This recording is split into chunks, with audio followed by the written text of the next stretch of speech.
Marcus Marty Varela entered Chicago's underworld quietly, led not by a gun barrel but by a column of numbers. In 1959, at 27, he joined the small accounting office of Russo and Delaney on Rush Street, a firm whispered to specialize in creative ledgers. The city's rackets were shifting. Older bosses who relied on muscle were realizing that balance sheets could be as lethal as Tommy guns. Marty, trim and bespectacled, seemed born to fill the gap. At first his tasks were benign. He reconciled nightclub receipts, matched liquor orders to delivery slips, and filed tax extensions for men who never appeared in person. What changed everything was the arrival of Carmine Russo's newest venture, a string of vending machine routes newly legalized by the state. The machines dispensed cigarettes, gum, and occasionally, in the dead of night, envelopes stuffed with cash. Carmine needed someone to wash the flow so it looked like quarters and dimes jingling through metal hoppers rather than bundles of marked bills. He chose Marty, who accepted with an almost embarrassed nod. Within 2 years, Marty ran an underground network of phony laundromats, empty bowling alleys, and seasonal ice cream stands.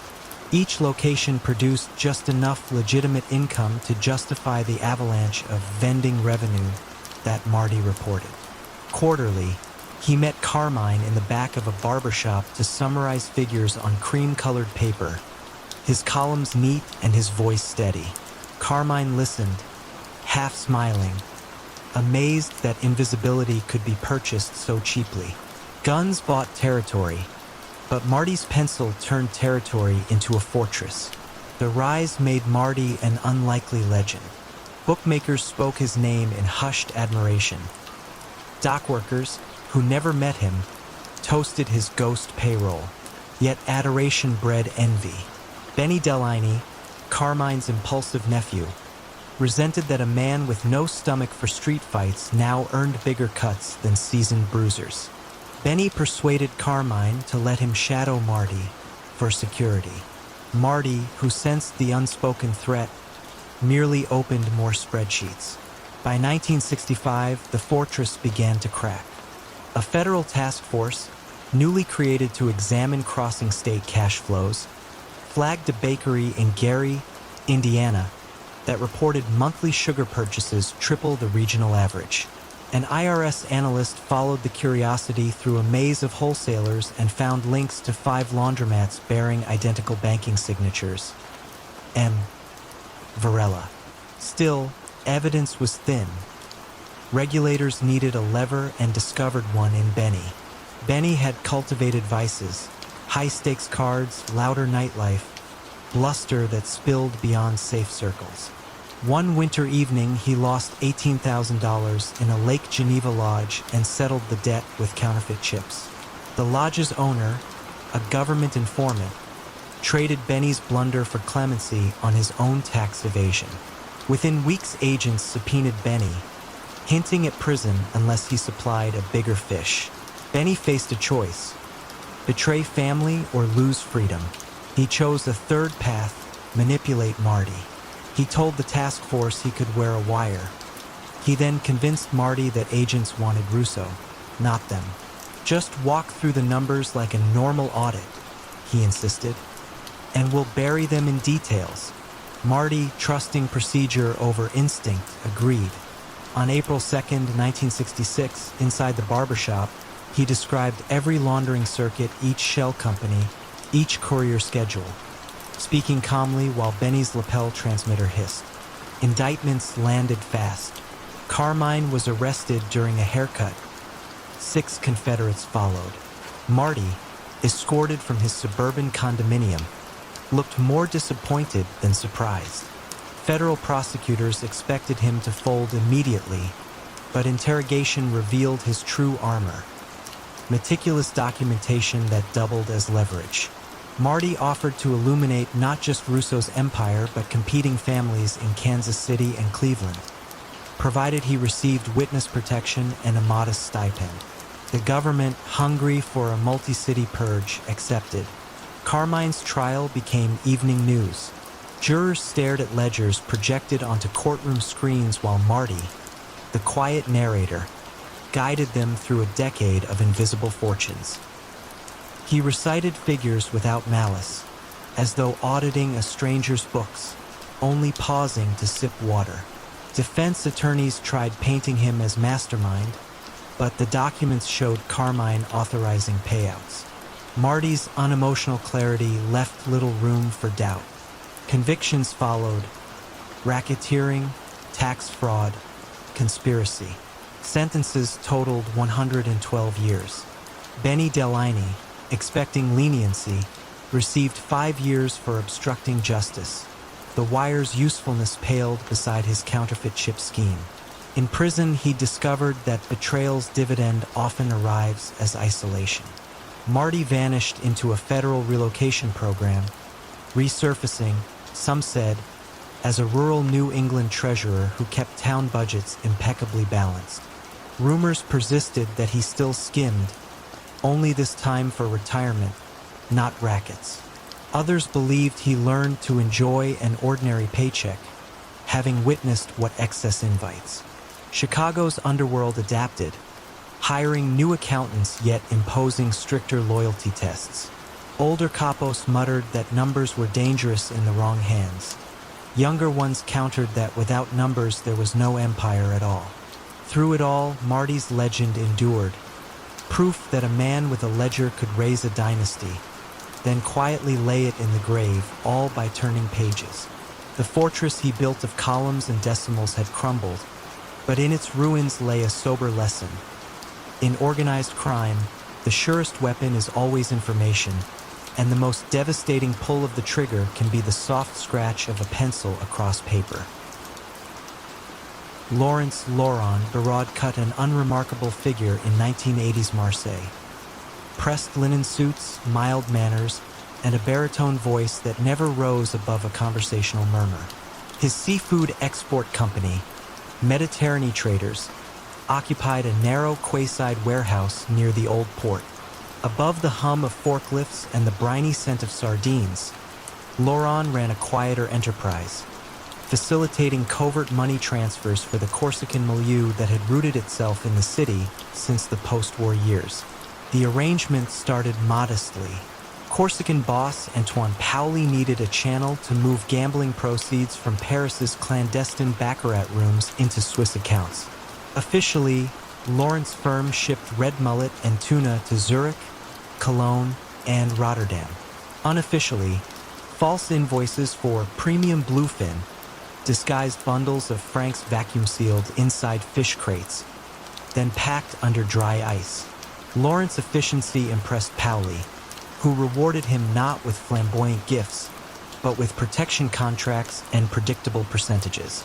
Loyalty seemed less a demand than a shared posture. Speak softly, move delicately, enrich each other. By 1986, Paoli's earnings soared, and Lawrent's warehouse became an indispensable junction. A second loading bay was added, nominally for scallops but in fact for high-value bearer bonds couriered from Brussels. On paper, Mediterranean Traders ballooned from a regional exporter to the fourth largest seafood concern in southern France. Customs agents who questioned the rapid growth received gift baskets of vintage Bandol wine and quiet assurances that the boom reflected rising Japanese sushi demand. Most accepted the explanation. A few logged suspicions in forgotten dossiers. Yet expansion bred friction. Paoli's nephew Émile, 30 and hungry for autonomy, believed Laurent was skimming elegance, subtracting discrete percentages before profits reached Corsica. Émile had never seen Laurent lose composure, and that calmness irked him the way steady rain irritates a leaky roof. He lobbied Paoli to audit the books. Paoli demurred, arguing that distrust would spook their golden goose. Émile simmered, then approached a different, more patient audience. France's newly formed Central Office for the Repression of Banditry, OCRB, whose mandate was to dismantle organized crime's financial circuitry. An OCRB lieutenant, Sonia Delmas, met Emile in a Montparnasse cafe under the pretext of selling diamonds. Emile, smelling leverage, offered ledgers and a future testimony, on one condition: immunity. Delmas accepted the handshake, aware that Paroli's promises could evaporate, but intrigued by the crack within Pauli's circle. Meanwhile, Laurent sensed a shift he could not yet name. Truck schedules arrived altered. Couriers requested unplanned overtime. Emile's calls became curt. Laurent responded by tightening procedures, new locks, staggered manifests, internal audits that revealed nothing overtly missing. Still, his instinct nagged. Years earlier, he had framed a poem above his desk. A trap's first sign is the silence that invites you forward. He began listening for that silence. On an overcast April dawn in 1988, 3 refrigerated lorries rolled through the port checkpoint, manifests citing 40 tons of turbot bound for Genoa. Inside the crates, OCRB agents found not fish but 76 million francs in shrink-wrap stacks. The drivers, low-level dock workers, surrendered without protest. Delmas's team seized shipping logs bearing Laurent's signature, then positioned unmarked cars outside Mediterranean traders. Laurent was supervising a pallet of genuine monkfish when sirens flared. Agents entered quietly, almost politely, reading warrants in measured tones. Workers stepped aside. Laurent offered no resistance, only asked to phone his accountant so the staff receives wages on time. In the interrogation suite, he remained courteous, confirming ownership of the warehouse, explaining the export routes, but denying knowledge of illicit cargo. Delmas slid photographs of the seized francs across the table.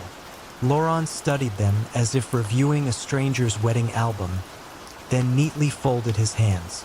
What followed was a duel of patience. The OCRB lacked a direct confession. Laurent lacked certainty about who had betrayed him. 2 weeks into detention, Delmas revealed Emile's cooperation. A subtle tremor passed through Laurent's left eyelid, the only outward sign of impact. That evening, he requested a legal pad and composed a 16-page statement mapping Pauli's operations. Casinos in Auteuil, counterfeit perfume factories near Grasse, extortion rackets in Bastia. Each section included dates, account numbers, and intermediary names. The final paragraph stipulated relocation for his immediate family and a reduced sentence in exchange for testimony. Delmas, recognizing the breadth of the revelation, forwarded the offer to the Marseille prosecutor. Emile, assuming Laurent would maintain omerta, continued business, now positioning himself as his uncle's indispensable strategist.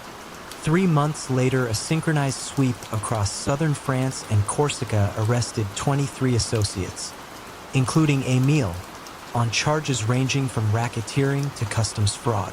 Pauli, cornered in Ajaccio, surrendered after a tense phone call with his lawyer confirmed that Laurent's statement alone could bury him for decades. The empire, built on salted ice and sealed envelopes, thawed under fluorescent courtroom lights. In December 1989, Laurent stood in a paneled chamber layered with cigarette haze.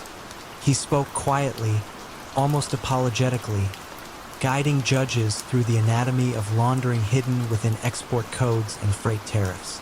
Pauli received 27 years, Emile 8. Laurent, honoring his agreement, was sentenced to 5, with parole eligible after 19 months for cooperation. Upon release, he disappeared into a witness protection suburb near Lyon, rumored to manage a small chain of legitimate fishmongers. Locals described him as polite, reserved, occasionally found reciting market prices as though calming himself with numbers. He no longer wore linen suits, yet kept the poem about traps framed above a modest desk. Marseille's port still bustled, cranes swinging over Mediterranean blue, but the old whispers carried less certainty. Loyalty, they realized, was neither bought nor sold. It was borrowed, fragile, and callable like a risky loan. And in the quiet between crashing waves and humming refrigeration units, One could almost hear the echo of that borrowed loyalty collapsing, first softly, then all at once. Peter Aldridge's reputation in 1970s West London began with a single habit.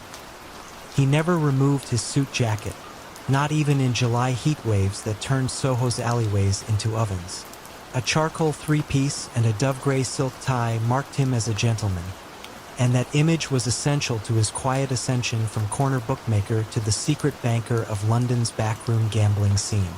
He started small in 1969, renting a smoke-stained shop on Barrack Street where punters placed off-track wagers on horse races at Goodwood and Ascot. Officially, Peter logged only modest bets and paid taxes like any honest turf accountant. Unofficially, he ran evening sheets after normal hours, recording high-stakes slips for club owners and crooked stockbrokers who preferred their vices unregistered. Because Peter kept wagers in neat ledgers, settled promptly, and spoke in measured tones, word spread that his shop was safer than the racetracks themselves. Within 3 years, the cash flow dwarfed legal takings. Peter needed a laundromat for bank deposits, so he purchased Harrington and Row, a struggling Seville Row tailor. The front windows displayed handcrafted jackets. The upstairs cutting room became a staging area where stacks of betting cash were pressed flat beneath suit irons, wrapped in tissue, and labeled fabric advances. Each Friday, rolls of notes traveled in garment bags to cooperating banks in Jersey, then returned as legitimate invoices for exported tweed. The system was elegant, silent, and perversely British.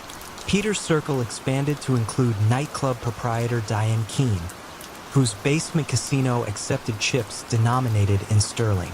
Diane admired Peter's restraint.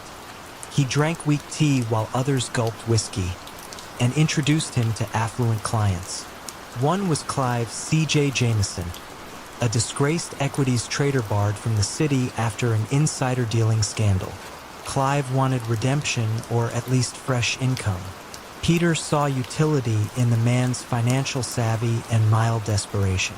He offered Clive a minority stake in Harrington and Row on 3 conditions: never question the cash, never gamble in Diane's club, and never wear loud colors. Optics mattered. For a while, the alliance thrived.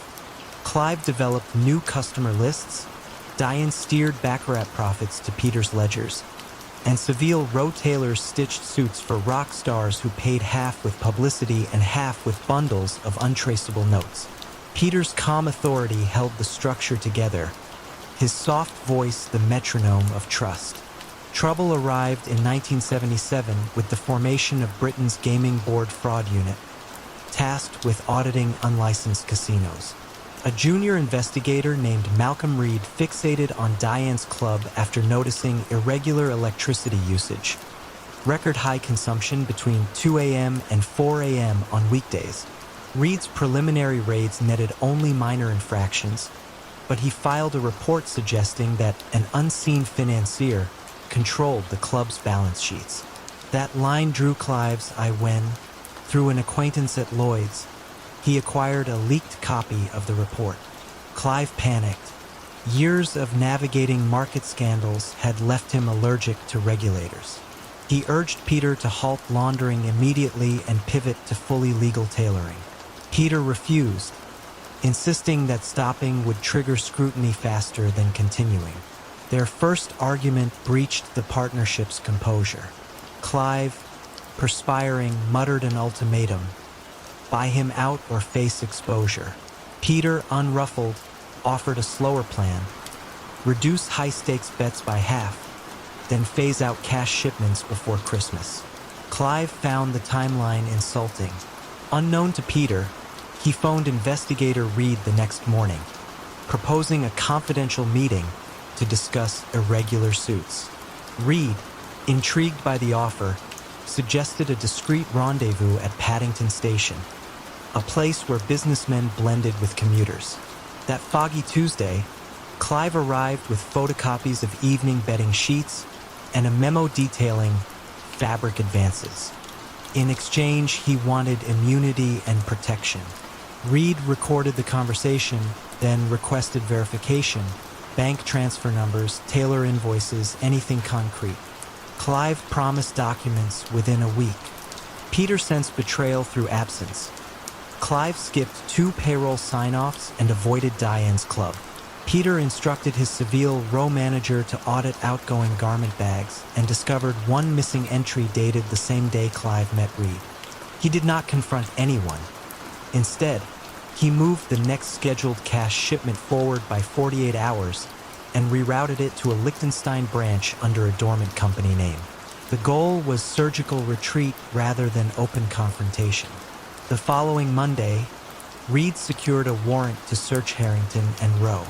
Agents arrived at dawn, their knocks echoing along the quiet street of polished brass plaques.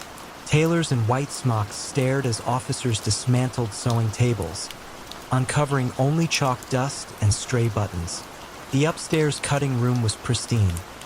Iron still warm, but no cash, no ledgers.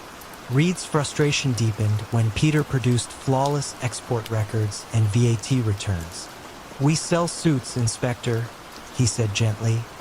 "Not secrets." Reed's last card was Clive.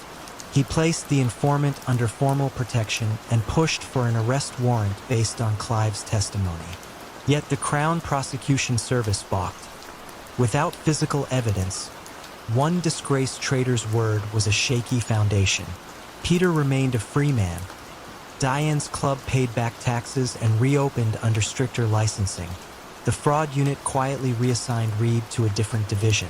Clive, ostracized and without the immunity he thought guaranteed, left London for Mallorca, where he attempted real estate brokering but found few partners willing to trust him.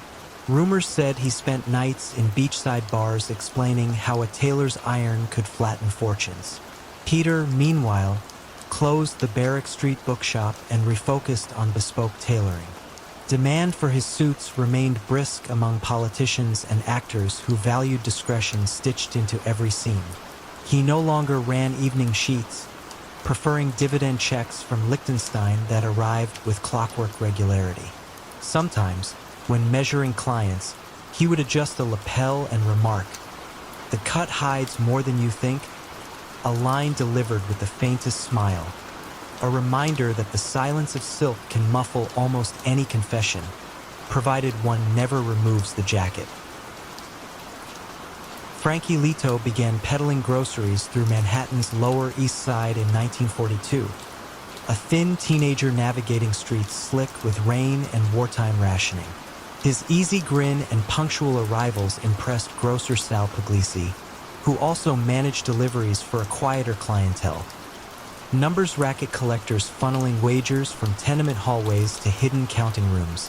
One afternoon, Sal asked Frankie to swap lettuce crates for sealed manila envelopes and ride 5 extra blocks. The boy accepted, reasoning that an errand was an errand.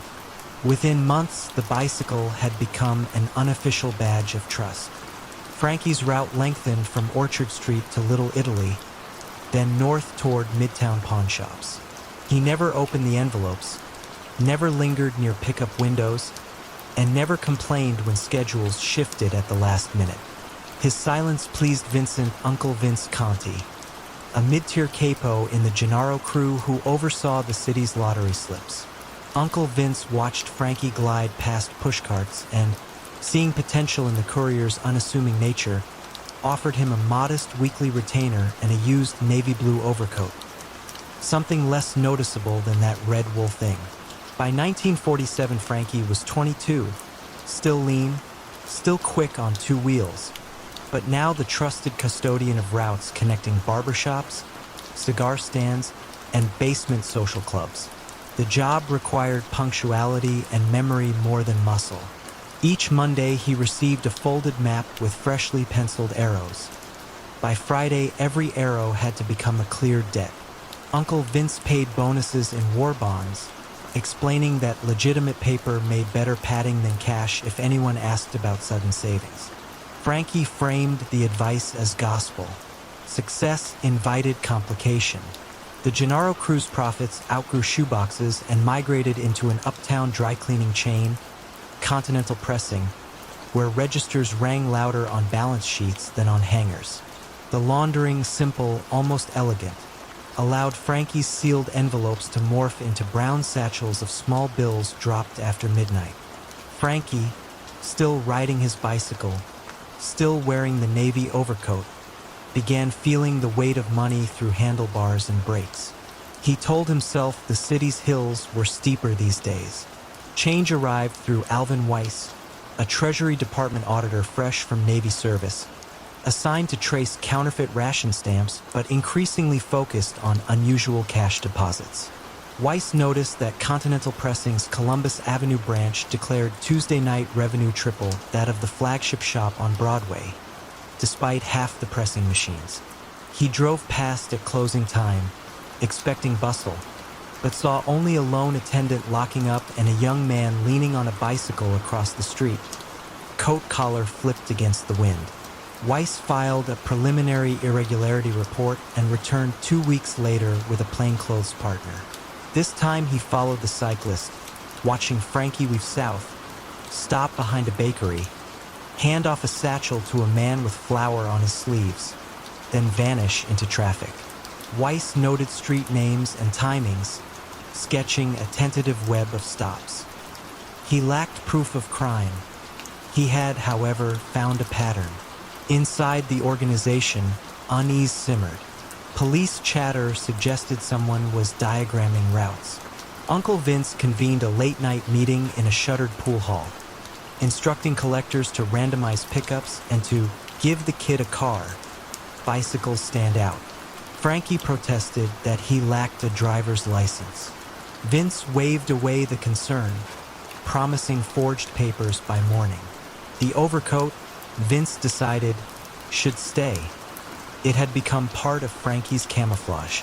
Switching to a Ford sedan felt to Frankie like trading ballet shoes for concrete boots.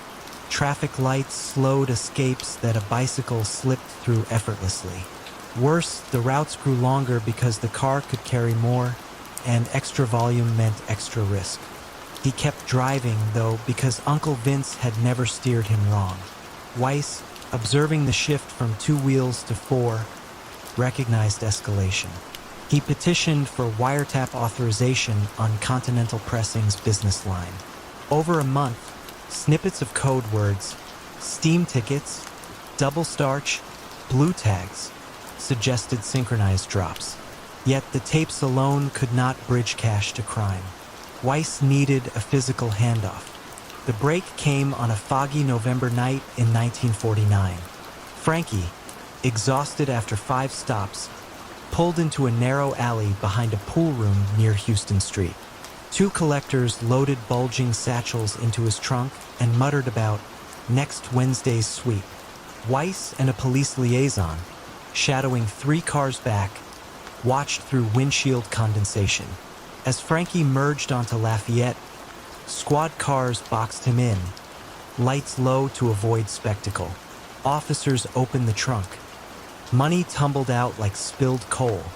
Frankie's first words were not protests but a bewildered, almost apologetic, "I'm just the courier." At the precinct, Weiss separated Frankie from hardened bookmakers and spoke gently. He offered a ledger. Cooperate, diagram every route, testify about laundering inside Continental Pressing, and the government would recommend minimal sentencing, perhaps probation. Frankie stared at calloused hands that still bore bicycle chain oil beneath the fingernails. Loyalty felt heavier than any satchel he had carried, yet he realized loyalty to men he never fully knew might now cost decades. He nodded once and asked for a pencil. The testimony unraveled the quiet empire. Continental Pressing turned out to be a facade spanning 5 boroughs and 3 states. Its steam tickets a census of backroom wagers. Uncle Vince, blindsided by the courier's decision, entered court in a tailored suit and exited with a 20-year sentence. Frankie, after 6 months in a federal halfway house, relocated under a new name to Buffalo, where he managed a legitimate bicycle repair shop near the Erie Canal. Customers described him as soft-spoken, punctual, and rarely without a navy blue overcoat, even in July. Years later, commuters on quiet Buffalo mornings sometimes spotted an aging man gliding along the towpath, pedaling with an effortless rhythm that suggested he once knew every shortcut in Manhattan. He kept his head down, avoided envelopes, and, when asked for deliveries, smiled politely and said he preferred things that traveled under their own power. The overcoat flapped behind him like a flag of modest freedom, proof that sometimes the smallest wheels carry the weightiest secrets until the moment they refuse to turn.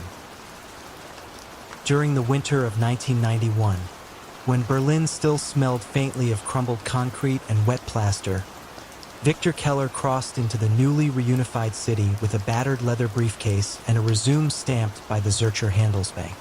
To most observers, he appeared harmless, a narrow-shouldered man in wire-rimmed glasses, fluent in balance sheets but clumsy with small talk. Yet Keller carried a private commission from Eduard Eddie Markovich, a Yugoslav cigarette-smuggling boss eager to convert stacks of Balkan dinars into clean Deutsche Marks before inflation swallowed them whole. Keller's first step was modest. He rented a second-floor office above a Prenzlauer Berg bakery and registered Nordlicht Consulting, advertising tax advice for small importers. The sign attracted nothing but pigeons, which suited him.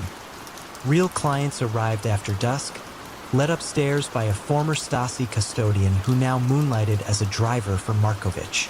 Keller listened more than he spoke, jotting figures into a slim notebook and promising receipts by week's end.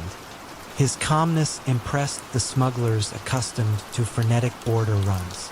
They began calling him Der Pfarrer, the parish priest, because he offered financial absolution.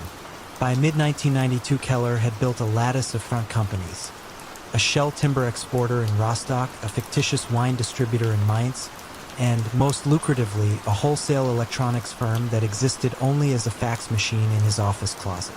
Each entity filed perfectly mundane VAT returns, masking deposits that spiraled from tens of thousands to several million marks. Keller's technique was simple elegance: break every large transfer into dozens of micropayments, funnel them through trade invoice financing, then reintegrate the funds as equipment leasing fees. Bank clerks, drowning in post-reunification paperwork, seldom questioned why a timber exporter leased oscilloscopes. Success, as always, attracted scrutiny. The Bundesfinanzpolizei launched Project Lantern to trace unexplained bursts of capital lighting up provincial banks. An analyst, Anja Reuter, noticed that 9 separate firms, none older than 18 months, paid identical insurance premiums to the same Zurich underwriter. The coincidence felt too crisp. She flagged the file and began mapping owners.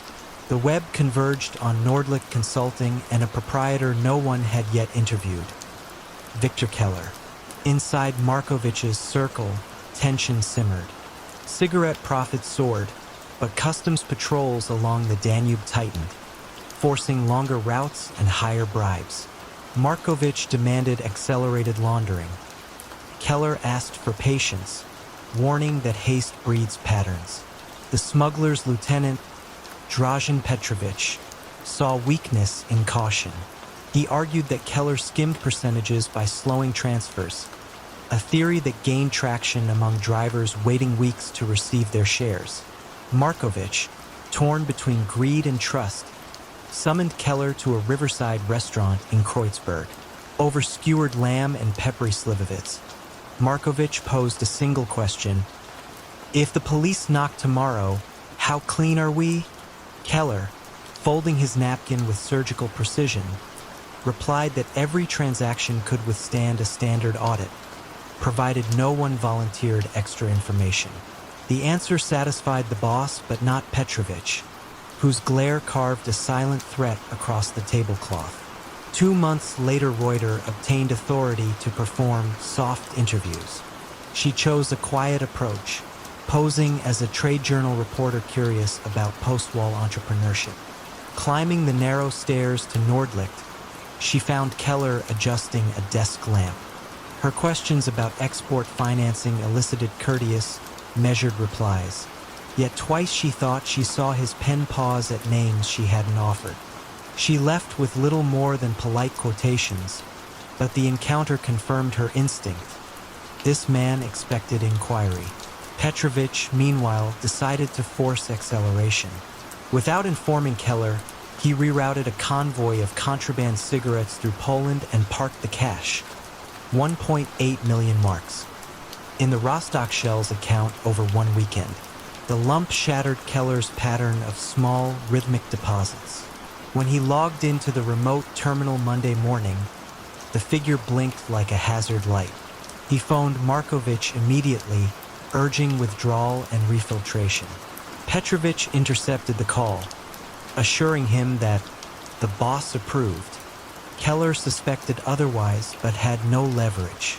The banking anomaly triggered Lantern's automated alert. Reuter secured a full warrant the same afternoon and, with two detectives, visited Nordlicht at dawn. They arrived to find ledgers boxed and ready for shredding, yet still on site. A sign the owner had planned an orderly exit, not a frantic escape. Keller invited them in, offered weak coffee, and listened while Reuter itemized discrepancies. When she finished, he requested 15 minutes to call a lawyer. Instead, he phoned Markovich's private line. Petrovich answered, claimed the boss was unavailable, and suggested Keller stay calm.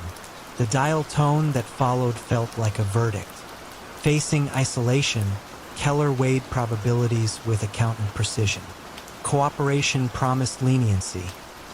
Silence offered loyalty to men who valued convenience over gratitude. He opened his briefcase, removed the slim notebook, and placed it on Reuter's side of the desk. "These are the master accounts," he said, voice even. "In exchange, I want witness protection in Switzerland and a guarantee my family joins me." Reuter consulted the detectives, then nodded. The subsequent statement ran 40 pages, detailing shell structures, courier schedules, and offshore passcodes. It culminated with the revelation that the Rostock deposit lacked Markovich's authorization, proof of internal fracture. Police raids rippled across Berlin and Vienna. Markovich fled toward the Adriatic but was arrested at a Slovenian toll barrier, a suitcase of mixed currencies on the passenger seat. Petrovich vanished for 6 weeks before turning up in Bratislava, where local officers found him living under a poorly forged Croatian passport. Extradition followed. So did indictments for money laundering and customs fraud. At trial, Keller testified in measured German, unspooling the quiet arithmetic of crime. The court sentenced Markovich to 14 years, Petrovich to 8. Keller received a suspended term and immediate relocation. Rumors placed him in a modest lakeside town near Lucerne, where he worked as an accountant for a non-profit that restored alpine footpaths. Locals described him as punctual, reserved, fond of long walks at dusk. Berlin moved on, cranes stitching new skylines above old scars. Project Lantern became a model for financial forensics curricula, its first case a lesson in how one abrupt deposit can extinguish the dim light of secrecy. And somewhere in Switzerland, a former banker still balanced columns, aware that the cleanest books are those that never invite a second glance, yet equally aware that even pristine numbers cannot erase the memory of what they once concealed. Leonard "Len" Russo never looked the part of a mid-century Chicago crime boss. He wore pale cardigans, kept his hair neatly parted, and carried a fountain pen in the same breast pocket every day. By training, he was a bookkeeper, the youngest son of Sicilian immigrants who prized order above bravado. That taste for tidy columns led him, almost accidentally, into the orbit of Salvatore Guarini, the city's fading Prohibition-era capo.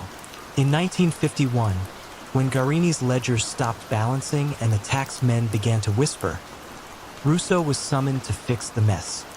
He did so in a single snowy weekend, reorganizing the liquor fronts, the jukebox route, and the modest gambling houses with the brisk efficiency of a small-town CPA. Guarini paid him $2,000 and told him he would never be let go.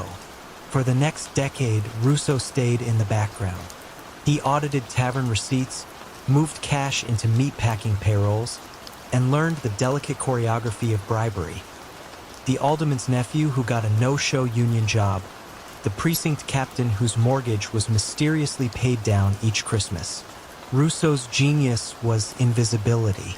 He created shell companies with forgettable names, Midwestern Vending, Grand Lakes Real Estate, and used them to launder weekly bundles of small bills into clean, taxable profits. By 1963, Guarini's empire was solvent, if not thriving, and federal investigators cataloged it with grudging admiration. They knew money was being washed. They simply could not trace the rinse cycle back to Russo's quiet desk. Yet power, once tasted, rarely stays hidden. When Guarini suffered a fatal heart attack behind his favorite cigar shop in 1964, 3 lieutenants expected a bloody scramble for succession. Instead, Russo invited them to a Lincoln Park townhouse and produced a typed, notarized directive naming him interim custodian of all Guarini assets until such time as a stable reorganization may be effected. The paper bore the aging boss's signature, the family lawyer's seal, and a date from 2 weeks earlier. Whether Guarini understood what he had signed was irrelevant. The lieutenants saw that the banks, judges, and suppliers already recognized Russo's new authority. No shots were fired. The cardigan had outmaneuvered the gun. Russo ruled through numbers, not fear. He shifted the operation from hijacking to city contracts, from bootleg liquor to coin-operated amusements. A single pinball machine, he told his men, attracted no suspicion and produced a river of quarters that flowed straight into legitimate bank bags. He expanded into suburban shopping centers, leasing storefronts to his own cleaning services and ice cream stands, each paying rent to another shell he controlled. By 1970, the family's declared income exceeded $3 million, taxable and therefore respectable. Russo paid what he owed the IRS. His legend grew precisely because he kept nothing off the books. But loyalty bought with prosperity is fragile when the cash slows. The first hairline crack appeared in 1973 after Congress passed new banking laws requiring detailed currency transaction reports.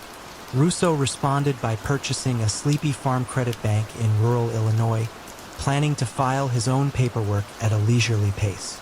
It was clever, but it drew the attention of Special Agent Rebecca Malloy, a newly promoted forensic accountant at the Treasury Department. She noticed that the tiny bank processed more coin deposits in a month than most Chicago branches did in a year. Malloy began compiling records, pulling car rental logs, and quietly interviewing low-level clerks who never saw Russo but cashed his envelopes. Inside the organization, whispers spread that Russo had grown cautious to the point of paralysis. Ambitious captains argued that ski mask robberies and warehouse thefts still turned a faster profit than laundromats. Russo countered with charts and ratios, but charts do not thrill men who yearn for fast danger. In 1975, a trusted lieutenant named Carlo Beans Vitali diverted gambling income into his own slush fund, convincing himself that the boss would never notice. Russo noticed within 3 days. He summoned Vitali to a downtown diner, slid a manila envelope across the formica, and murmured that the missing money had already been restored from Vitali's personal accounts. Russo's tone remained courteous, yet Vitali left the meeting knowing he had been gently, irrevocably exiled from real power. Vitali's resentment found an eager listener in Agent Malloy. Facing indictment for unrelated narcotics charges, he traded stories for leniency.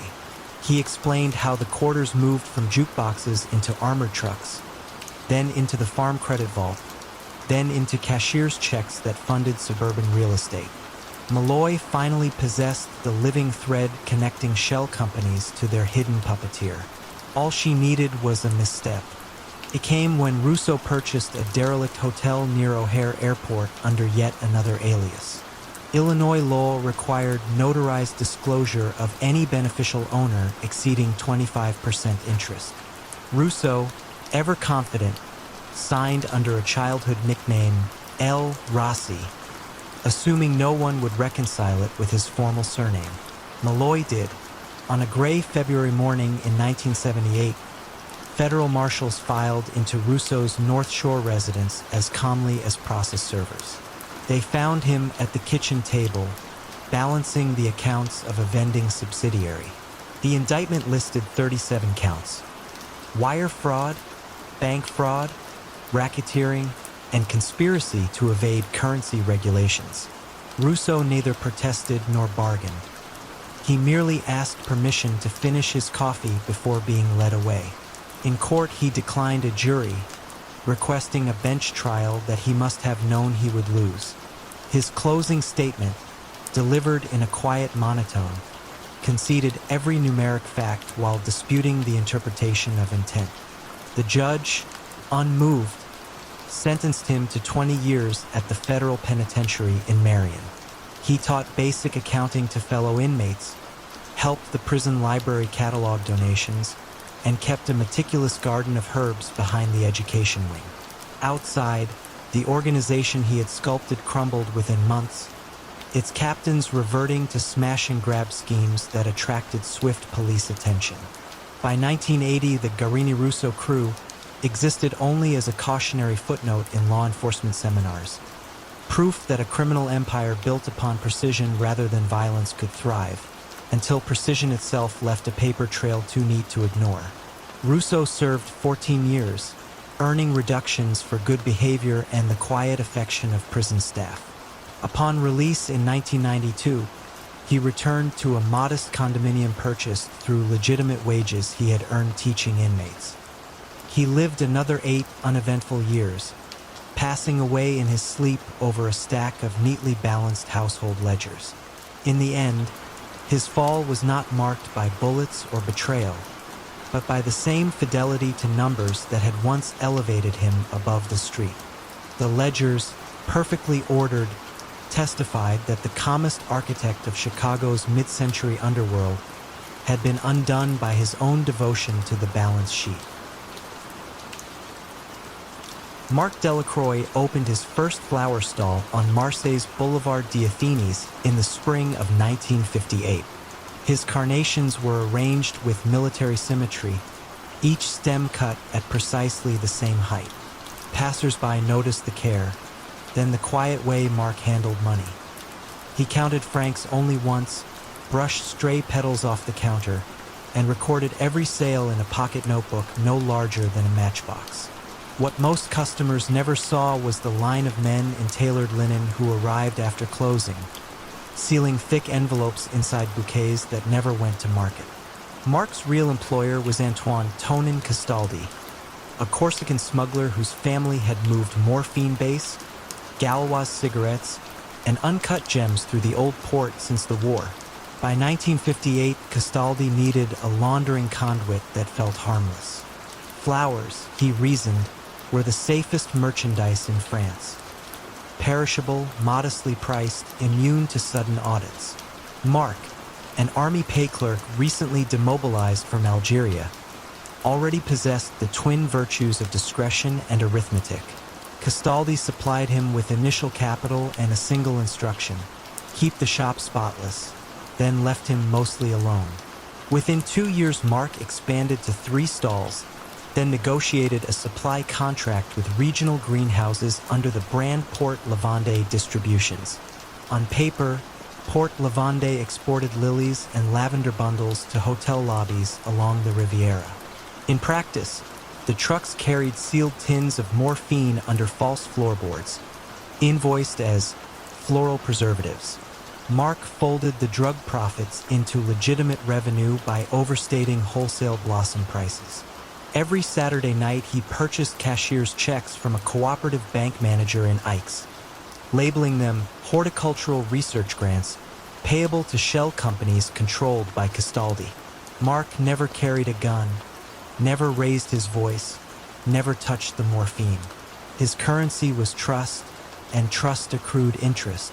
By 1966, he was Castaldi's essential strategist, drafting shipping timetables that avoided customs inspectors on strike days and funneling cash into beachfront real estate well before Marseille's tourist boom. Younger smugglers joked that the syndicate was run by a florist with a slide rule. They also kept their jokes quiet. Their Christmas bonuses arrived in envelopes scented faintly of rosewater. Trouble began with something as minor as color. French customs flagged a shipment of violet dye imported from Turkey, suspecting it to be synthetic opioids. The barrel cracked open at a Toulon warehouse, revealing only harmless pigment. Yet the incident alerted a new anti-narcotics magistrate, Judge Helene Roussel. She noted that the consignee of the dye, Port Lavande, moved far more volume than any florist could plausibly sell. Roussel ordered unobtrusive surveillance, preferring ledgers to raids. Inside Mark's circle, another fissure widened. Castaldi's eldest son, Julian, believed the organization's caution bred stagnation. Cocaine from South America, he argued, promised margins dwarfing morphines. Mark advised patience. South American routes were noisy, and Marseille's docks thrived on silence. Julian interpreted patience as condescension. In late 1971, he funded a rogue shipment of Bolivian paste through an unaffiliated trawler. The cargo never arrived. Spanish authorities seized it off Valencia, and newspapers speculated about a Corsican Rio cartel. Mark read the headlines over morning coffee and understood that discretion. The only shield they ever needed was gone. Roussel petitioned Paris for a joint customs taxation task force. She subpoenaed Port Lavande's purchase orders, discovering that the company declared more fertilizer expenses than the entire province wine region combined. Still, hard proof eluded her until an underpaid greenhouse foreman, angered by a late payment, approached police with receipts showing he provided only half the blooms Mark claimed. The discrepancy was small but repeatable, a breadcrumb trail of inflated invoices stretching back a decade. Castaldi, aging and diabetic, urged Mark to burn records and relocate the treasury to Luxembourg. Mark declined. Panic destroyed order, and order was the empire. He believed he could absorb the scrutiny by cooperating on minor tax violations, offering a scapegoat accountant, and paying a heavy but survivable fine. It might have worked had Julian not anticipated betrayal.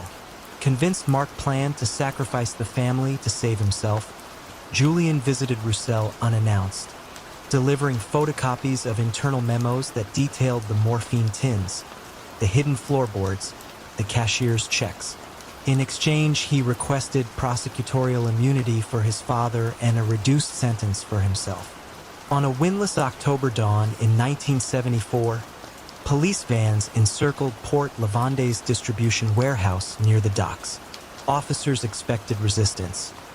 Instead, they found rows of chrysanthemums cooling under mist sprayers and Mark seated at a steel desk, reconciling freight invoices with a red pencil. The trial was deliberate rather than sensational. Roussel kept cameras to a minimum, preferring that jurors absorb spreadsheets instead of drama. Prosecutors outlined a laundering scheme worth 40 million francs, backed by 17 shell firms and falsified import certificates. Mark's defense admitted arithmetic mistakes but denied knowledge of narcotics. Yet Julian's memos, authenticated under ultraviolet light, showed shipment schedules matching morphine seizures in Antwerp, Genoa, and Le Havre. Faced with cross-examination, Mark remained courteous, offering precise corrections to dates but never blaming others. His composure unnerved even veteran reporters. In prison, Mark was assigned to the horticulture wing, where he revived a neglected herb garden and taught inmates how to propagate basil from cuttings. He answered questions about fertilizer ratios, never about money. When Roussel visited in 1982, conducting research on financial crime, she found him pruning rosemary with the same deliberate grace he once reserved for ledgers. He greeted her politely, congratulated her on recent legislation tightening cash transaction limits, and offered no resentment. "Laws evolve," he said. "So must ledgers. I simply ran out of seasons." Mark completed his sentence with standard reductions and stepped out of Frayn's prison in May 1986 carrying a single geranium, grown from seed, as personal property. The dockyards of Marseille had changed. Container cranes replaced fishing smacks, and no one remembered Port Lavande beyond a faint story about flowers that funded shadows. Mark rented a studio above a bakery, tending window boxes of thyme and mint. He lived quietly, giving advice to neighborhood gardeners, and declined every interview request. By the time he died in 1998, the morphine routes he once shaped had long been absorbed by louder, rougher syndicates. Yet financial crime seminars across Europe still cited Operation Petal as the textbook marriage of elegance and illegality. Proof that a florist's obsession with precision could perfume criminal cash, until a single bruised stem revealed the entire bouquet. In 1979, Len Hartley walked into the London Borough Planning Office wearing a camel coat and politely asked for a list of derelict row houses along Bethnal Green Road. He explained that his consortium, Hartley and Sons Developments, wished to renovate affordable housing. Clerks marked him down as a civic-minded builder. None knew that Hartley and Sons had no registered sons, no previous filings, and a single shareholder. Len himself, late of Wandsworth Prison, released 12 weeks earlier after serving 5 years for illegal bookmaking. Hartley had learned a lesson behind bars. Street gambling was noisy, redevelopment was quiet. Property, he decided, provided 3 unmatched advantages. First, it turned dirty cash into bricks that no constable could seize without a warrant. Second, planners preferred paperwork to pistols. Third, no one asked whether a contractor's cement had been purchased with untraceable betting slips, so long as the houses stood level. Len secured a modest loan from an East End moneylender named Victor Vic Gosling, pledging a 25% return within 18 months. Gosling agreed, content to let Len carry the risk. He had other collections to manage, chiefly with brass-knuckled urgency. The first months felt almost wholesome. Len hired out-of-work dock carpenters, paid them fair wages, and spent evenings printing glossy brochures that showed brick facades bathed in imaginary sunlight. He underreported the renovation costs on invoices, sweeping the difference, thousands of untaxed pounds, into a side account labeled consultancy.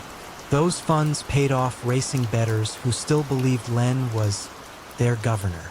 Slowly, the bookmaker blended into a builder. In 1981, a surprise came wrapped in starch. Merrill Jacobs, an Oxford-trained accountant sent by Vic Gosling to verify the loan's progress. Merrill was precise to a decimal, fond of chamomile tea, and entirely fearless. She toured gutted terraces, examined skip receipts, then suggested Len incorporate a shell management company to collect rent, insulating the loan proceeds from potential asset seizures. Her reasoning was impeccable, so Len offered her a partnership on the spot. 10% of gross rental income for maintaining all books. Merrill accepted, stipulating one clause: no undisclosed ledgers. Len agreed, crossing fingers behind his back. Their upgrades succeeded beyond rumor. By late 1982, Hartley and Sons owned 13 refurbished flats, each leased to upwardly mobile young professionals fleeing pricier neighborhoods. Tenant rent checks fed through Merrill's tidy ledgers, while Len funneled an equal amount of betting money, still earning interest in back-alley pools, through inflated maintenance charges. To auditors, the flats worked twice as hard as they really did, and Vic Gosling's investment paid out early. Success breeds impatience. Len eyed a boarded Georgian warehouse near Spitalfields Market. Its purchase price, £140,000, lay beyond the cash he could whiten theatrically. Vic Gosling authorized another loan but demanded a slice of ownership rather than interest. Len balked. Shared deeds invited scrutiny. Merrill suggested courting a different lender, Mid-Capital Savings, a recently chartered building society hungry for development deals. She would prepare respectable accounts showing Hartley and Sons as a textbook small business. Vic's name would appear nowhere. Len agreed, believing he could manage two masters in separate ledgers, one immaculate, one ink-stained. For several months the scheme sang. Mid-Capital released staged payments as scaffolding climbed the warehouse facade. Merrill drafted status letters describing restored sash windows and historically accurate brickwork.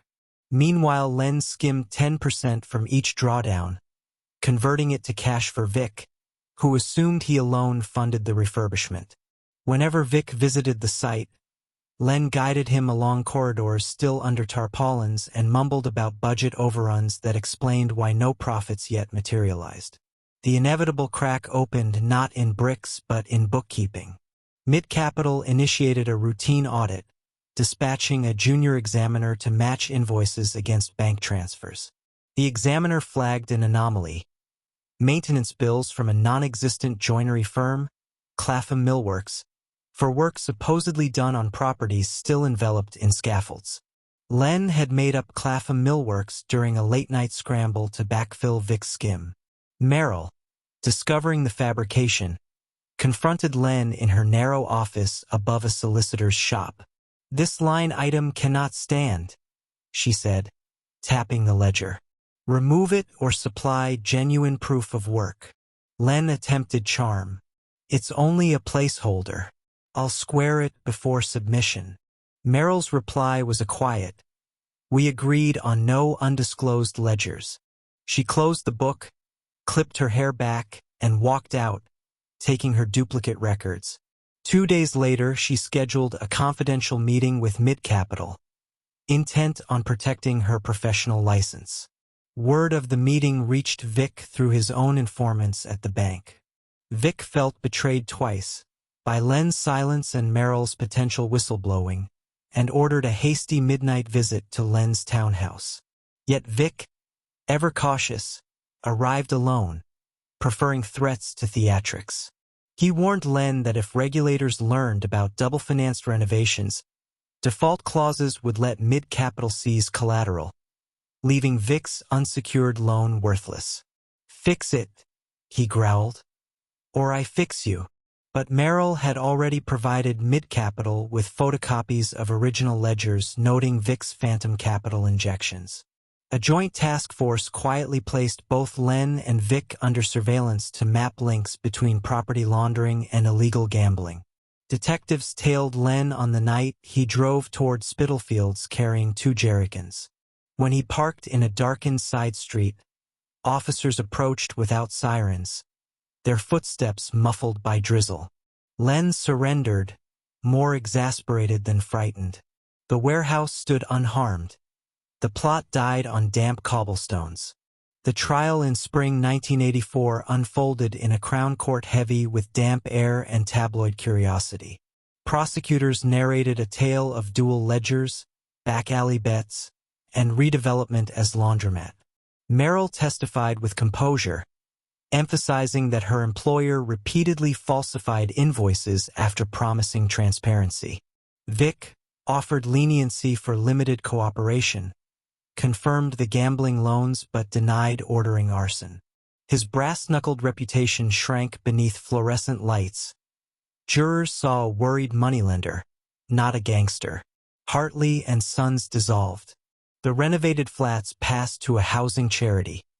Tenants continued paying rent unaware their walls once balanced illicit bets. The Spitalfields warehouse, never torched, eventually became an artist's studio annex. Len left prison in 1990 gray and lean. He visited Bethnal Green Road one evening, observing how clean signage and espresso bars replaced betting shops. He smiled faintly, a bookmaker glimpsing odds he could no longer calculate, and walked on, hands in overcoat pockets, into a city that had forgotten his silent conversion of bricks into laundered dreams. Victor Santoro never meant to drift beyond ledgers and fountain pens, yet by 1957 he sat at the red felt booth of the Palermo Club in Chicago, where men removed their hats only for priests and undertakers. Victor's wire-rimmed glasses fogged as steam from a plate of pasta rose between him and Anthony "Tony Glass" Bellucci, an aging capo who disliked meetings that lasted longer than lunch. Tony needed a discreet path for cash pouring in from jukebox rentals and lost warehouse shipments. Victor, a certified public accountant with a tidy office on LaSalle Street, offered what no lieutenant in Bellucci's crew could: silence born of professional habit. Victor started simply, opening shell import firms whose only cargo was ink on invoices. Trucks dropped off empty crates, union men signed delivery slips, and money drifted into Victor's waiting bank accounts, salted among legitimate client fees. Each month, Bellucci's runners picked up sealed envelopes the size of prayer books, never questioning the elegant blue ribbon Victor used instead of staples. Word spread that the man behind those ribbons could make illicit dollars look like tax refunds. By 1959, Victor no longer walked to work.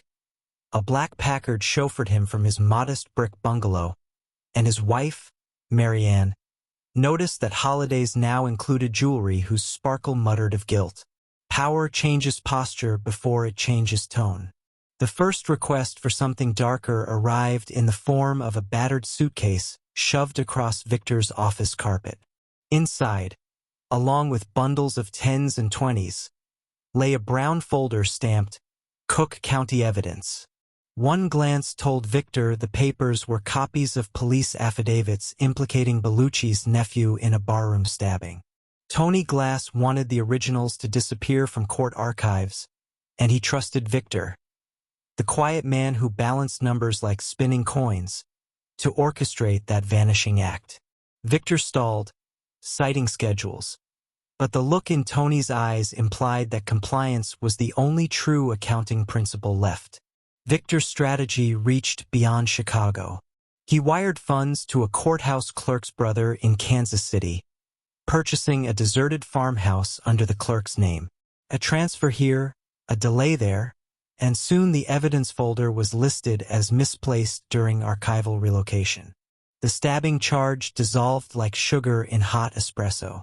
Tony Glass congratulated Victor with an embossed lighter, heavy as a confession. Yet that success fixed Victor under a harsher spotlight. He was no longer just the family accountant. He was its indispensable organ. The FBI's Organized Crime Unit, newly galvanized by the 1961 Senate hearings, assigned Special Agent Lydia Crane to observe banking irregularities tied to jukebox syndicates.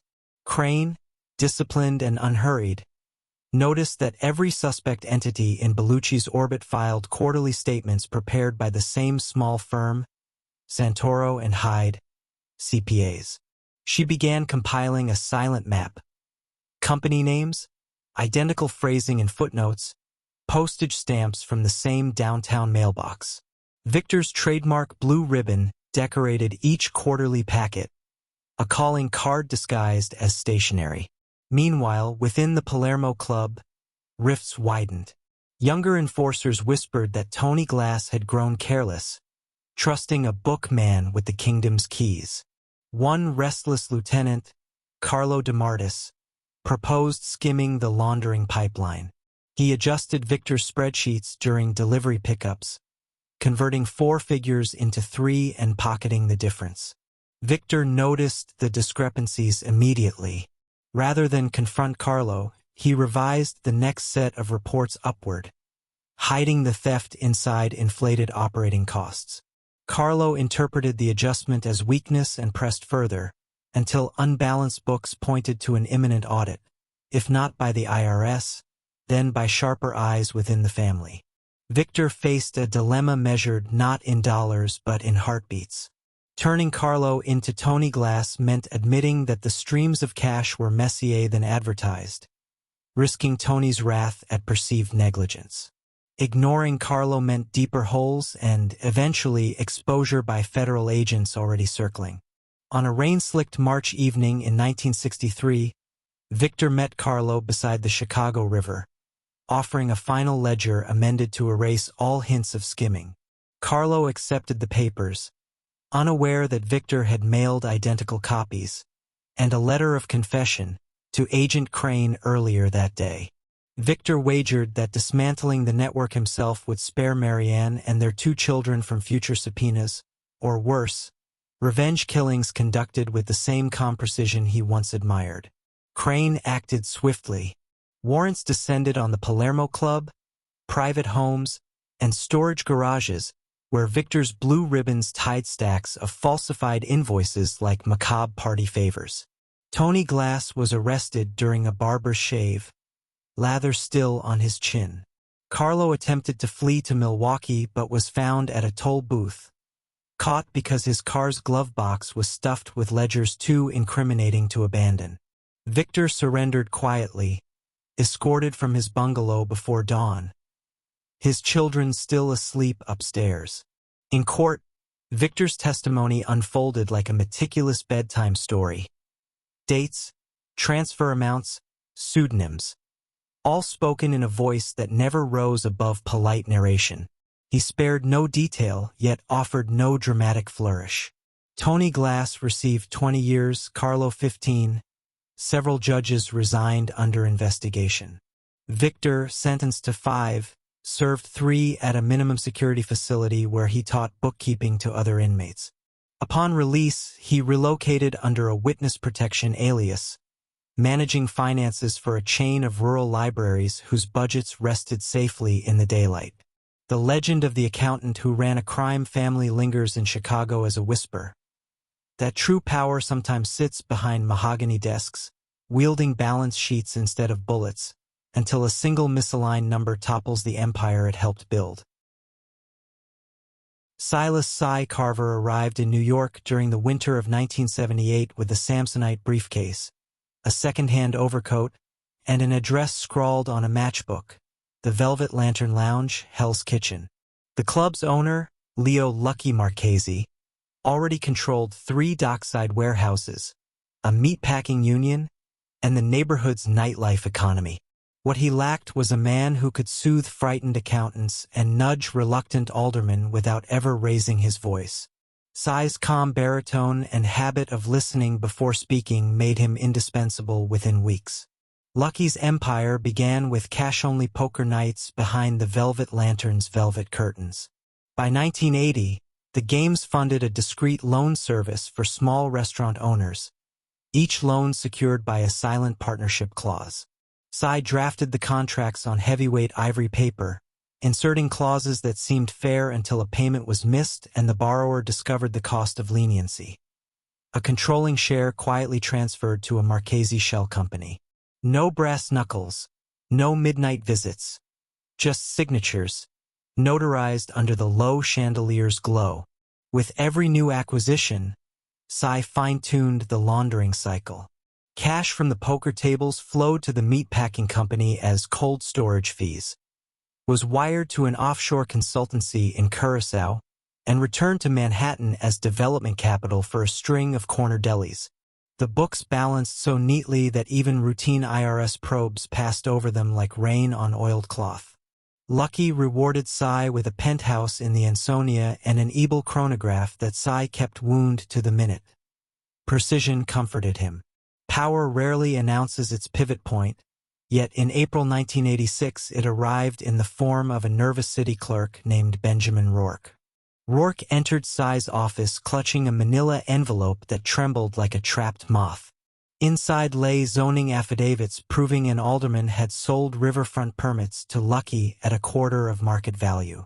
Cy read the documents, half-listened to Rourke's stammered request for a small consideration, and recognized the clerk's deeper motive, fear. Cy agreed to a monthly stipend in exchange for Rourke's silence, adding a confidentiality rider so meticulously phrased that the clerk left believing he had orchestrated the arrangement himself. The envelope became Cy's insurance policy, locked inside a safe deposit box at manufacturer's Hanover. It was, he told himself, a spare parachute for a flight that still appeared steady. 6 years passed. Lucky expanded into Queens.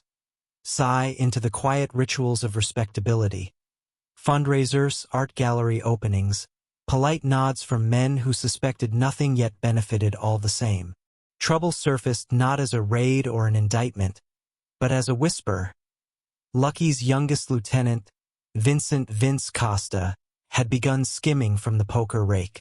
Psy audited the ledgers and confirmed the shortfalls, never more than 2% but steady, methodical. He scheduled a private meeting in the Lantern's closed kitchen, where the smell of bleach lingered long after the cooks had left for the night. Psy outlined the discrepancies and offered Vince a choice. Repay the missing funds quietly or step away from the operation. Vince, 26 and eager to prove himself, interpreted the offer as an insult. He chose a third path, appealed directly to Lucky with accusations that Psy had fabricated the numbers. Lucky listened, stone-faced, then summoned Psy to his townhouse. Over espresso, he asked a single question. Could Psy prove Vince was lying? Psy's pulse slowed, not quickened. He had prepared for this moment since the manila envelope crossed his desk years earlier. He explained the skimming, then added a gentle reminder that any disruption might pique federal interest, particularly if certain zoning irregularities resurfaced. Lucky said nothing, but his eyelids lowered in calculation. The house seemed colder as Psy left, his breath faint in the April night. He realized he had crossed from counselor to blackmailer, even if the word felt too crude for the mechanism he had set in motion. The next morning, Vince Costa disappeared from the Lantern's payroll. Rumor placed him on a freighter to Lisbon, though no passenger list confirmed it. Lucky accepted Psy's numbers without further debate. Yet something between the two men had cracked, imperceptible but widening. In 1992, Special Agent Dana Holt of the FBI's New York office reopened dormant files on waterfront corruption. Holt noticed an odd regularity. Every Marchese company submitted tax returns prepared by separate firms. Yet the footnotes repeated identical phrasing, a stylistic fingerprint Psy never thought anyone would read side by side. Holt initiated a covert paper chase, tracing the offshore loops until a Curaçao bank officer, threatened with indictment, surrendered transaction logs. Holt needed a linchpin witness, someone whose signature threaded through each ledger. On a mild Tuesday in June, agents approached Psy outside the Ansonia. They were courteous, even deferential, yet their questions made clear the depth of their documentation. That night, Psy walked the penthouse alone, weighing options while the city hummed below. At 3 a.m., he retrieved a key taped beneath his desk drawer and visited the safe deposit box. The zoning affidavits still smelled faintly of carbon paper. The following afternoon, Psy requested a private audience with Lucky in the Lantern's shuttered back room. He placed the affidavits on the green felt table between them. Lucky read the pages, lifted his eyes once, and understood. Psy proposed a deal. He would surrender to federal agents, plead guilty to conspiracy, and insulate the core family by limiting testimony to municipal corruption. In exchange, Lucky would guarantee no retaliation against Psy, his sister in Jersey City, or the aging mother he visited each Sunday. Lucky agreed, not with words but by sliding the papers back across the table and extinguishing his cigar. Psy exited through the alley, where Agent Holt waited beneath a flickering street lamp. The arrest was quiet. Even the handcuffs felt ceremonial. In court, Psy's measured testimony outlined a decade of laundering schemes, yet he spoke nothing of extortion or violence. He received 7 years at Otisville, serving 4 after teaching a financial literacy course that drew respectful attendance from guards and inmates alike. Lucky Marchese remained free, but his influence frayed. Banks closed credit lines. City contracts evaporated under public scrutiny. By 1997, the Velvet Lantern became a jazz bar with a new name. Its past erased except for a faint indentation on the office door where Cy's brass nameplate once hung. In the hush of federal archives, Cy Carver's case file is labeled Operational Takedown via Voluntary Cooperator. Yet among agents who study it, the lesson is simpler. Loyalty can buy silence, until the receipt for that purchase becomes the very instrument of collapse. In the cobbled avenues of Marseille, 1984, Etienne Morel's flower shop displayed roses so vivid that sailors swore they still smelled sea salt. By day, he arranged bouquets for weddings, hospitals, and visiting cruise ships.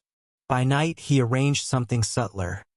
Routes for unregistered cash that moved from Corsican gambling dens to Swiss bank vaults, hidden in refrigerated vans marked with blooms. His acquaintances called him Le Fleurist, never boss or patron, because Etienne disliked titles that drew suspicion. The operation began innocently, if laundering ever can, when a bookmaker named Roland Castaldi asked Etienne to transport a suitcase on the weekly floral run to Nice. The suitcase rested under buckets of lilies, and for the favor Etienne received an envelope thick enough to settle a lingering mortgage. His conscience, trimmed like stems before dawn, accepted the bargain. Soon, other men visited the shop at closing time, each requesting midnight deliveries. Etienne's refrigerated trucks now returned with more than empty crates. They carried casino skim, black market cigarettes revenue, even silent investments from Parisian nightclub owners. Etienne's genius was the paperwork. Every bouquet left the shop with a handwritten tag quoting Latin botanical names, delivery times, and freshness surcharges. In his ledgers, these notations corresponded to currency denominations, bank account digits, and transit codes. A peony meant 10,000 francs. Astor, 5. No outsider suspected the ledger's floral encryption, and staff assumed their employer merely possessed an eccentric fondness for taxonomy. By 1987, cash flowed stronger than the Rhone.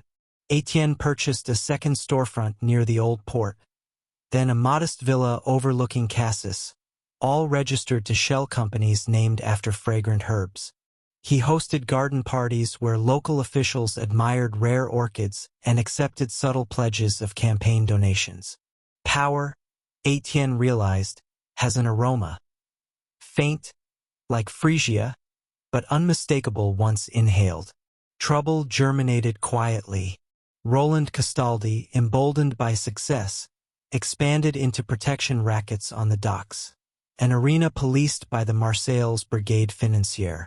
Captain Lucien Girard, meticulous and unhurried, noted that Castaldi's expenditures outpaced his declared income, yet no large transfers appeared in banking records.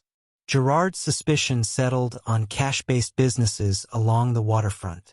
A florist's refrigerated fleet, she reasoned, moved nightly without customs inspection. She opened file 147, Morel, Etienne, possible money courier. Etienne sensed scrutiny when a plain sedan lingered outside the shop for 3 consecutive mornings. He adjusted protocol. Trucks now left an hour earlier, drivers changed routes weekly, and ledger codes were copied onto onionskin sheets burned after each run. He also visited Captain Girard's widowed father with a condolence arrangement, a gesture meant to buy goodwill or at least humanize the florist under suspicion.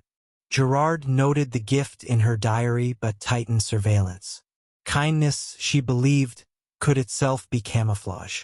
The fracture arrived from within.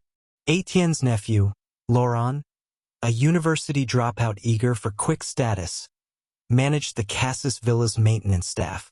Laurent discovered that the wine cellar's soil samples, shipped for horticultural analysis, actually concealed stacks of Franks vacuum-sealed against moisture.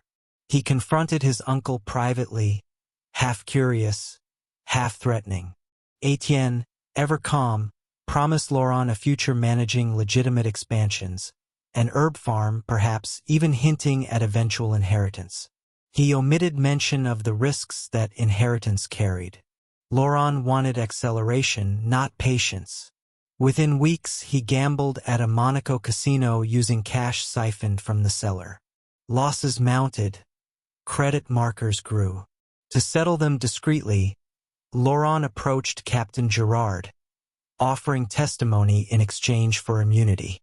Gerard, who had assembled months of circumstantial evidence yet lacked direct links, recognized the opportunity like a rare bloom. She arranged a clandestine meeting at dawn on the Corniche. The sea mist, Laurent noted, smelled faintly of roses drifting from the port.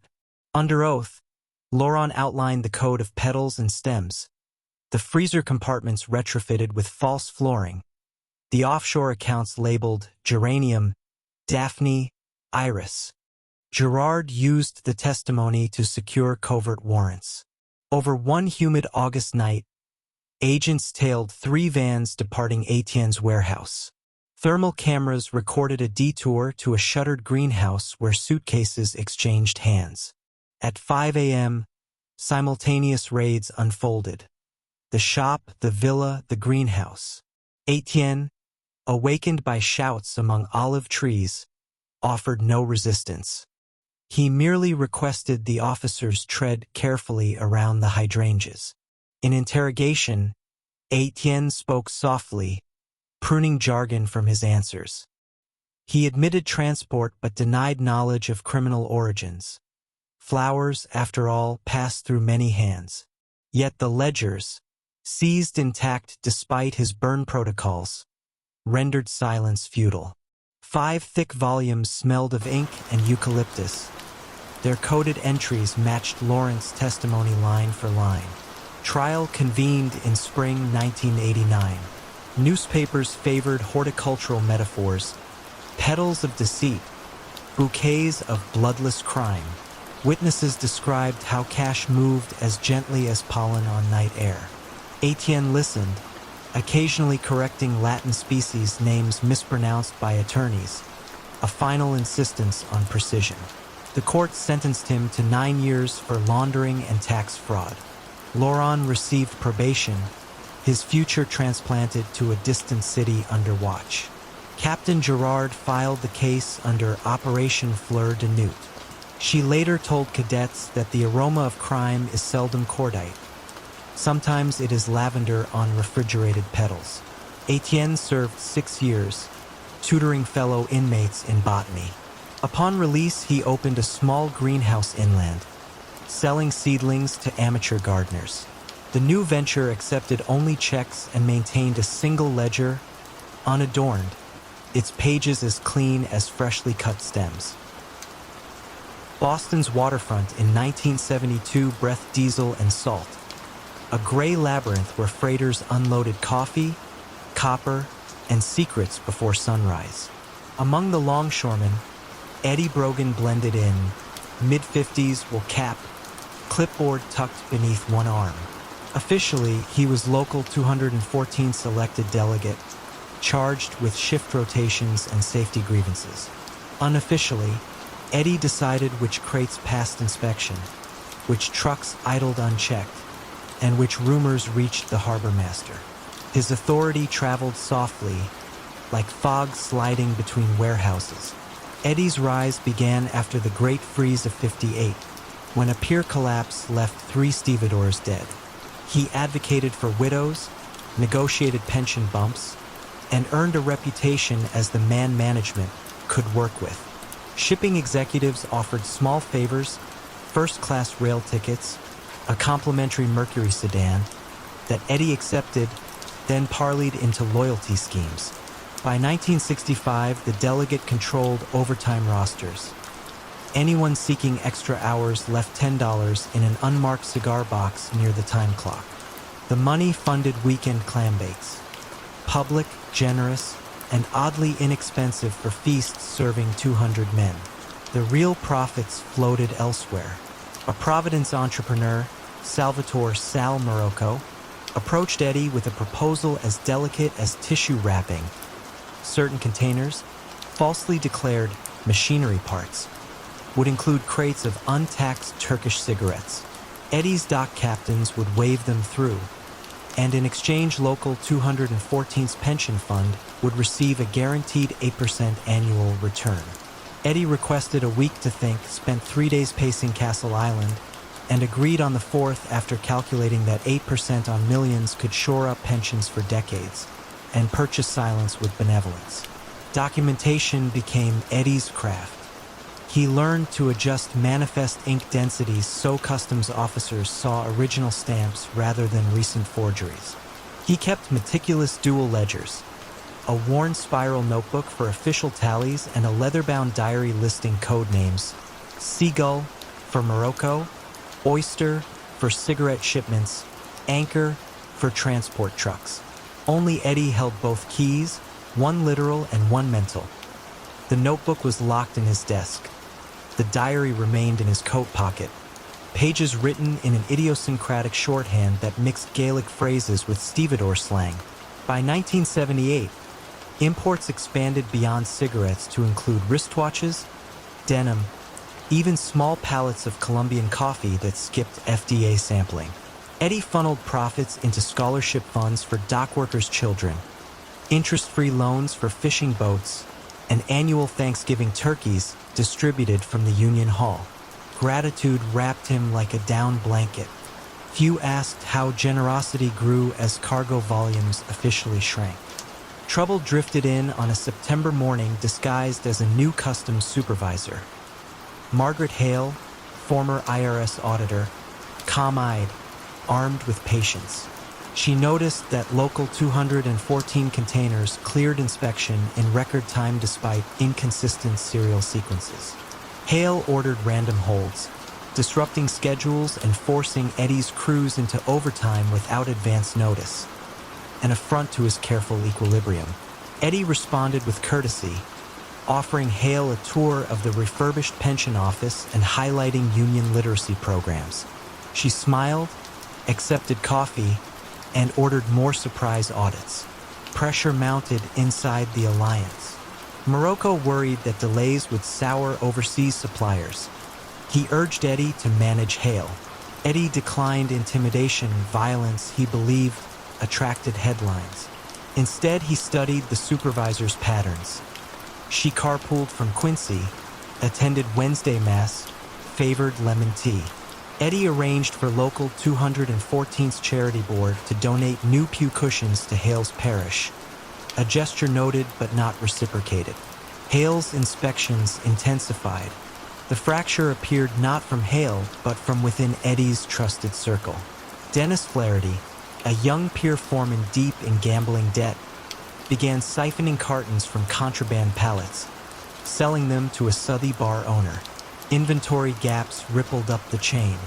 Morocco concluded Hale wasn't the leak. Flaherty was. Furious, he demanded Flaherty's removal permanent if needed. Eddie refused lethal measures, arguing the docks thrived on predictability, not fear. Morocco gave a deadline.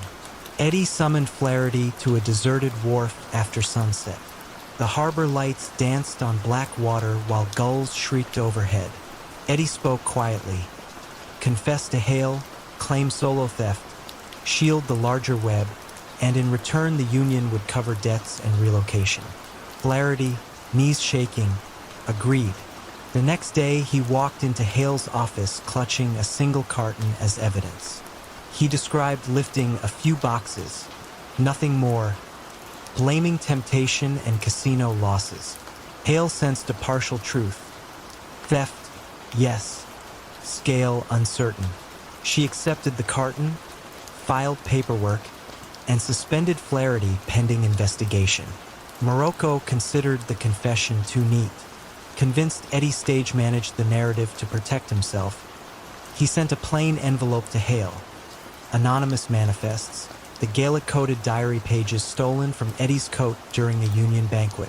Hale, recognizing the mixing of Gaelic and dock slang, cross-referenced dates against customs logs. Patterns emerged. Container numbers recurring on nights Eddie scheduled skeleton crews. Pension fund deposits spiking days later. Warrants followed swiftly. On a cold December dawn in 1980, agents converged on Pier 7.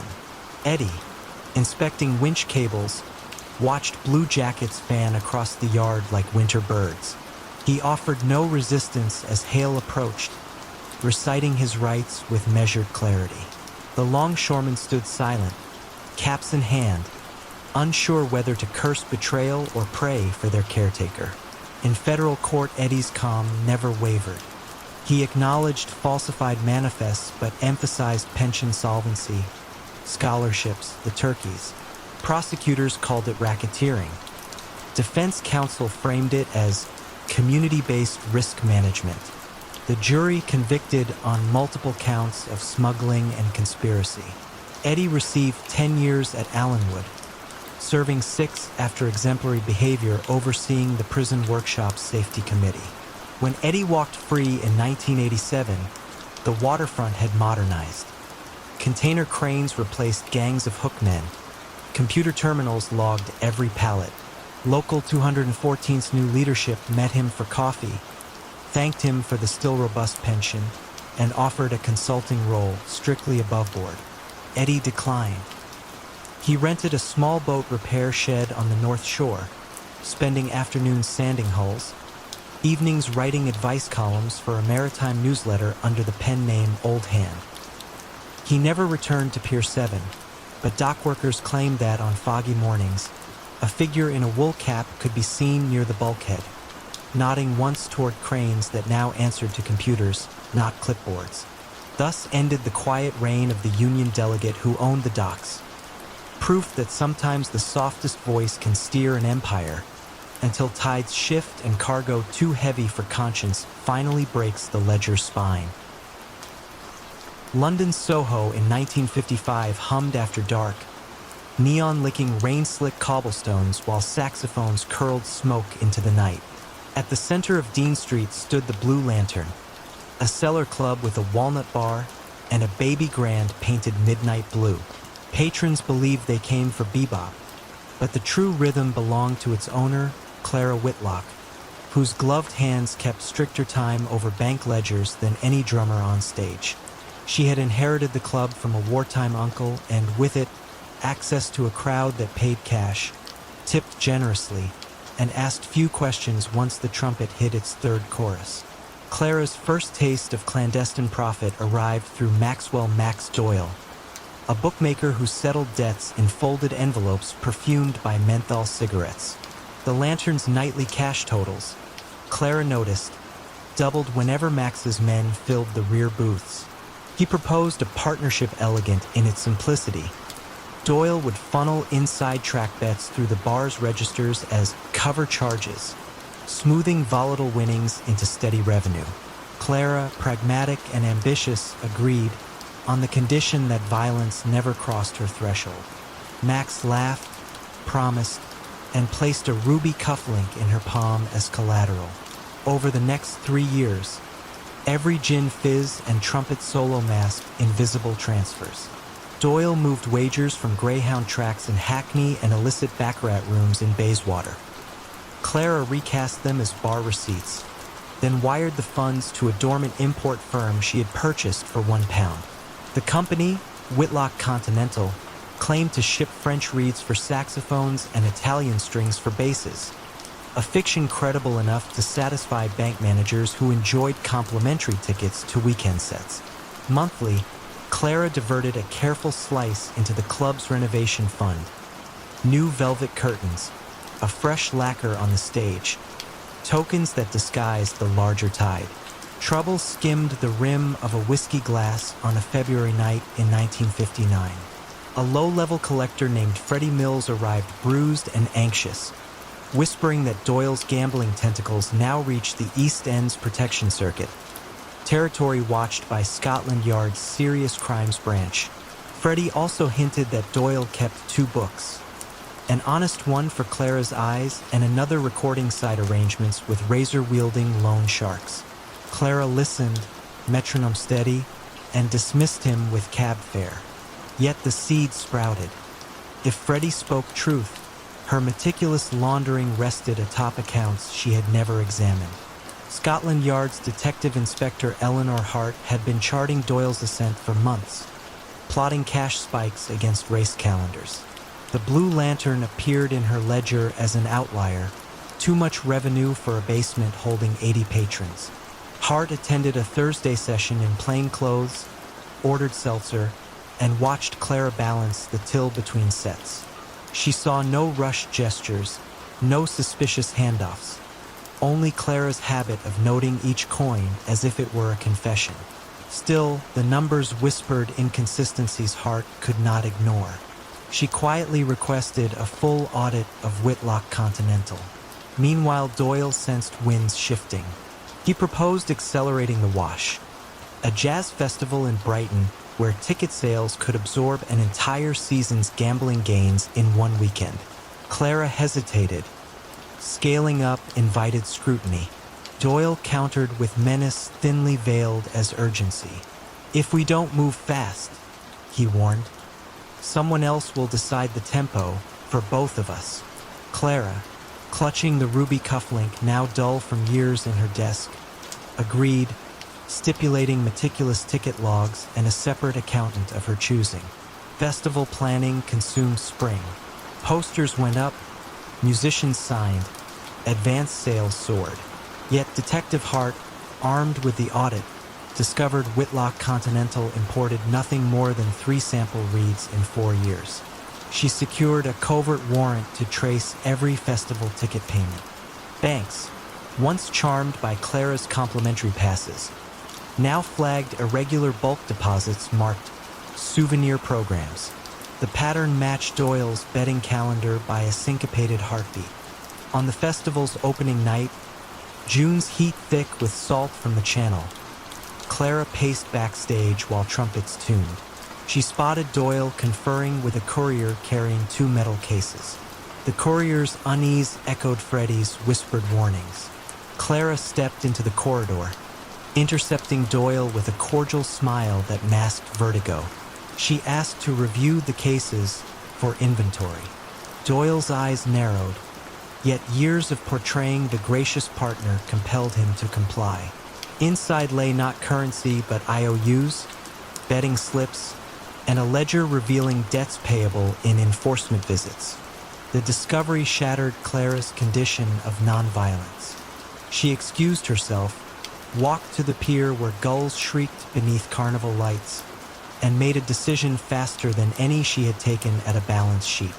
From a phone box, she dialed Detective Hart, whose business card she had lifted earlier from the audit notice, and offered full cooperation in exchange for safeguarding the club and its staff. Hart, surprised but prepared, orchestrated arrests as Friday's headliner hit a high C that seemed to slice the evening in two. Officers closed the ticket booth first, seizing cash stacks elastically bound with racecourse stamps. Doyle was led away amid cymbal crashes that masked the snap of handcuffs. Musicians played on, sensing disruption yet continuing the set. Show business demanded it. Clara, escorted aside, surrendered account codes, wiring instructions, and the import firm's fabricated ledgers. Her statement ran 3 hours, spoken in the same measured cadence she used to count bar receipts. In court, Hart testified that Clara's prompt disclosure prevented the protection racket from embedding across South London. Prosecutors, acknowledging her cooperation, charged her with lesser counts of conspiracy to falsify corporate records. She received 2 years, served 18 months, and within prison walls taught bookkeeping to inmates planning legitimate futures. Doyle, convicted of racketeering and extortion, drew 12. Upon release, Clara reclaimed the Blue Lantern, now scrubbed of hidden rhythms. She installed an upright bass as decor, its strings missing, a reminder. She told new bartenders that silence can be as instructive as music. The club operates to this day, audited quarterly, its cover charge modest, its ledger entries plain. Regulars say the ambience changed after the scandal. Softer, clearer, as though every note finally reaches the listener without laundering its echo through secrecy. In 1966, When the post-war boom draped Los Angeles in steel and stucco, people knew Victor Harland as the architect who made modest buildings elegant. His firm, Harland and Stone, specialized in mid-rise offices with sun-slatted facades, structures that seemed honest, approachable, almost humble. Yet humility was an illusion penciled between margins. Victor's real design lay beneath floor plans, a lattice for laundering construction kickbacks and gently coercing city inspectors who depended on his signature for overtime consulting work. The first stroke of that hidden blueprint came after a lunchtime meeting with Dominic Dom Lazaro, a concrete supplier linked to the San Pedro docks. Dom complained that zoning delays on Wilshire were ruining schedules. Victor suggested a donation to the planning commissioner's favorite youth sports charity. The permit released in 3 days, the pour commenced, and Dom rewarded Victor with an envelope so thick it barely folded. That envelope funded a soft-carpeted drafting studio and planted a notion. Influence, if measured precisely, could be recycled like timber. By 1972, Victor oversaw 6 satellite LLCs that sounded civic, Sunline Redevelopment, West Coast Heritage Trust, but existed only in mailboxes. Contractor overages traveled through these shells, briefly resting abroad before returning as consulting retainers. Harland and Stone's public books looked pristine. Its private ledgers, typed on onion skin paper and housed in fireproof tubes, recorded every pivot / text. Azure equals $20,000. Signify Dom / text. Ochre equals $50,000. Marked a new client from Vegas flush with casino cash. Colors replaced names. Percentages replaced emotions. Victor's power bloomed quietly. Planning staff received season box tickets at the Hollywood Bowl. Engineers were invited to lakeside retreats where blueprints floated beside fly fishing gear. And local banks renewed loans at subprime rates because Victor invested in their community art drives. Each favor felt like civic engagement until the ledger assigned it a color code. Yet every structure develops hairline cracks. In 1978, a meticulous junior auditor named Elaine Shore joined the city's redevelopment agency. Reviewing parking garage subsidies, she noticed repeat appearance of Sunline Redevelopment, always as design advisor, never submitting drawings, always collecting the same rounded fee. She flagged the row, then 37 similar rows. Her supervisor advised caution. Victor's firm, he said, keeps the skyline honest. Elaine kept digging, copying invoices onto microfiche each evening before janitors arrived. Meanwhile, Victor faced a subtler threat. His partner, Matthew Stone, who preferred legitimate accolades to shadow profits. Stone learned that Dom's crews were mixing inferior aggregate to inflate yield. A cracked facade on Flower Street endangered Harland and Stone's reputation. He demanded Victor sever ties with Dom and the shell companies. Victor countered with numbers, pensions funded, scholarships endowed, payrolls secured. Stone replied, "We're architects, not accountants of corruption." The confrontation ended politely but left Victor sleepless. Stone's ethical fervor risked collapsing the lattice. Victor sketched contingencies. By Stone out, promote him to a ceremonial role, or, simplest of all, present him with a non-disclosure agreement linked to a lucrative severance fund quietly financed by the Ochre account. Stone refused the golden cage, threatening to alert the California Board of Architecture. Pressure converged. Elaine's audit memo, now 70 pages, reached the district attorney's financial crimes unit. Stone drafted a resignation letter that, if filed, would trigger mandatory firm review. Victor chose misdirection. He personally invited Elaine to tour the firm's new eco-model building, hoping to dazzle her into leniency. She accepted, notebook in purse, questions rehearsed. During the visit, Elaine noticed a color-coded wall calendar inside Victor's private mezzanine. Shades, azure, ochre, viridian, matched those on the suspicious invoices. She asked about them. Victor claimed they tracked seasonal lighting tests. The explanation felt rehearsed. She photographed the calendar when Victor stepped out to take a call. That call was Dom, furious that a building inspector had demanded retesting of the Flower Street concrete. Dom urged stronger measures. A busted taillight, maybe a shove down the stairs. Victor, who loathed overt brutality, warned that violence would splatter onto all of them. He promised to handle the inspector diplomatically and hung up, hands trembling over the receiver. Elaine's dossier, bolstered by the calendar photo, reached Assistant DA Marshall Keene the same week Stone's resignation landed on the board's desk. Keene saw leverage, flipped the ethical partner to corroborate the auditor's paper trail. Stone agreed, providing insider translations of Victor's color ledger, testimony that turned vague shades into precise dollar figures. On a drizzly January dawn in 1981, plainclothes agents arrived at Harland and Stone's glass-walled foyer. Draftsmen watched their principal architect led away, charcoal still smudging his cuffs. Warrants seized the onion skin tubes, the coded calendar, and transaction logs from 3 obliging Swiss banks, now eager to cooperate after new treaties on tax evasion. In court, Victor's defense painted him as a visionary trapped between bureaucracy and client demands. Prosecutors countered with color swatches laid out like paint chips, each linked to a transfer, a bribe, a laundered return. Stone's calm testimony and Elaine's forensic accounting left little canvas for doubt.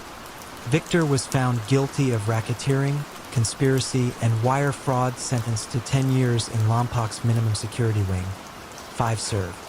Dom Lazaro, indicted separately, fled toward Mazatlan but was detained at a Phoenix layover, undone by an unpaid parking ticket that flagged his alias. He spent 8 years in federal custody, contemplating aggregate ratios behind razor wire. Harland and Stone reorganized under a new name.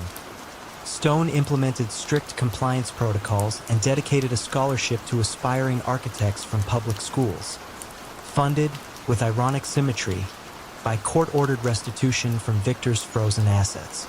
Elaine Shore advanced to deputy controller, instituting audit software that flagged any vendor appearing more than twice without deliverables. Victor left prison gray-haired, hands steady only when touching blank drafting paper. He rented a one-room studio in Santa Barbara, designing seaside gazebos for modest fees.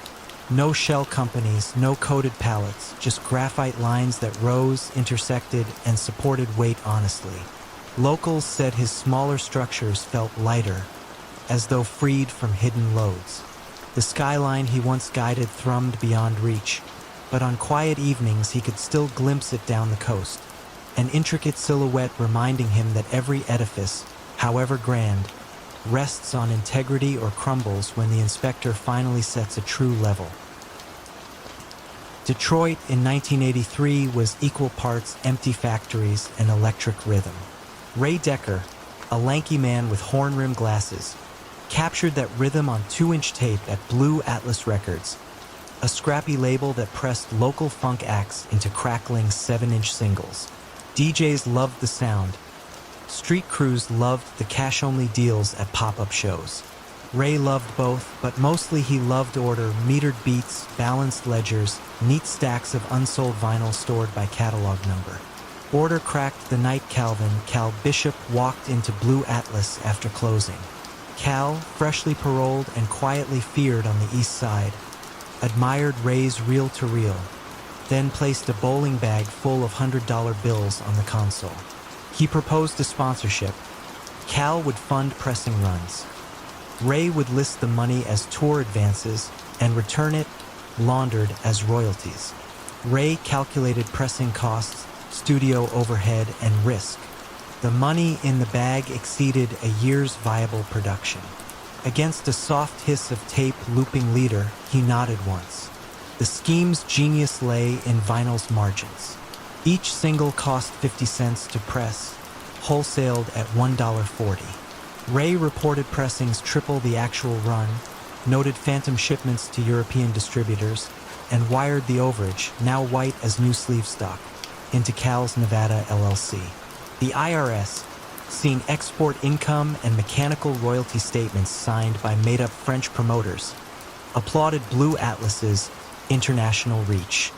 Cal, thrilled, expanded the arrangement from $5,000 to $20,000 a week, delivered Friday mornings in that same scuffed bowling bag. Ray's reputation soared. Local musicians trusted a label that suddenly printed picture sleeves and arranged late-night radio spots. Critics called Blue Atlas Motown's scrappy air. He hired an assistant, Tammy Nguyen, a Wayne State accounting grad who color-coded royalty spreadsheets and believed every recorded sale. For a year, the only dissonance was Cal's occasional reminder, "Keep the count spinning, Ray. Empty grooves make noise." Inevitable warp began with a harmless question. Tammy, reconciling shipping invoices, noticed catalog BA 113 listed in foreign sales yet missing from inventory.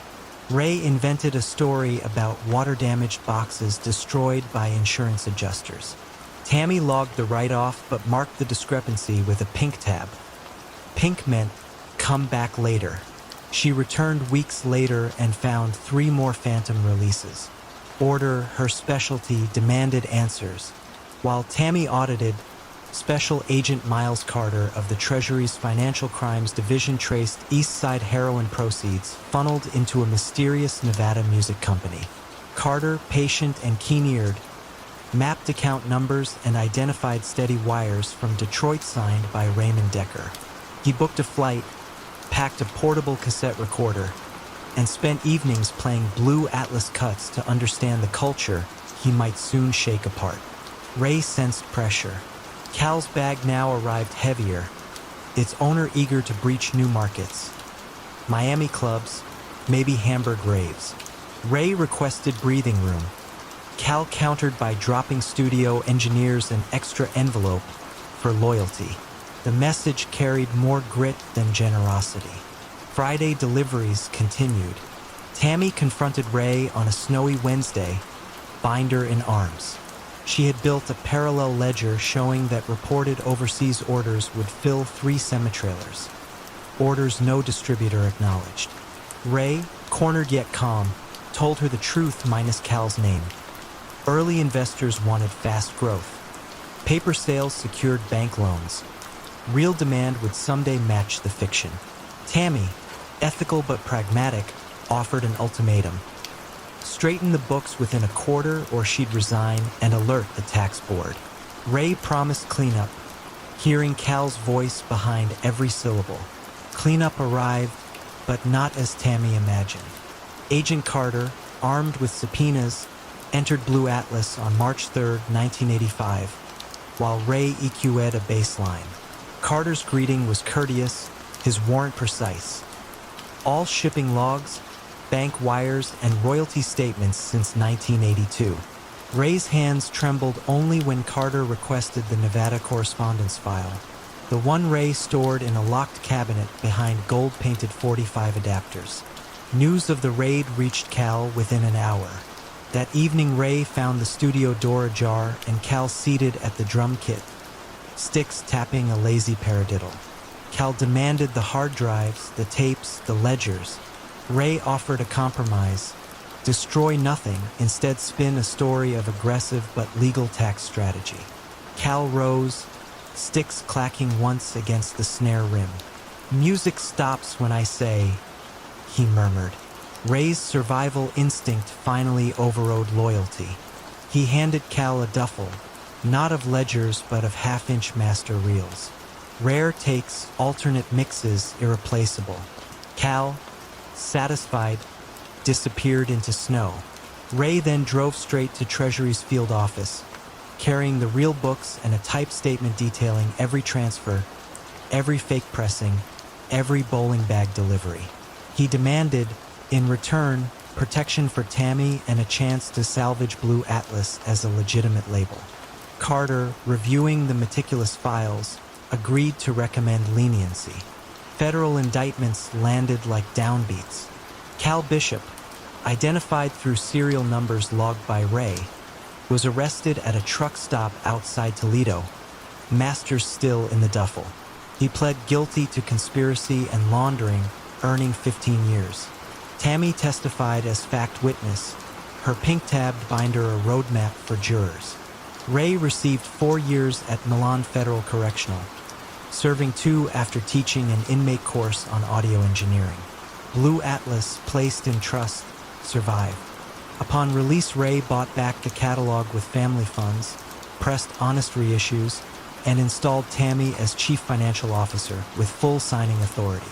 The label now files quarterly reports that list every unit sold, even the ones returned warped.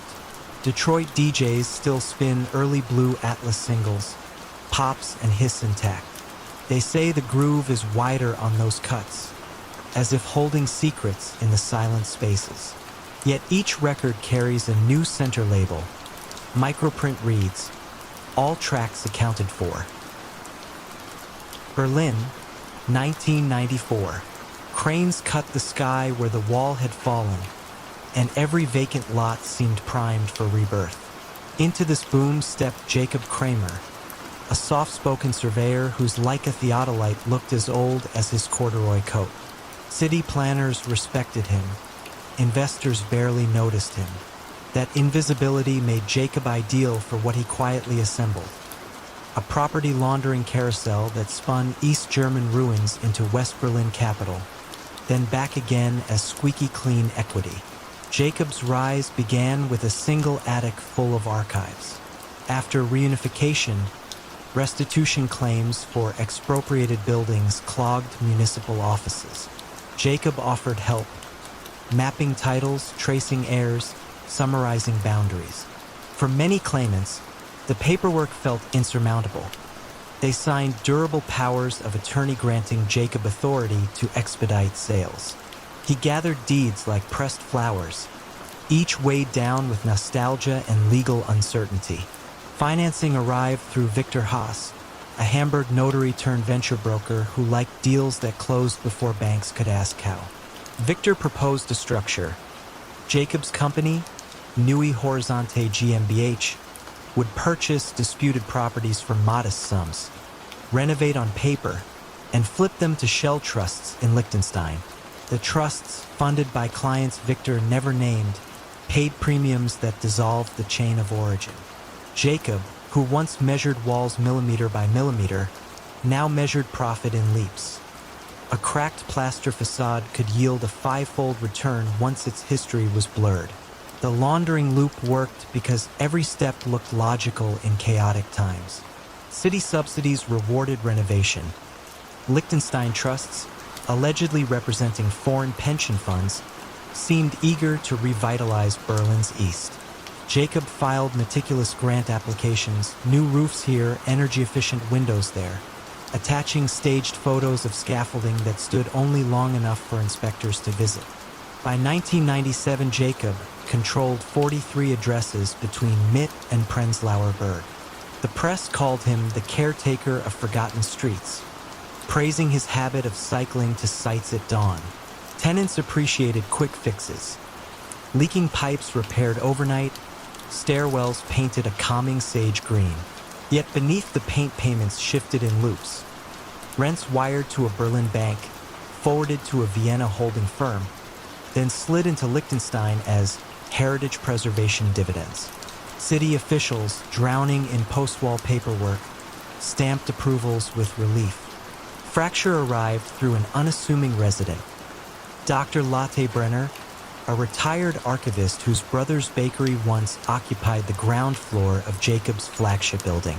Lotte, reviewing compensation records, noticed that the listed purchase price for her family's former shop was 1/10 market value, signed by an heir living in Uruguay who, according to family letters, had died in 1989. She confronted Jacob outside the courtyard, asking how a deceased relative had signed a 1995 deed. Jacob smiled, promised to investigate, and pedaled away, heart drumming louder than any demolition hammer. Lotte's instincts led her to the Landeskriminalamt's Economic Crimes Unit, where Inspector Felix Arendt already nursed doubts about rapid property flips. Arendt collected sales ledgers, grant applications, subsidy receipts. What puzzled him were identical renovation invoices filed across different addresses on the same date, each signed by a contractor who had dissolved a year earlier. The pattern remained shadowy until Latte provided the forged Uruguayan signature, a fixed point to anchor a wider fraud map. Arendt's team began Operation Sage, named after Jacob's favorite stairwell color. They discreetly interviewed current tenants, photographed facades that supposedly housed new insulation yet showed original GDR-era brick, and subpoenaed payment flows. Banks, now sensitive after international pressure on money laundering, supplied records. Funds originating in Moscow corporates, routed through Cyprus, landing in Liechtenstein trusts that immediately wired acquisition capital to Nui Horizonte GmbH. Meanwhile, Victor urged acceleration. A Slovak investor, codenamed Nordlicht, wanted 10 buildings before year's end. Jacob hesitated, the gossip of audits, the archivist's questions, but Victor dismissed fear. Paper, he said over espresso at the Hotel Adlon, is stronger than concrete if you stack enough of it. Jacob nodded, though sleep came sporadically. December snow revealed the first external crack. A subsidy inspector, revisiting a renovated attic, found bare rafters and frostbitten pigeons where blueprints promised loft apartments. He filed an anomaly report that slid across Arendt's desk the same hour bank data finally aligned with forged invoices. Warrants formed like ice on the spree. Dawn on February 12, 1998. Unmarked vans rolled into Jacob's quiet street. Officers in plain coats entered Nui Horizonte's office, a converted bakery whose sign still smelled faintly of yeast. Jacob was drafting a grant schedule when Arendt appeared, polite, almost apologetic, but with authority irrevocable. Boxes of files stacked taller than survey poles left the premises. Hard drives followed, tagged with evidence seals that shimmered under fluorescent lights.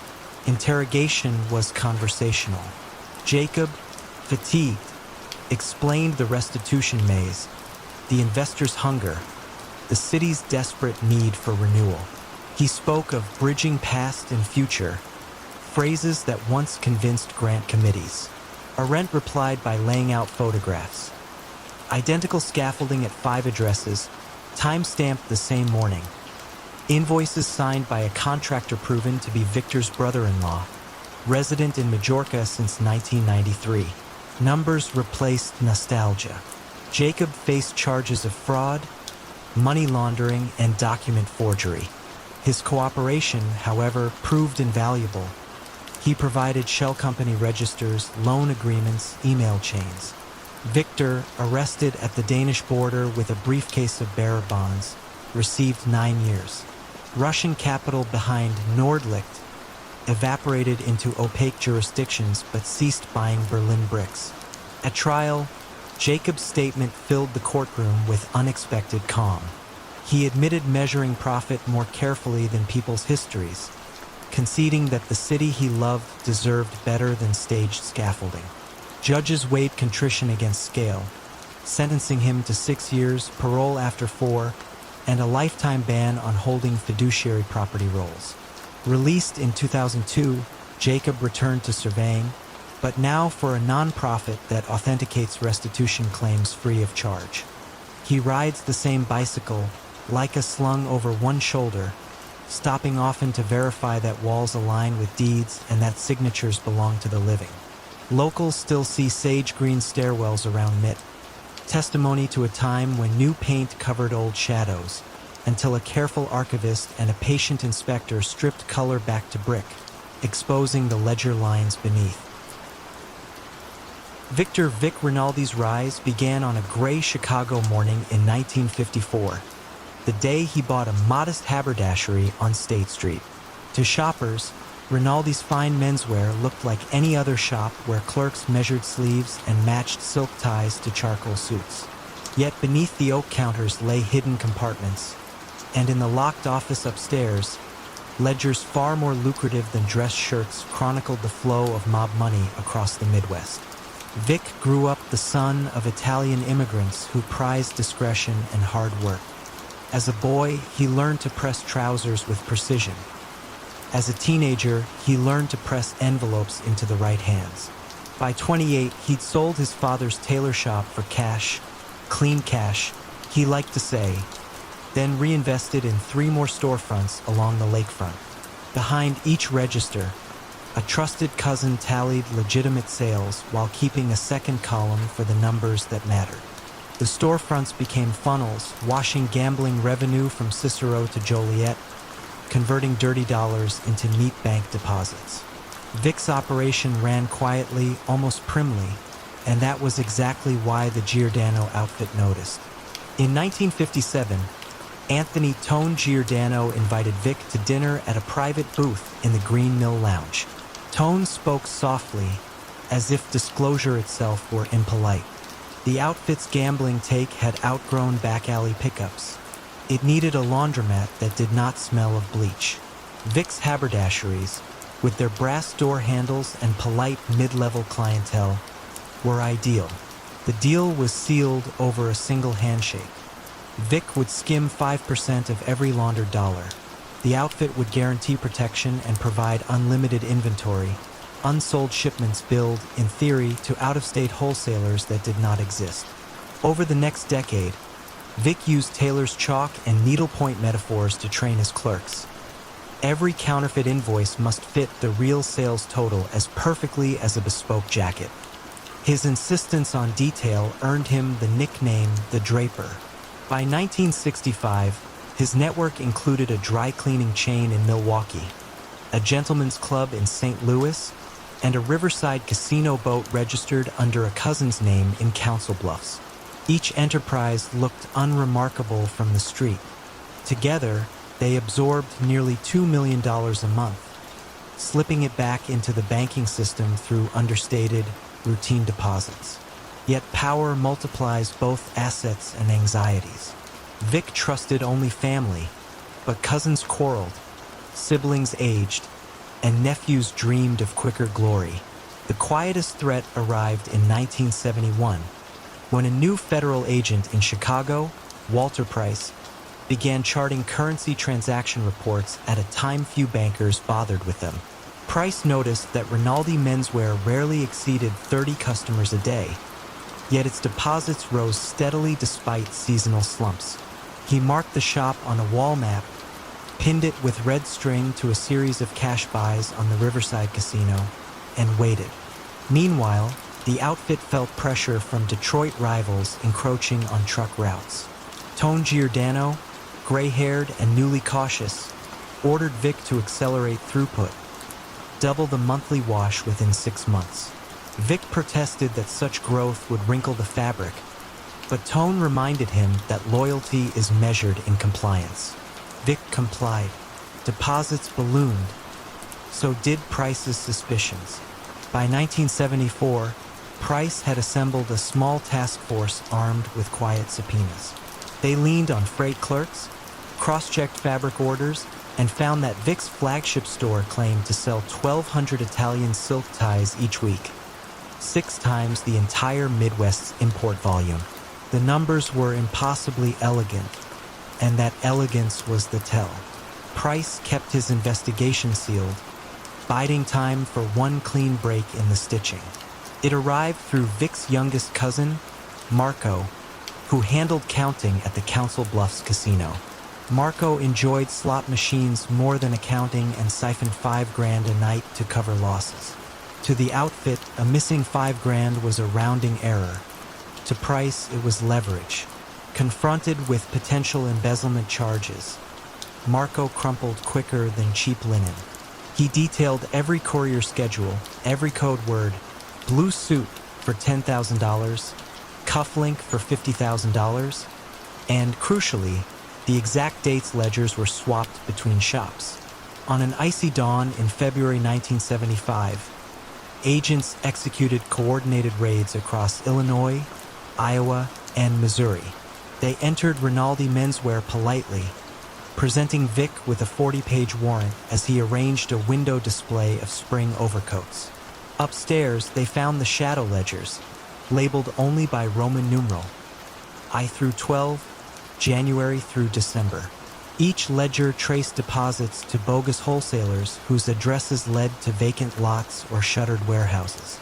The trials were neither loud nor short. Vic faced 48 counts of racketeering, money laundering, and conspiracy. His defense leaned on respectability. Bespoke suits, community donations, quiet charm. But numbers, like seams, tell their own truth. The jury took 2 days to convict.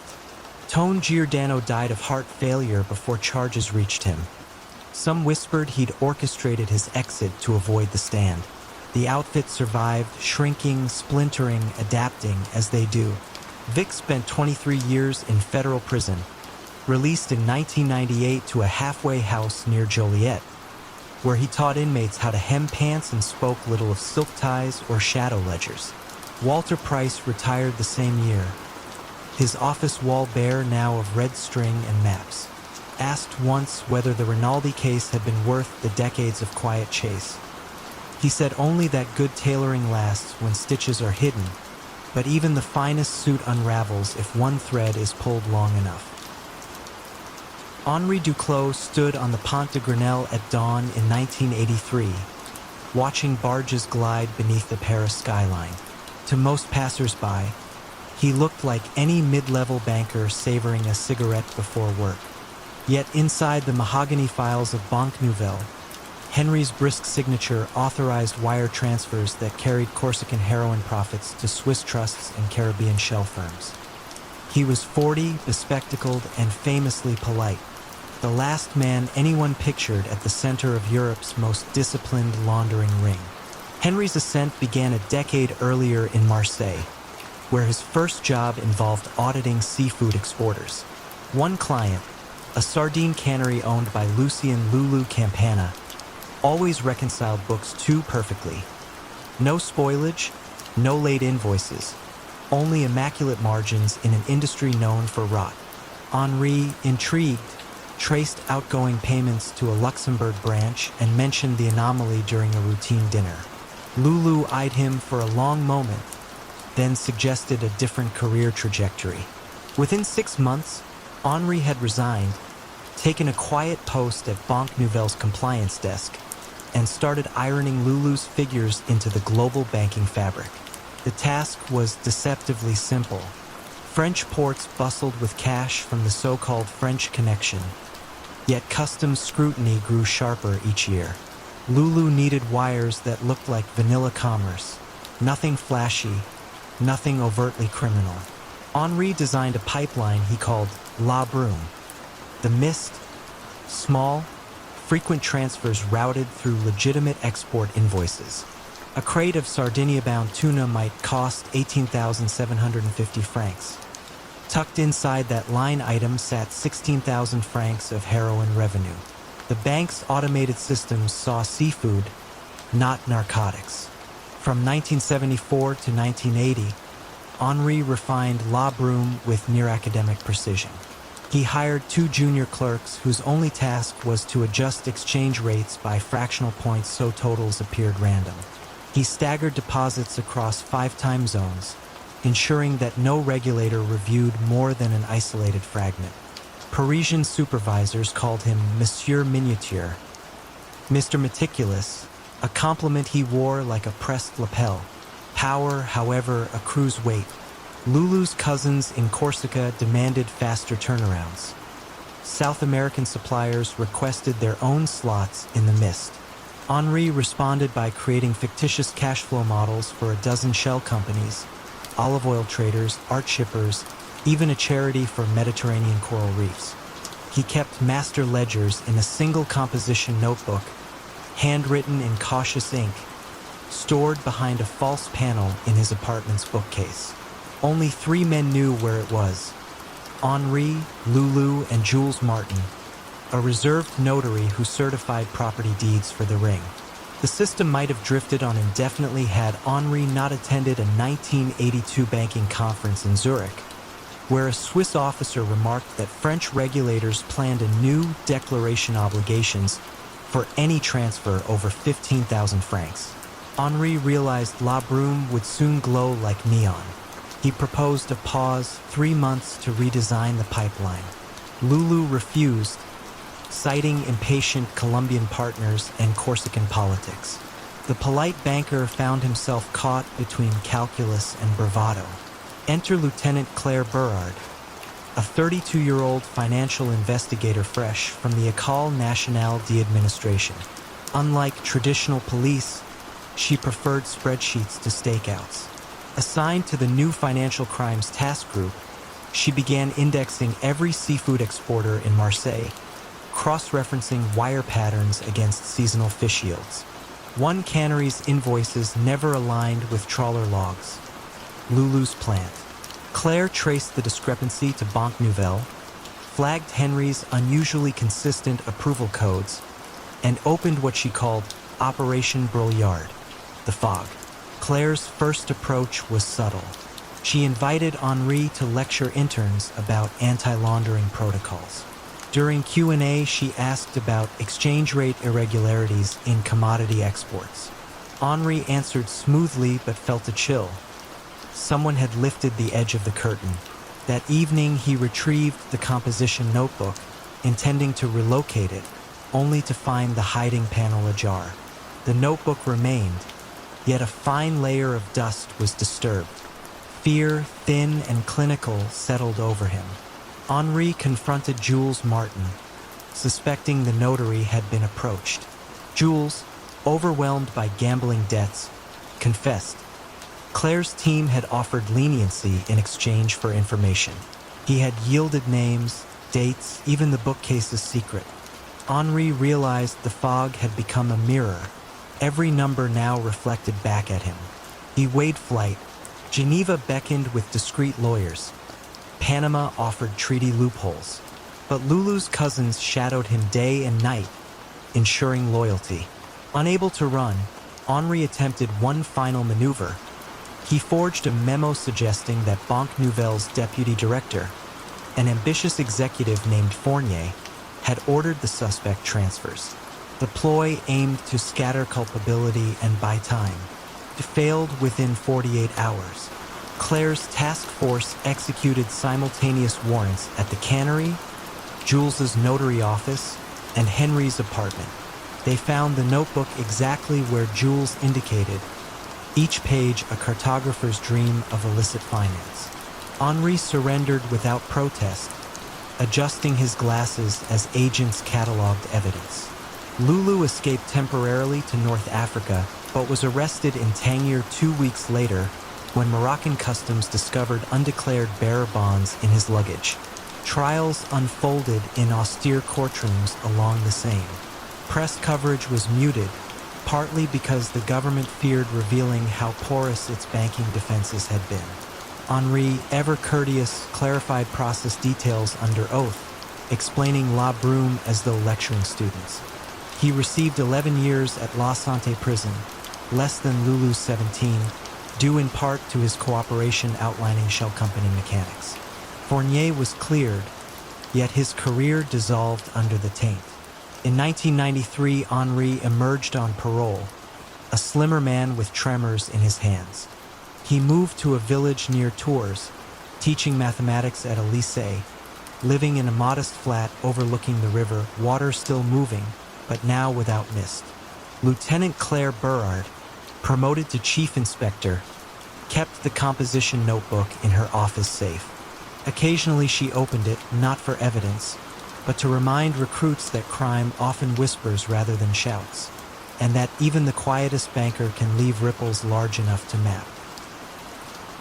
Maurice Carlyle opened the Blue Lantern Jazz Club on Frith Street in the spring of 1961, when London still smoked from post-war austerity and every basement seemed to echo with saxophones.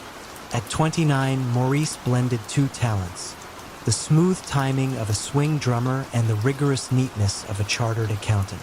In the afternoons, he balanced books for a small firm in Holborn. At night, he checked ticket stubs, adjusted the house piano stool, and listened to horn solos curl into the ceiling. Most patrons assumed the club survived on whiskey sales and late-night jam sessions. In truth, its greatest revenue came from figures Maurice never printed on the menu. His first silent partner was Albert "Bertie" Rowe, an East End fixer who supplied the club with smuggled scotch at half market price. Bertie noticed that Maurice filed meticulous cash summaries each dawn, reconciling every shilling. Such discipline, he mused, could polish rougher earnings. He proposed a discreet service. The Blue Lantern would inflate nightly ticket totals and bar tabs, absorbing Bertie's betting shop proceeds before banking them as legitimate cash. Maurice hesitated. He loved jazz, not jail, but Bertie promised stability, and the club's mortgage loomed. One handshake under the stage lights began a laundering pipeline masked by bebop and cigarette haze. Word spread among London's underworld as swiftly as a trumpet cadenza. Within 5 years, the Blue Lantern reported sellout crowds 6 nights a week, even during midwinter fogs when chairs sat empty. Extra patrons existed only in ledger columns, their imaginary tips smoothing quayside smuggling profits and protection fees from Soho clip joints. Maurice diversified, forming Blue Note Distribution, a shell company that claimed to export British jazz records to Sweden, Norway, and improbably Liechtenstein. Each phantom shipment disguised cash transfers to Swiss holdings, justified by bogus royalty statements. By 1973, new value-added tax regulations required detailed invoices for entertainment venues. Maurice adapted quickly, hiring his cousin Lillian, a former civil service clerk, to fabricate audience surveys, artist contracts, even lighting rig receipts. The Blue Lantern glowed softly in newspapers as a cultural landmark, while backstage, brown envelopes changed hands to keep fire inspectors satisfied that capacity matched the swollen figures on the books. Success, however, attracts louder tempos. Stanley "Stan" Gray, a rising racketeer with ties to South London hijack crews, demanded entry into the laundering loop. He offered volume, truckload robberies along the M25 generated bundles that needed washing weekly. Maurice, wary of attention, capped the club's throughput at a tidy £8,000 per night. Stan wanted double. Tension simmered like a muted trumpet solo, unresolved but thick with warning. Enter Dorothy Finch, a quiet investigator at Her Majesty's Customs and Excise. Fascinated by export rebate fraud, she saw patterns where others saw noise. While auditing small record labels in 1982, she noted that Blue Note Distribution claimed to ship more LPs overseas than Britain's entire jazz market press that year. Curious, she visited the Blue Lantern on a rainy Thursday, buying a single ticket at the door. The club, half full, hardly matched the nightly 300 guest figures declared in VAT returns.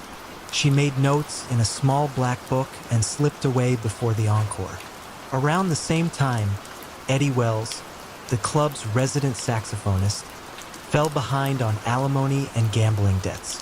One night, he discovered a box of surplus ticket rolls in Morris's locked office while searching for bourbon. Realizing the rolls' serial numbers never matched till totals, Eddie photographed them. Desperation led him to freelance reporter Martin Keane, who paid £500 for the pictures and a taped confession describing how chairs were counted twice, sometimes thrice, to pad attendance. Keane's Sunday expose, Phantom Audiences of Soho, did not name the Blue Lantern but described its layout so precisely that regulars needed no hint. Dorothy Finch pounced, cross-referencing the article with her export irregularities. She assembled a task force of tax officers and metropolitan police, dubbing the probe Operation Downbeat. Warrants brewed while Maurice, sensing heat, prepared a contingency. He shifted bulk cash through Stan Gray's warehouse, planning to shutter the club for renovations and vanish to Valencia. Stan had other plans. Fearing that closure would freeze his laundering spigot, he threatened Maurice in the alley behind the club, brass-knuckled hand resting on a crate of drum cymbals. Maurice agreed to keep doors open another month, buying himself time. It was 1 month too long. At dawn on May 18, 1984, investigators swept into the Blue Lantern. They cataloged ledgers, seized false export forms, and traced cash logs to smugglers already on customs watch lists. Maurice stood beneath the stage's soft blue bulbs, hands steady, as officers counted and used ticket rolls identical to numbers logged months earlier. Stan Gray, arrested the same morning at his warehouse, cursed Morris's caution too late. The trial at the Old Bailey wound through summer, expert witnesses debating jazz economics versus plausible seating capacity. Lillian's forged invoices unraveled under forensic ink analysis. Export board officials confirmed that no shipments reached Scandinavia in years. Faced with overwhelming arithmetic, Maurice pleaded guilty to conspiracy to launder and tax evasion. He received 10 years, reduced to 7 for cooperation mapping Stan's wider network. Stan drew 12. The Blue Lantern closed, its sign removed, the basement silent except for distant underground rumbles. In 1991, Maurice emerged on parole, hair thinner, rhythm intact. He settled in Margate, teaching bookkeeping at a community college and volunteering at a seaside arts cafe that hosted Sunday jazz trios. Dorothy Finch, later promoted to assistant commissioner, kept a framed Blue Lantern ticket on her office shelf. A reminder, she told new recruits, that numbers may dance as elegantly as music, but the wrong notes eventually catch the ear of someone who listens carefully enough. Would you like the next story? The Grand Neptune Casino opened its doors on Atlantic City's boardwalk in the summer of 1991, just after twilight laws were loosened and neon seemed to outshine the sea. Tourists noticed the polished marble floors, the uniformed croupiers, and the ceiling mural of mythic sea gods.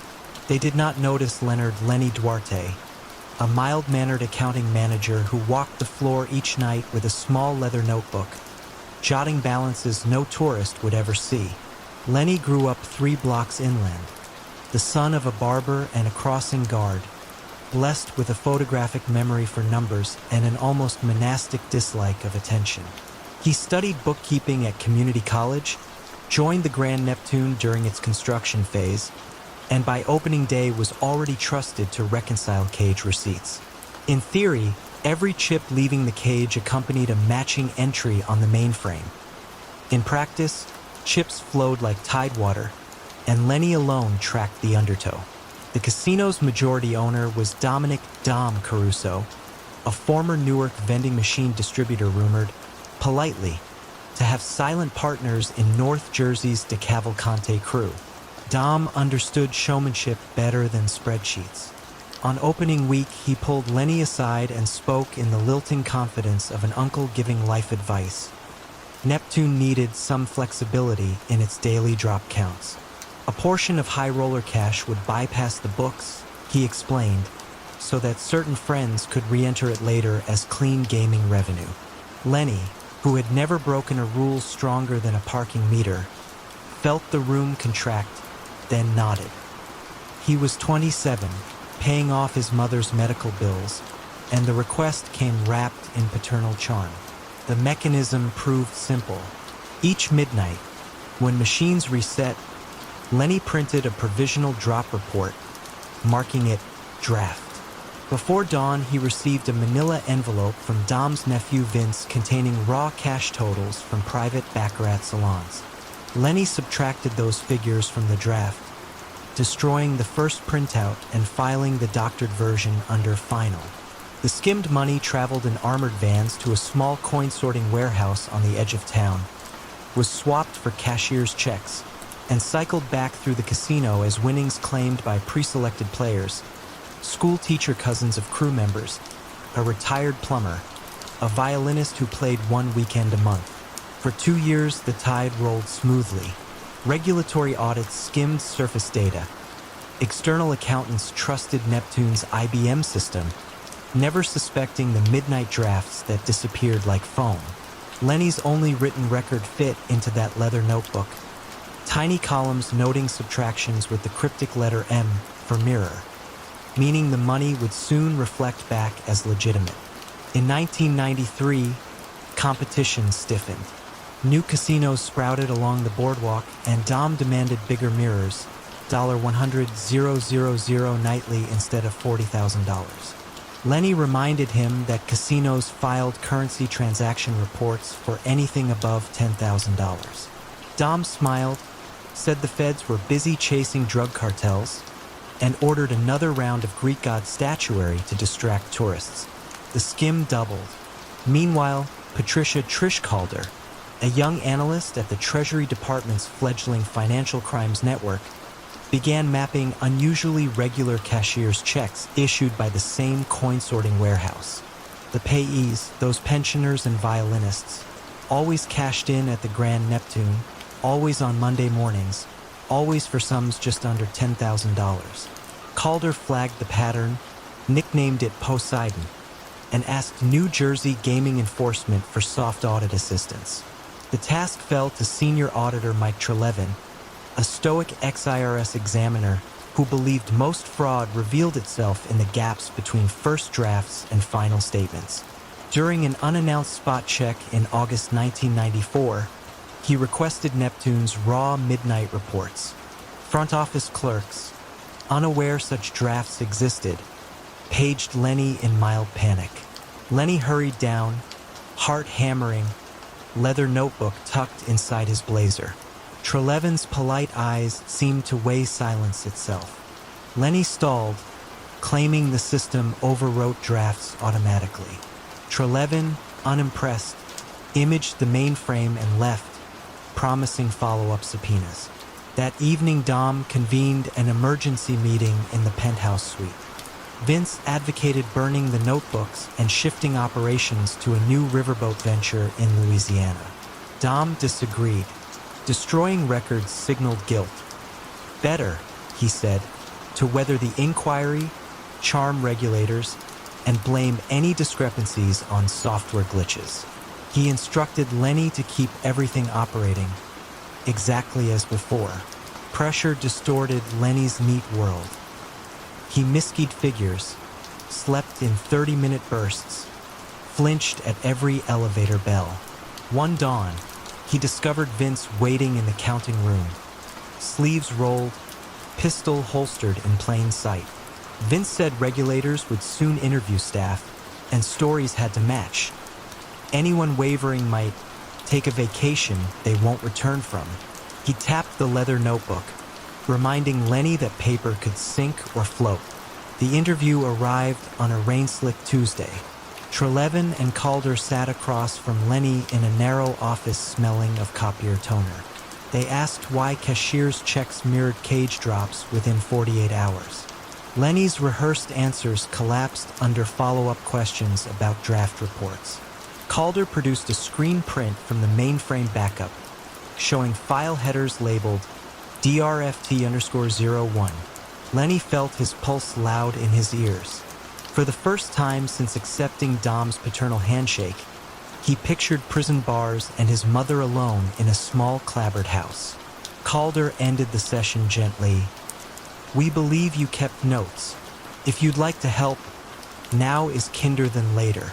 Lenny hesitated, then handed over the leather notebook without a word.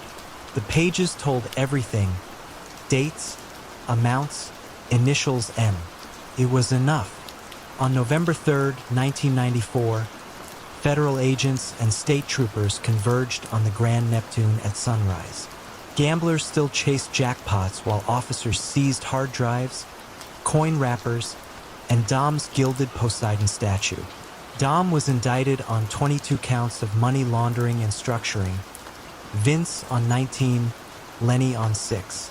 At trial, Lenny testified in measured, sorrowful tones, explaining mirrors and midnight drafts. His cooperation reduced his sentence to 18 months in a minimum security camp. Dom received 12 years, Vince 9. The Grand Neptune never reopened. its marble floors cracked under humidity, and the mural peeled away until only dim outlines of sea gods remained. Upon release, Lenny moved inland to Lancaster, Pennsylvania, where he kept books for a farm equipment dealership and volunteered evenings teaching budgeting at a local community center. When asked about casinos, he said only that numbers can look like waves, beautiful from a distance, deadly when you're caught beneath the surface. Patrick "Paddy" Malloy began hauling crates along Boston's Commonwealth Pier in 1948.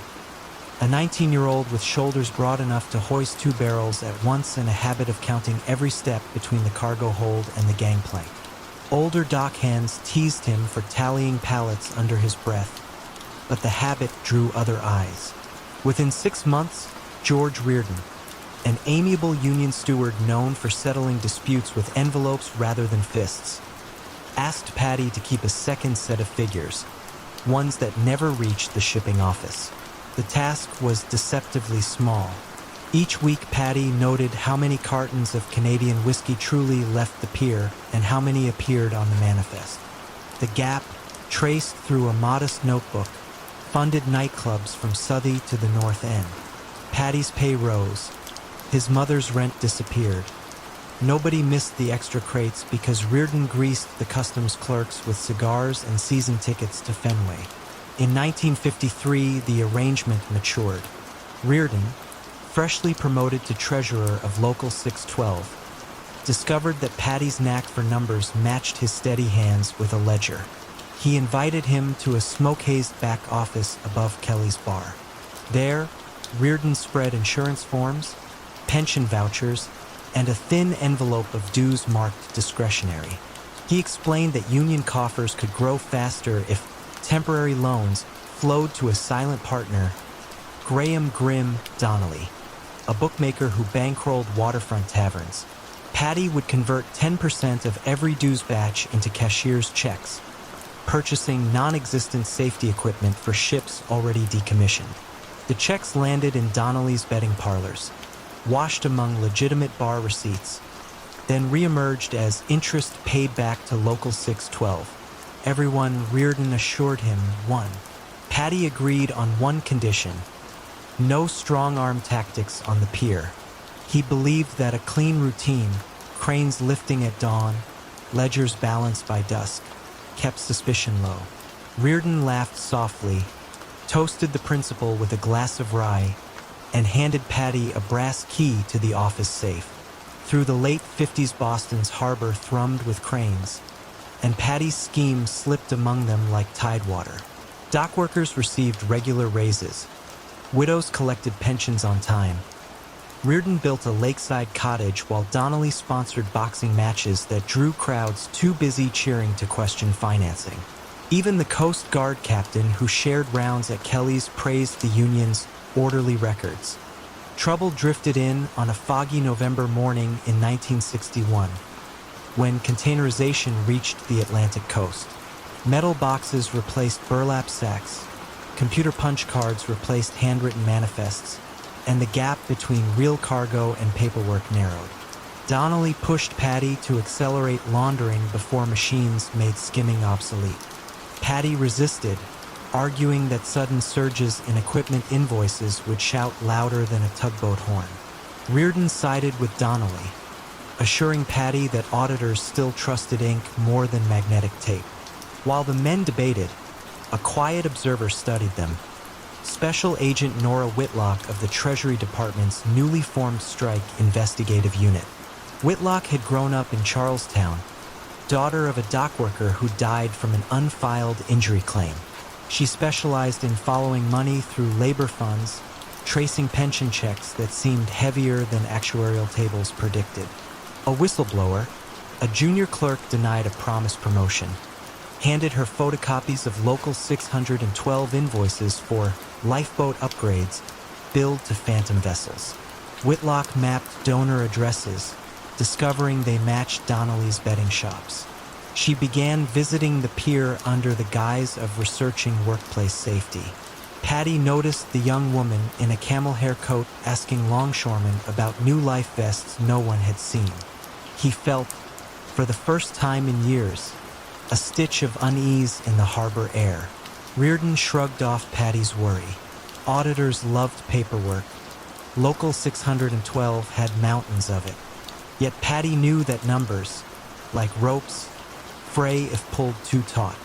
He revisited the office safe, reread notebooks spanning 13 years, and realized each entry, every loan, every fictitious upgrade, created a trail exact enough for any determined tracker. Donnelly offered a blunt solution. Burn the ledgers, move operations to Newark, and let the ocean swallow the past.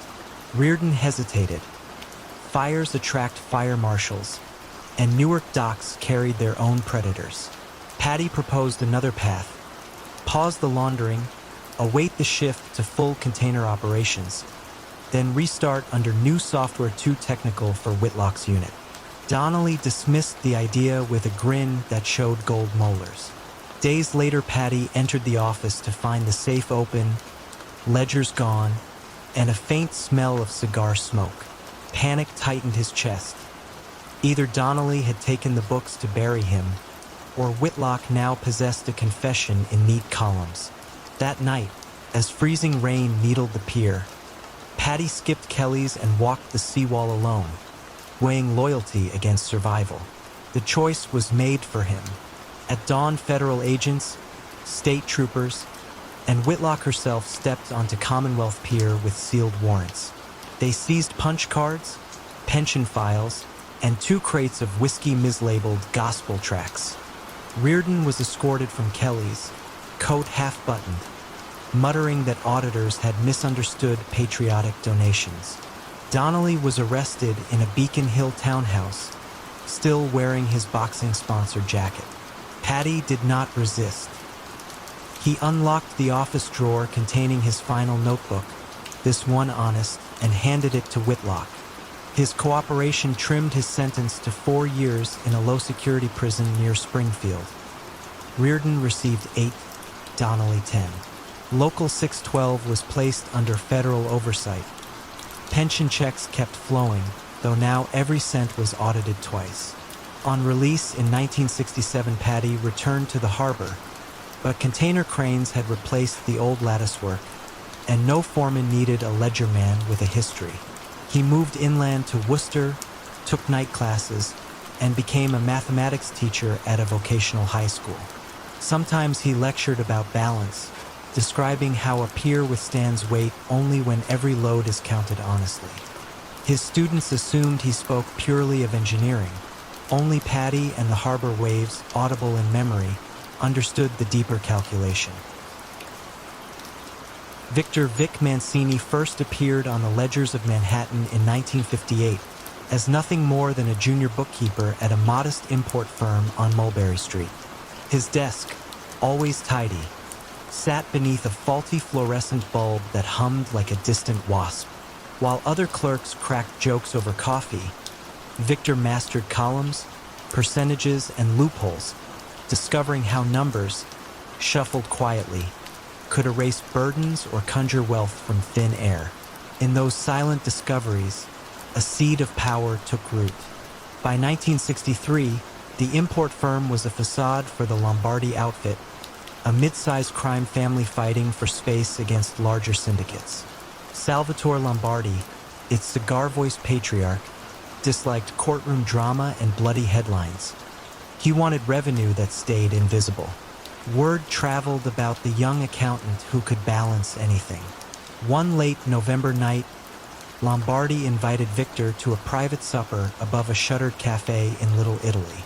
They discussed tax brackets over marinara, and by dessert Victor controlled every ledger the outfit owned.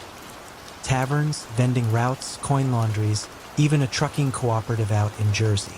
The arrangement looked legitimate, smelled legitimate, and, thanks to Victor's intricate layering, paid almost nothing in tax. Victor's rise was silent but swift.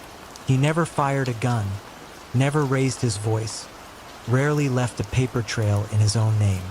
Instead, he invented shell distributors, each no more than a rented mailbox in Delaware, funneled cash through them, and reinvested it into real estate under yet another chain of holding companies. By the early 70s, Lombardi's men felt untouchable. The outfit declared fewer than 2% of its true income and still sailed past IRS audits. Agents saw only spotless binders that Victor produced on request, complete with forged vendor receipts aged by coffee stains and smudged thumbprints for authenticity. But power has gravity, and even invisible empires cast shadows. In 1976, the outfit muscled into a mid-Atlantic garbage haul contract controlled by the rival Cavallo family. Trucks were torched, threats whispered. Salvatore Lombardi trusted Victor to cool tensions, not with force, but with numbers. Victor proposed a joint holding company that promised everyone a slice, burying ownership under layers too complex to unravel quickly. The truce held. Yet inside the truce, resentment fermented, especially among Lombardi foot soldiers accustomed to more direct solutions. They muttered that the bookkeeper had traded fear for fractions. The FBI's organized crime task force, meanwhile, noticed an anomaly. A small Brooklyn deli, owned on paper by a bedridden aunt of Victor's, seemed to clear 5 times the revenue of comparable shops. Special Agent Lenora Graves suspected a laundering valve. For 2 years, she gathered bank records, subpoenaed utilities, and quietly interviewed flour suppliers who swore the deli purchased far less bread than its claimed sandwich output suggested. Each breadcrumb pointed to Victor, though never conclusively. He remained a name at the bottom of shell documents, always insulated by another entity or a deceased relative. Pressure inside the outfit grew after Salvatore Lombardi died of a stroke in 1981. His hot-headed nephew Benny "Brass" Lombardi inherited leadership and saw spreadsheets as cowardice. Benny ordered a return to visible muscle, hijackings, and strong-arm tactics, actions that sprayed attention everywhere Victor had spent 20 years deflecting it. The accountant cautioned him at a closed-door meeting. Overt violence would invite RICO indictments, and RICO, unlike the IRS, could treat the entire family as a single conspiracy. Benny scoffed. In that moment, Victor realized he had become more custodian than partner, necessary yet disposable. Agent Graves sensed the shift. Arrest reports spiked. Whispers leaked about Benny ignoring the old guard. She widened her net, flipping a low-level driver on a stolen electronics route. The driver supplied routing numbers from deposits he made at Victor's instruction.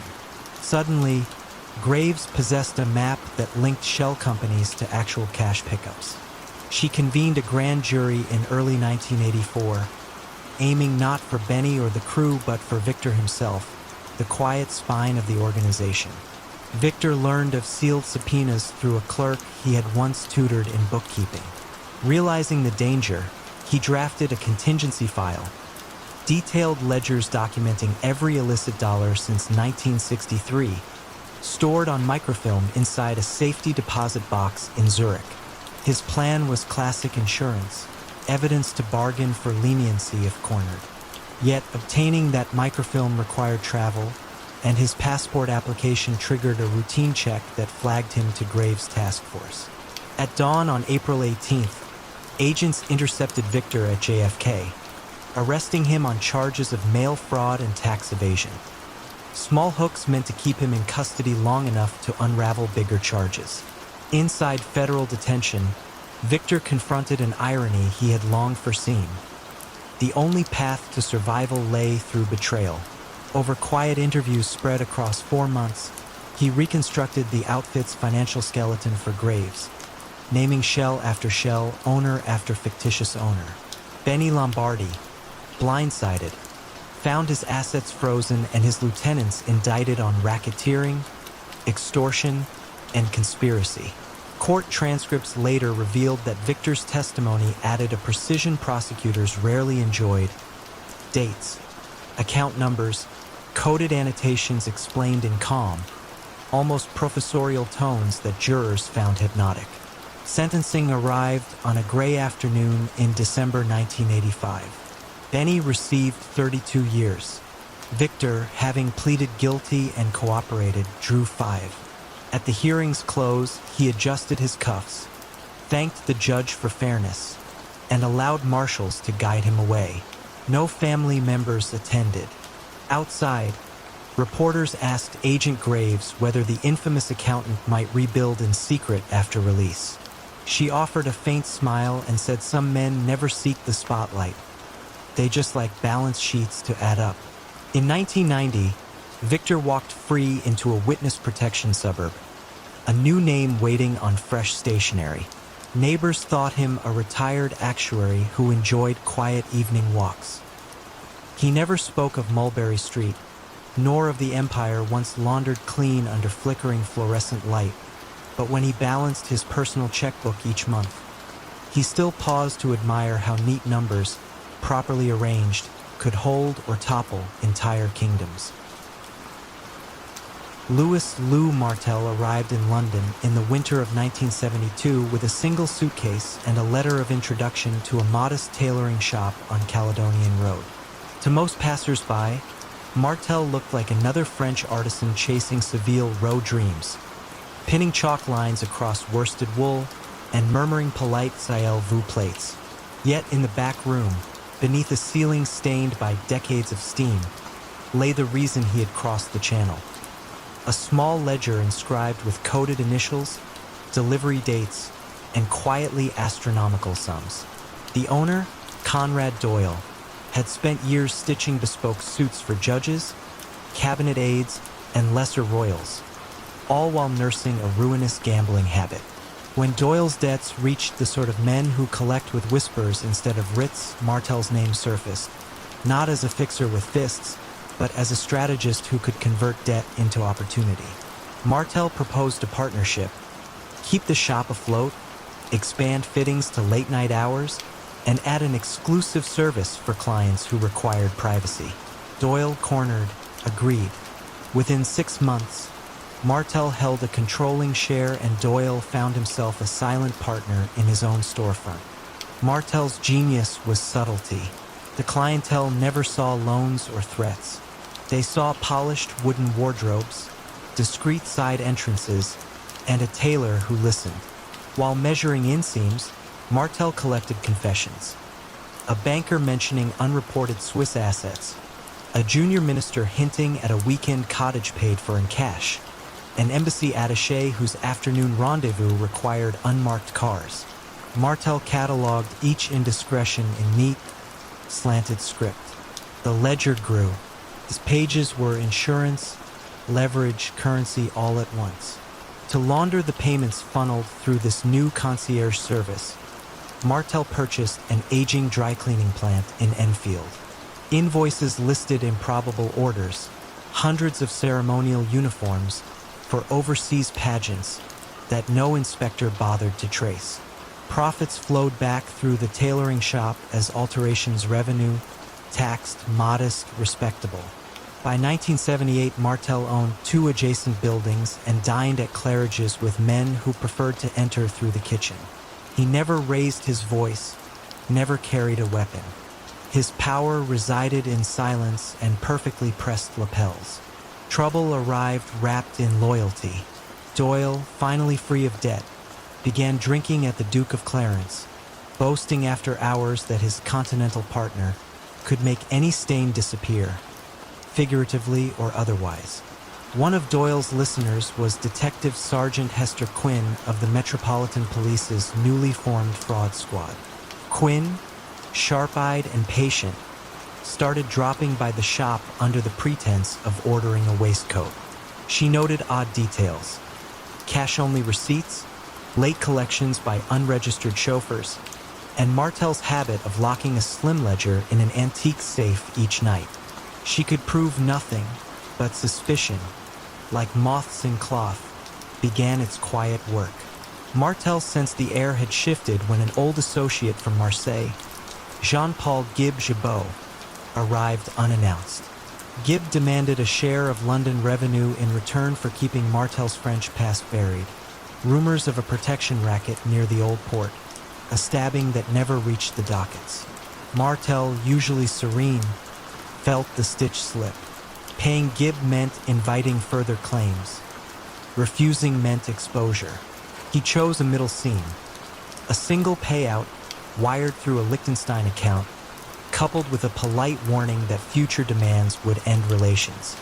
Gibb accepted, but Doyle overheard fragments of the conversation through a partially closed office door. Doyle, emboldened by whiskey and nagged by jealousy of Martel's rising stature, began photocopying pages of the ledger when the tailor traveled to oversee Enfield operations. He imagined selling the copies to a tabloid or, failing that, striking his own bargain with Gibb. Instead, Doyle's drinking companion Sergeant Quinn received an anonymous envelope one rainy Monday. Inside, 3 blurred images of ledger entries. Initials, amounts, and a single line reading, CB Retainer, Blackfriars. Quinn recognized CB as a parliamentary private secretary under quiet scrutiny for campaign finance anomalies. The ledger hinted at a larger map. Quinn convened a covert task group. Over weeks, they matched initials to public figures, tracing withdrawals, mapping them against Doyle's bank deposits and the dry cleaning plant's implausible invoices. They applied for a search warrant, but British courts required more than photographs. Quinn needed someone inside. She approached Doyle outside the Duke of Clarence, offering immunity for testimony and protection from Martel's retaliation.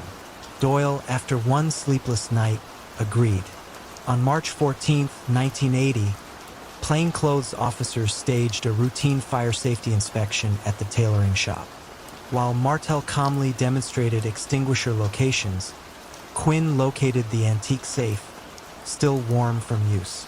A locksmith opened it in 30 minutes. Inside lay the ledger, 5 reels of microfilm backups, and a single Polaroid of a government advisor exiting the shop's rear door at midnight. Martel was arrested on charges of conspiracy, blackmail, and money laundering. He adjusted his cufflinks, asked whether the officers preferred coffee or tea, and walked without protest to the waiting car. During trial, Martel's defense leaned on the absence of direct threats. Recordings revealed no violence, only discretion. Yet witness after witness confessed they paid because they feared what Martel might release. The prosecution argued that the mere possession of such intimate records, coupled with secret payments, constituted coercive control. Jurors agreed. In October 1981, Louis Martel received 12 years in Wormwood Scrubs. Doyle, though granted leniency, served 18 months for his role in falsifying accounts, emerging with shaking hands and an empty storefront. Martel spent prison mornings teaching fellow inmates basic tailoring to shorten sentences through vocational labor. Even there, he kept pockets of influence, trading favors for fabric, smoothing disputes with quiet counsel. Upon release in 1989, he declined interviews and vanished to a coastal village in Brittany, where locals recall a courteous Frenchman who mended fishing nets for the price of a story. Detective Quinn, promoted to inspector, later remarked that Martel's empire unraveled not through force or forensic breakthroughs, but through a tailor's apprentice who forgot that secrets, like stitches, can loosen when the fabric is worn too thin. When Dominic Pirelli opened Azure Bloom on Chicago's West Madison Street in 1949, neighbors saw only a mild-mannered widower pruning hydrangeas beneath a striped awning. Dominic's white apron, always immaculate, distracted from the fact that he had once kept the books for the Gaetano crew during the latter days of Prohibition. He promised himself retirement would smell like fresh lilies and eucalyptus, not cordite. Yet habits learned in the back rooms of speakeasies rarely wither. They simply choose new soil. Dominic's true gift lay in logistics. Flowers arrive early, spoil quickly, and must be routed with precision. Skills uncannily similar to moving cash. By 1952, Azure Bloom had become the preferred supplier for weddings, funerals, and political banquets. Every order paid in crumpled banknotes delivered by runners who never asked for a receipt. Regulars thought nothing of it. Such was the neighborhood's rhythm. Dominic bundled the money with floral invoices, deposited it as event revenue, and split the proceeds between distributors that existed only on paper. To the IRS, a successful but unspectacular shop was merely meeting Chicago's appetite for roses. Across town, the younger and brasher Mancuso syndicate noticed competitors' revenue lines sliding while Dominic's boutique flourished. They sent a liaison, Vito Morelli, under the pretense of ordering centerpieces for his sister's engagement. Vito explained that Mancuso trucks hauled produced nightly to the same markets Dominic's suppliers used. If Dominic agreed to route certain boxes through those trucks, no questions asked, shipping costs would drop. Dominic recognized the old language of leverage, compliance dressed as courtesy. He accepted, insisting on just one concession. All manifests must list only flower stock. Vito grinned. That detail suited Mancuso perfectly. The deal bloomed, wrapped in brown paper beside tulips, envelopes of small denomination bills rode city highways at dawn, ostensibly headed for wholesalers. Dominic laundered the cash by inflating invoices for seasonal exotics. Nobody cared that February suddenly required 1,000 stems of Peruvian Alstroemeria.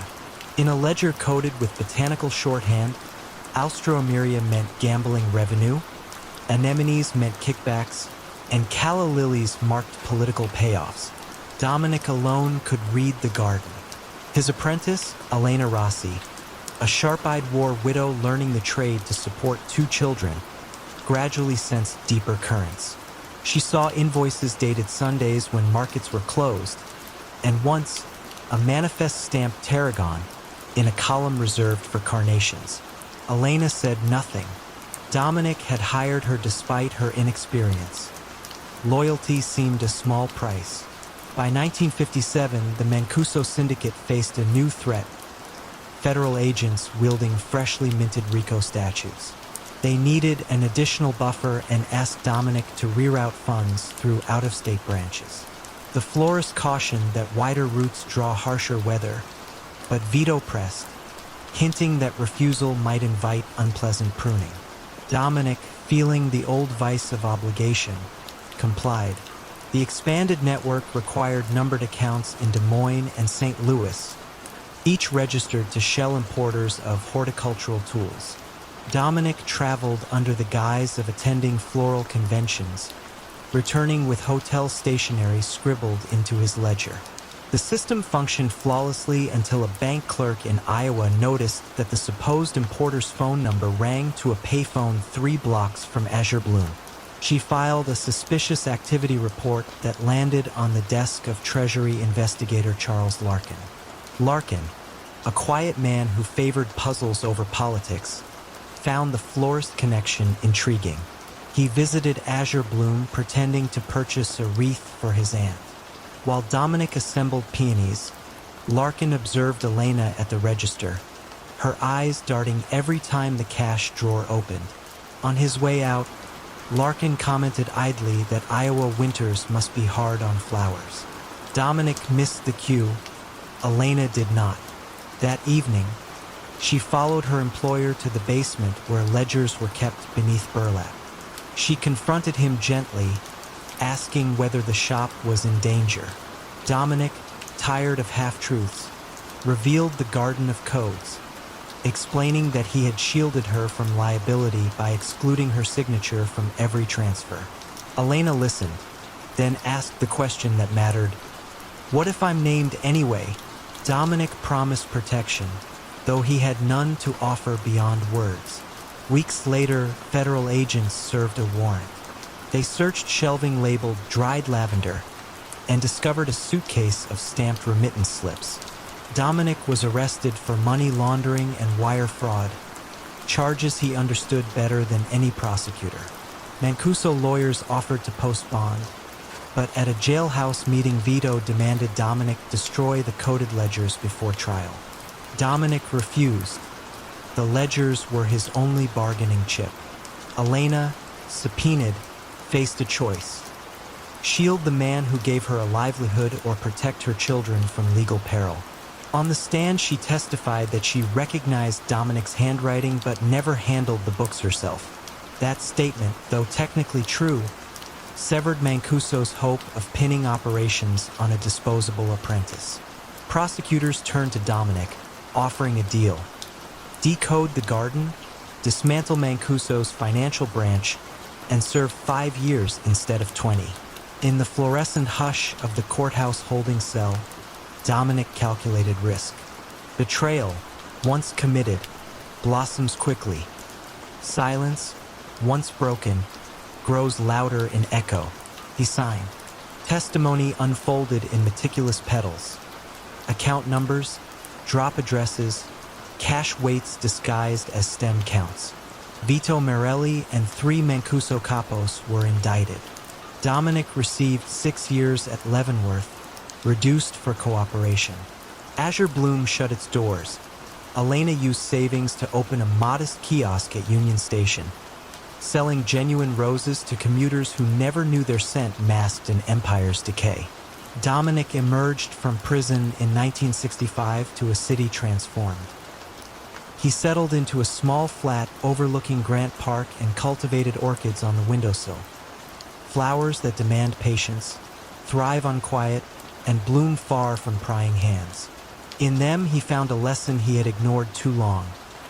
Roots spread best in transparent soil, and even the softest petals can hide thorns sharp enough to draw unexpected blood.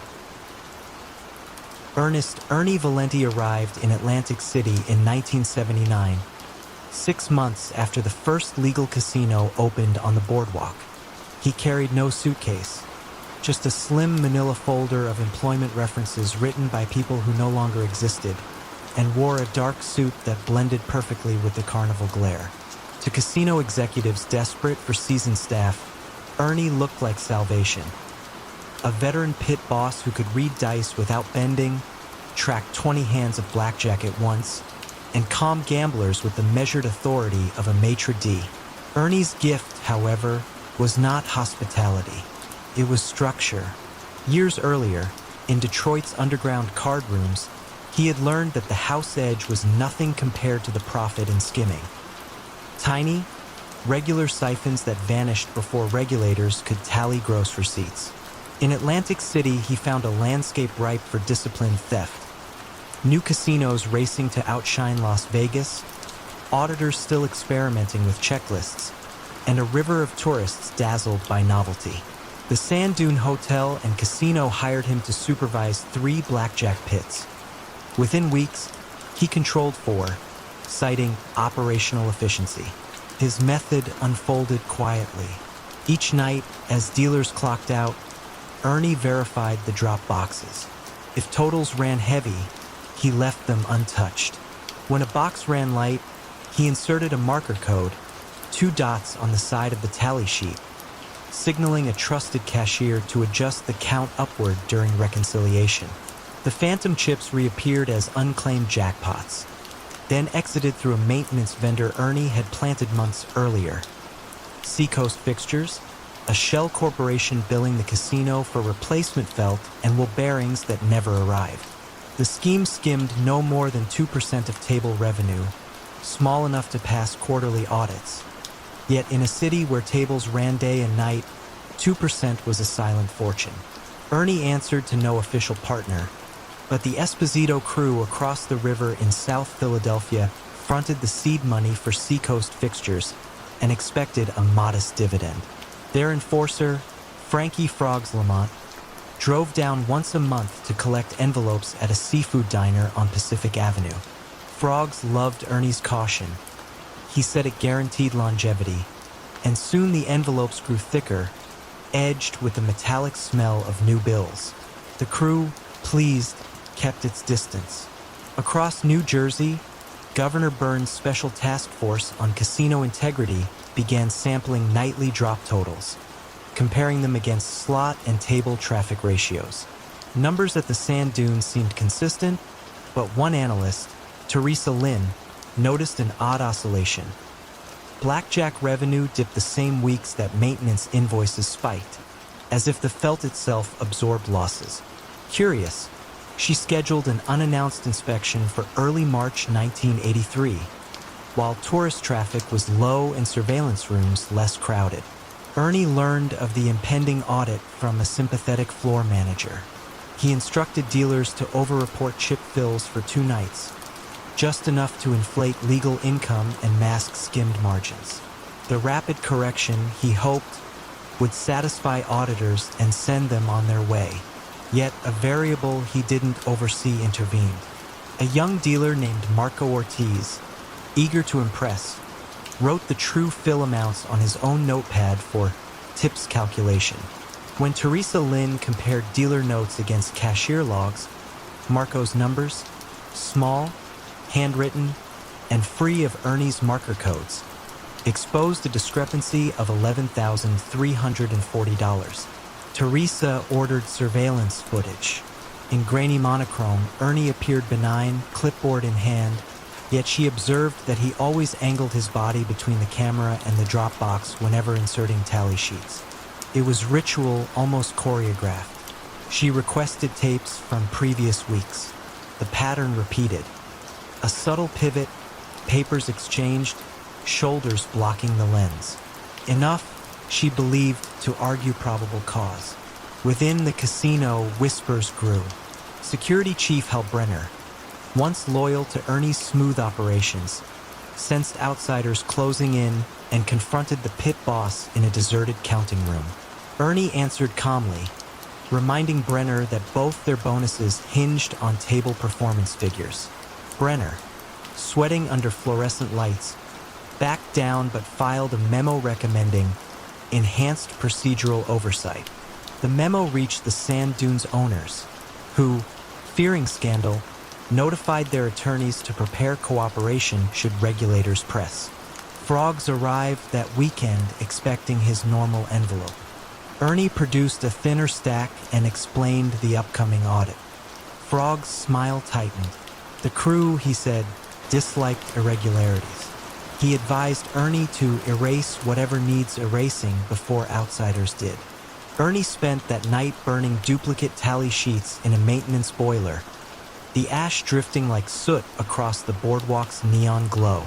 On April 8th, armed with warrants, Division of Gaming Enforcement officers swept into the sand dune at dawn. They seized cash carts, computers, and every maintenance invoice issued by Seacoast Fixtures. Ernie, summoned to the surveillance office, offered coffee to investigators with professional courtesy.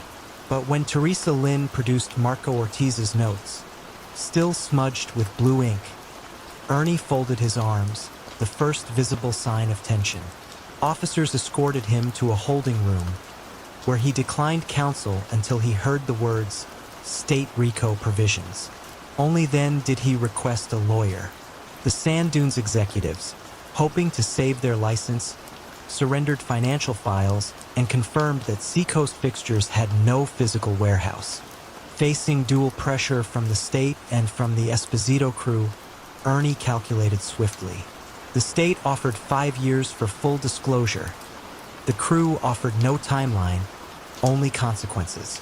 During a late-night interview, Ernie detailed the skim, explained marker codes, and testified that Frogs collected cash on behalf of Esposito interests.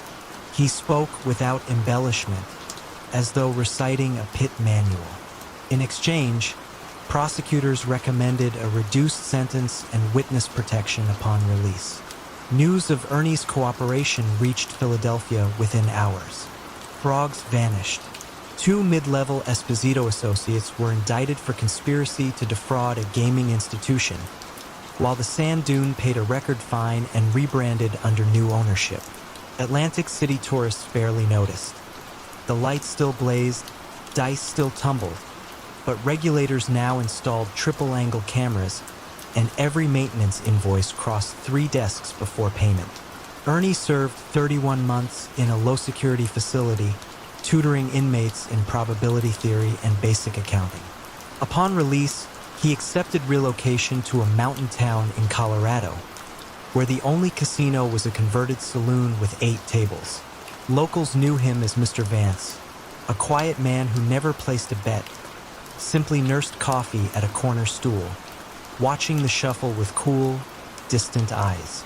In their soft murmur, he found an echo of the boardwalk, yet also a reminder. The surest profit sometimes lies in folding before the deck turns cold. Rick Halvorsen started as a night shift timekeeper on the port of Gothenburg's B Quay in 1964, armed with nothing fiercer than a clipboard and a thermos of lukewarm coffee. The work was routine, logging vessel arrivals, checking crate counts, and making sure overtime sheets matched the tug schedules. Yet Rick noticed something that the older stevedores overlooked. Freight manifests rarely agreed with what actually rolled onto the warehouse ramps after midnight. A case of French cognac might arrive labeled as ceramic tiles. A pallet of transistor radios could be marked machine parts. The discrepancies were small but constant, like drops wearing stone. By 1969, Rick had become dock steward for Local 48 of the Transport Union, an elected post that gave him authority to assign shifts and approve sick leave. He wielded that power with quiet precision, rewarding punctual crews with prime overtime and relegating complainers to the cold, wet corners of the pier. In return, nobody objected when certain containers bypassed customs inspection and disappeared onto unmarked trucks bound for inland warehouses. A whisper spread that Rick could arrange anything. No bribes, no threats, just a dry nod and an updated logbook. The real leverage came through the port's pension fund. Union dues, deducted weekly, landed in a modest account at Skandinavissa and Skildebanken. Rick persuaded the trustees to let him grow the surplus by placing short-term loans with local importers. In truth, the borrowers were shell companies registered in Luxembourg, each controlled by a Swedish-Italian partnership known informally as the Nardi Group. The loans never defaulted. They simply cycled back with generous interest, converting untaxed smuggling profits into legitimate dividend income for the pension plan. Older dockers were thrilled when their annual statements rose, unaware their future relied on contraband perfume, untaxed cigarettes, and occasionally a crate of unregistered handguns bound for the Baltic. For a decade, the arrangement hummed. Gothenburg's harbor expanded. Rick's office gained a new teak desk, and the union men toasted their steward at midsummer picnics. He never flaunted wealth. His Volvo sedan was 5 years old, his suits gray and box-pleated. The only indulgence was a lakeside cottage purchased through a holding company, his retreat for ledger work on quiet Sundays. Trouble entered by way of a meticulous accountant named Britta Lund. Fresh out of Uppsala University, Britta joined the Swedish Customs Authority in 1979, tasked with reconciling port manifests against import duty receipts. Her algorithmic mind flagged Gothenburg's B Quay, cargo volume up 12%, duty payments up only 3%. She scheduled a visit, not an inspection, just interviews and sampling. Rick greeted her with practiced courtesy, offering cinnamon buns while guiding her through warehouses that smelled of tar, salt, and pine crates. Britta noted forklifts idling near containers still unsealed hours after arrival. She asked for random bills of lading. Rick produced them, each stamped and seemingly flawless. Yet a single detail snagged her eye. The exporter's address on 3 separate shipments matched an abandoned textile mill in Bari, Italy. She jotted the anomaly, thanked Rick for the tour, and returned to Stockholm to request a deeper audit. Rick's first real warning came from the Nardi Group's courier. A stiff envelope slid under his office door. Inside lay a single sentence typed in Italian: Il mare assai agita. The sea grows rough. Translation: customs inquiries were widening. Nardi urged a temporary halt, but halting meant containers would pile up, stevedores would notice lost overtime, and questions would spread faster than rumors of cheap cigarettes. Rick chose to risk one final cycle, hoping the audit would stall in paperwork. Britta did not stall. She subpoenaed bank ledgers for the pension fund, comparing loan outflows to import surges. The amounts mirrored each other with suspicious symmetry. She then pulled public records on the Luxembourg shells and traced their directors to relatives of a known Bari fixer arrested in Naples 3 years prior. That link unlocked a mutual legal assistance request to Italian finance police, and soon, copies of Rick's loan contracts, signed discreetly under his middle name E. Halvorsen, arrived on her desk. A dawn raid on February 12, 1981 unfolded with Nordic efficiency. Customs officers, escorted by unarmed harbor police, stepped onto Bequay just as stevedores assembled for the shift.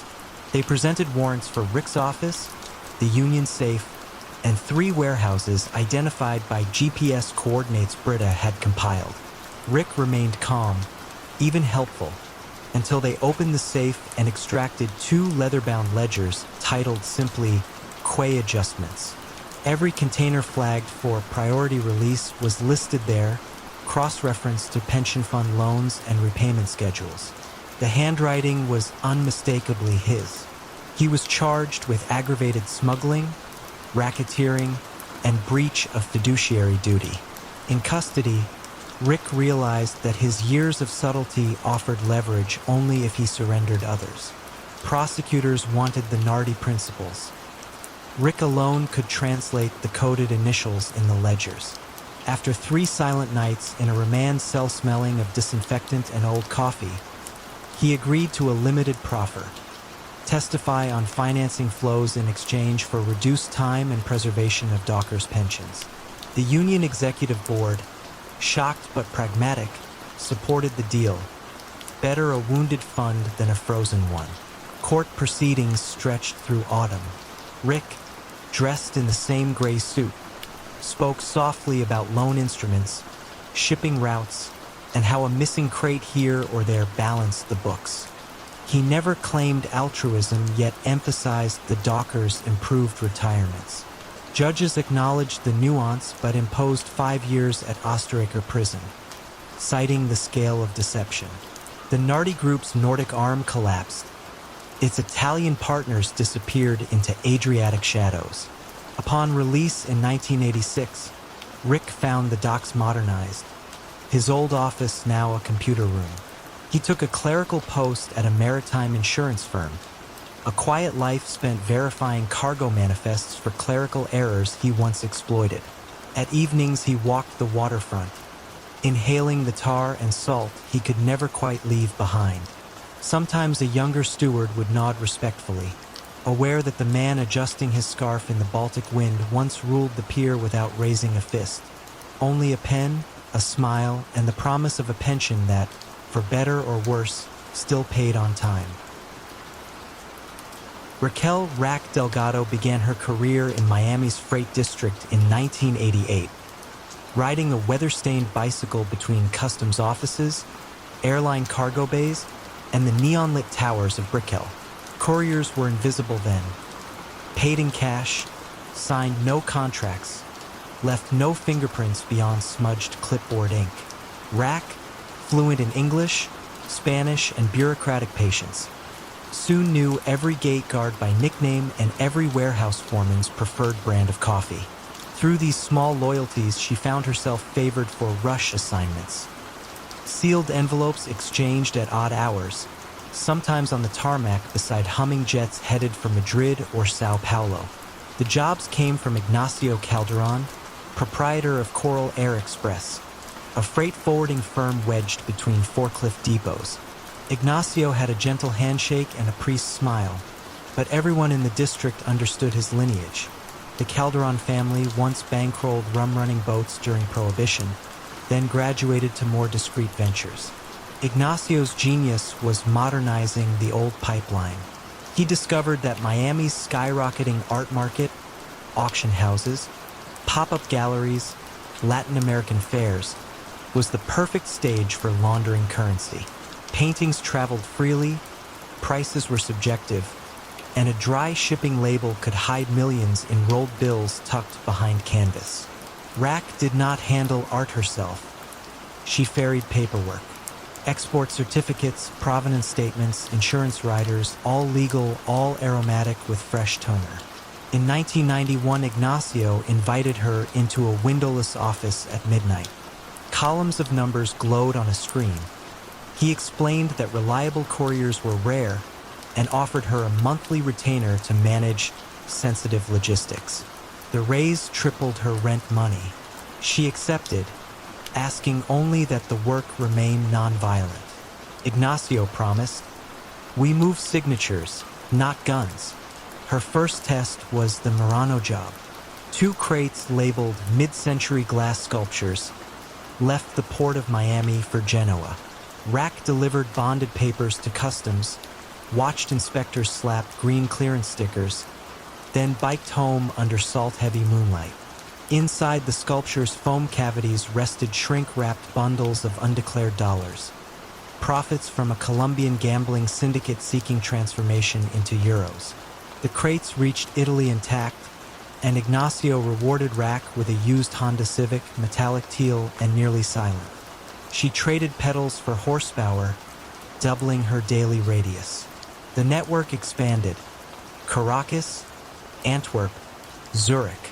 Rack organized courier schedules, matching low-attention flights with lightly staffed inspection shifts. She learned cargo codes by heart, knew that art/19th century triggered fewer queries than art/contemporary, and mastered the subtle art of over-explaining nothing. Ignacio called her La Arquitecta, the architect, yet architecture invites blueprints, and blueprints draw auditors. In 1996, the U.S. Treasury launched Operation Brushstroke to probe art market money flows. Junior Agent Miles Rudd combed shipping records and noticed Coral Air Express filed export manifest minutes after customs offices closed, exploiting a 48-hour reporting grace period. He pulled 6 months of forms, every crate cleared by the same courier ID, RD47. Rudd traced it to Rack Delgado. Surveillance began. Agents followed Rack's teal Civic to late-night rendezvous at a Wynwood warehouse where paintings were unloaded under sodium yellow lamps. They noted she left carrying only envelopes. For months they collected footage, but the contents of those envelopes remained a mystery. Probable cause stayed tantalizingly out of reach. Ignacio, sensing federal eyes, advised a freeze on large transfers. Instead, he staged a charity auction for hurricane relief, donating 10 canvases by an obscure Venezuelan surrealist. 3 were genuine. 7 were amateur replicas with hollowed stretcher bars stuffed with bearer bonds. The plan required Rack to shepherd paperwork from the auctioneer to outbound air cargo within 24 hours to avoid appraisal. She hesitated, short windows bred mistakes, but Ignacio assured her this was temporary, a final push before a long hibernation. The auction raised eyebrows when anonymous phone bidders paid triple market value. Agent Rudd obtained a sealed warrant for warehouse entry the following night. That same night, Rack arrived to collect the canvases.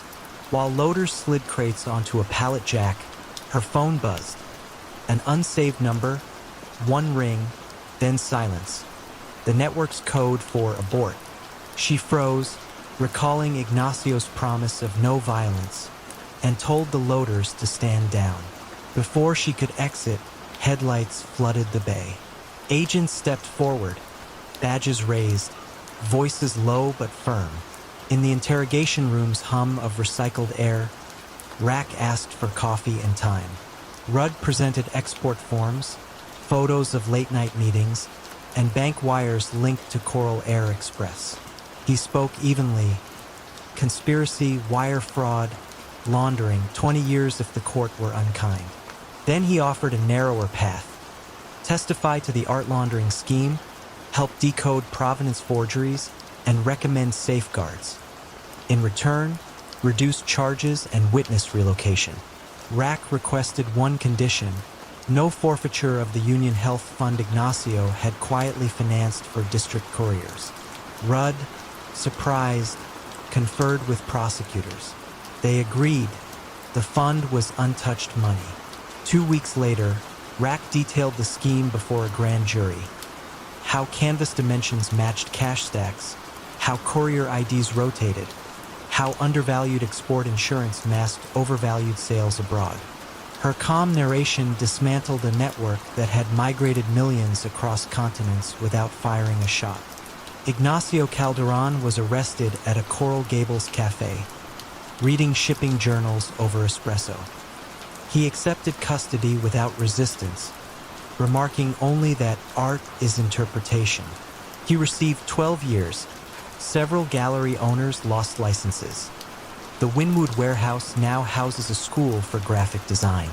Rack served 18 months at a minimum security facility outside Tallahassee. Inside, she taught fellow inmates Spanish translation and the geometry of bicycle maintenance. Upon release in 1999, she entered witness protection, relocating to a desert city where the horizon bleaches paintings to monochrome. Locals know her as Rachel Dean, logistics coordinator for a medical supply company. She drives an unremarkable sedan, keeps impeccable paperwork, and spends evenings sketching bicycles against cactus silhouettes. Quiet tributes to a past courier who once navigated Miami's glare by pedal, envelope, and an instinct for when loyalty ends and self-preservation must finally speak. Carl Bishop arrived on Boston State Street in the autumn of 1994 wearing a thrift store suit and the smile of someone who had memorized every Dale Carnegie anecdote. At 29, he landed a junior post at Whitcomb & Price, a boutique brokerage that thrived on low-volume special situations, those thinly traded stocks the big houses ignored. Carl understood risk, but more importantly, he understood narrative. If he spoke of a failing paper mill as an undiscovered turnaround, clients heard profit where auditors heard smoke. Within 2 years, Carl managed his own book. He nurtured a stable of dentists, restaurateurs, and retired professors, all craving above-market returns yet wary of Wall Street's glare. To them, he offered exclusivity, arranging breakfast briefings in a waterfront cafe where he recited balance sheet ratios between sips of black coffee. His numbers dazzled: 23% annualized in 1995, 27% the next. What his clients never saw was the second set of ledgers on Carl's apartment floor, pages littered with ticker symbols circled in red and initials that matched no surname in the phone book. Those initials belonged to the Sheridan Group, a quiet Irish-American outfit that had drifted from Southey protection rackets into white-collar ventures. Their emissary, Patrick "Patsy" Rowan, met Carl after overhearing him tout a penny stock mining firm in a Back Bay bar. Patsy slid a business card across the counter, no company name, just a beeper number, and proposed a simple trial. Purchase 100,000 dormant shares of HarborTech Electronics at 4 cents, promote the company's proprietary sonar patents, then sell into the wave of retail enthusiasm. Carl hesitated until Patsy revealed an incentive. For every cent the price rose, Carl would collect $5,000, wired to an account in Antigua under the shell name Beacon Advisory. The test succeeded beyond expectation. A single fax press release, drafted by Carl and signed by HarborTech's near-retired founder, sent the stock to 42 cents in 10 trading days. Carl's offshore balance bloomed. He upgraded from a basement studio to a Beacon Hill apartment with exposed brick. Yet he spoke modestly of market luck, never of sonar patents or beeper numbers. The Sheridan Group scaled the scheme. They purchased distressed shells, defunct biotech startups, failed regional ISPs, and installed figurehead CEOs who read scripts Carl prepared. He orchestrated conference call hype, pending FDA submissions, foreign licensing talks, phrases legal enough to survive cursory scrutiny yet vague enough to be unverifiable. Money flowed in two directions: investor cash racing toward illusory growth, and laundered mob profits cycling out through Antigua under the guise of consulting fees. Carl's rise drew whispers inside Whitcomb and Price. Senior partner Amelia Whitcomb admired revenue but disliked opacity. She demanded written due diligence on every microcap Carl pitched. He responded with 30-page binders dense with technical jargon, each more ornate than the last. Amelia still sensed missing chapters, yet compliance forms showed no violations. The firm enjoyed record quarters. Doubt was easy to shelve. At the Securities and Exchange Commission, junior examiner Dana Leong studied trade blotters for unusual volume spikes. HarborTech's February surge glowed red on her screen, followed by similar patterns in 3 other tickers, all cleared through Whitcomb and Price's clearing account. She noted that sales often peaked minutes before glowing press releases hit financial wires, a choreography too neat to dismiss. She opened a file labeled Project High Tide and began requesting clearinghouse records. Meanwhile, Patsy Rowan pressed Carl for faster cycles. Anxious to impress, Carl greenlit a bold maneuver. Merged 2 shell companies, Crosswave Pharma and Newlinks Data, announcing a revolutionary telemed platform weeks before the idea held any code. He leaked whispers to newsletter writers hungry for scoops. The stock opened at 89 cents, touched $2, and drew the gaze of day trading chat rooms newly popular in 1998. Volume soared. So did SEC suspicion. Dana subpoenaed phone logs and found hundreds of late-night calls between Carl's apartment and a payphone outside the Dockside Tavern in South Boston, a known Sheridan haunt. She requested authorization for wiretaps. In recorded conversations, Carl and Patsy discussed fresh powder for tomorrow's chart and burying the old shares before the bell. The euphemisms were thin veils. Prosecutors heard conspiracy. On a drizzle-soaked morning in March 1999, agents entered Whitcomb and Price carrying sealed warrants. They guided Carl from the trading floor as monitors flashed green numbers he once commanded. In the interview room, Dana laid out a timeline. Wash trades, misleading releases, offshore wires traced through correspondent banks. Potential penalties totaled decades. Carl's composure frayed only when she produced a transcript quoting Patsy's plan to cut the broker loose if regulators come sniffing. Loyalty, he realized, had been unidirectional. Faced with betrayal, Carl negotiated. In exchange for cooperation, he demanded 2 concessions: protection for his clients' retirement accounts, many victims but also friends, and transfer to a low-security facility after sentencing. Prosecutors agreed. Over 6 months, Carl diagrammed the Sheridan wash trade lattice, decoded shell company expenses, and identified foreign nominees who fronted bank accounts. His testimony toppled Patsy Rowan and 2 Sheridan captains on racketeering and securities fraud charges. Whitcomb and Price paid heavy fines yet survived, citing Carl as a rogue actor and installing compliance software he once mocked. Sentenced to 41 months, Carl entered a federal camp in Pennsylvania, tutoring inmates on basic finance and, in quieter moments, reflecting on compounding, not of money but of choices. He emerged in 2002 under a new name provided by the Witness Security Program, settling in a Midwestern suburb where the loudest market noise came from the local grain cooperative. Neighbors know him as a night school math instructor who commutes in a 10-year-old sedan and never checks the ticker scrolling above the bank downtown. Occasionally, when headlines tout a meteoric stock, he sighs, aware that behind every vertical line lies someone sure the ascent is permanent, someone pocketing profit before gravity quietly reclaims the chart. Silvio Silk Moretti accepted the night concierge post at Manhattan's Gilded Regent Hotel in March 1973. The lobby's brass fixtures gleamed, the carpets swallowed footsteps, and the clientele. Finance heirs, visiting diplomats, Broadway ingenues, expected privacy as polished as the marble. Silvio delivered it with effortless grace.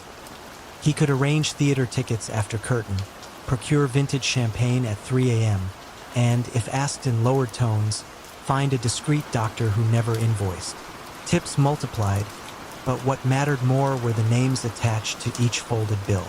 Silvio logged those names in a small black agenda, initials only, under the heading favors. 3 months in, a bell captain introduced Silvio to Vincent Vince Carbone, lieutenant of the Romano crime family's Midtown crew.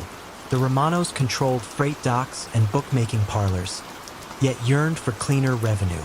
Vince observed that Silvio's desk sat at a crossroads of appetite and secrecy, information gathered there could steer money. He offered a partnership: funnel certain high-stakes gamblers to Romano betting rooms, discreetly recommend Romano-owned jewelers to guests seeking last-minute gifts, and collect 10% of whatever those guests spent or lost. Silvio negotiated a single boundary: no physical threats. Vince, amused by the concierge's spying, agreed. Silvio's power blossomed in silence. He memorized callers' voice cadences, flagging hedge fund managers who owed markers, senators' aides anxious about hotel invoices, and airline tycoons courting ballerinas. Within a year, he maintained 3 ledgers: one tracking commissions, a second listing bettors' credit lines, and a third, kept in a locked humidor, documenting compromising details. In the humid darkness beside rolled cigars, secrets cured like tobacco leaves, profits flowed through a laundering front called Regent Errands Incorporated, ostensibly a messenger service handling guests' parcels. Bills from gambling kickbacks appeared as express delivery fees, while jewelry store cuts were packing insurance. The corporation's bank account, opened in Delaware, paid modest taxes and wired quarterly consulting dividends to Romano's shell companies. Silvio drew a salary that looked pedestrian yet withdrew cash bonuses from a safety box reachable only at night. The system thrived until autumn 1977, when an ambitious assistant U.S. attorney, Dana Feld, took over a dormant illicit finance probe targeting midtown hospitality businesses. She noticed that Regent Errands filed payroll withholding for just 2 bicycle couriers, yet reported gross receipts rivaling a small logistics firm. Her team mapped every transfer and saw a pattern: spikes in revenue after major boxing matches or playoff games. Classic gambling calendar beats. Meanwhile, inside the hotel, a new front desk clerk named Harriet Doyle began working the evening shift. Fresh from Queens College and curious by nature, Harriet admired Silvio's composure but puzzled over the nightly stream of late calls he fielded in the service corridor, always ending with terse notations in the black agenda.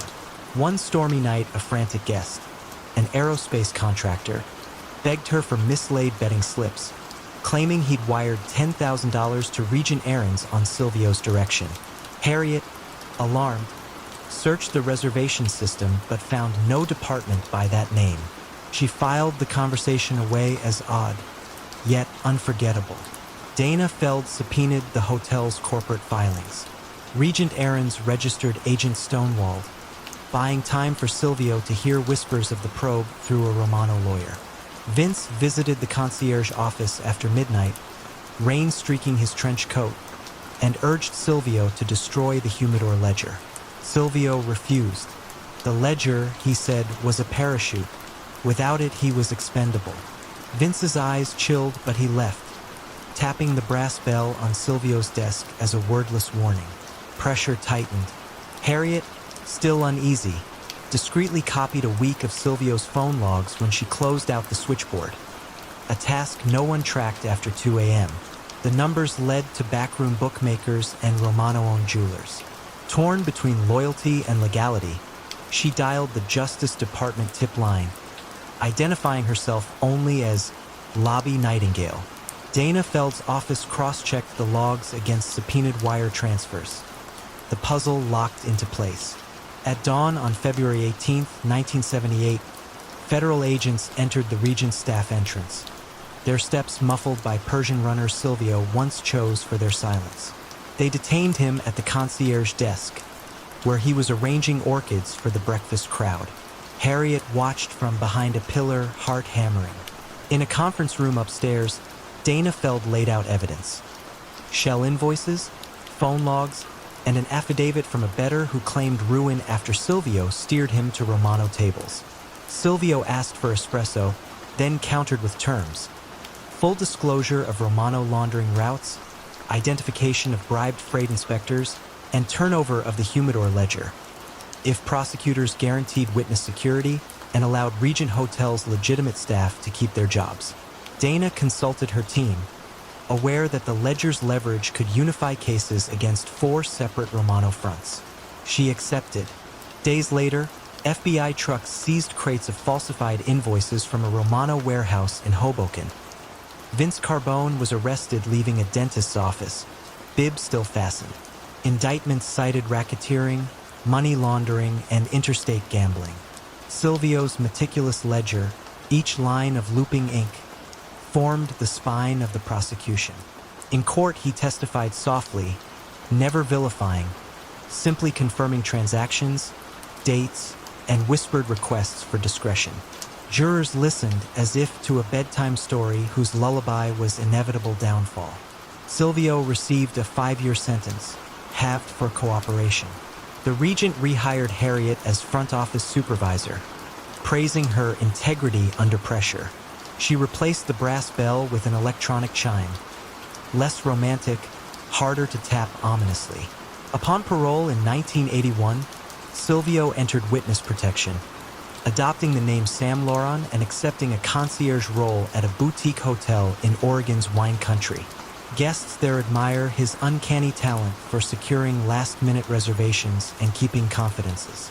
He no longer keeps a humidor ledger, only a pocket notebook listing Vineyard's best vintages alongside a daily reminder in neat Italian cursive.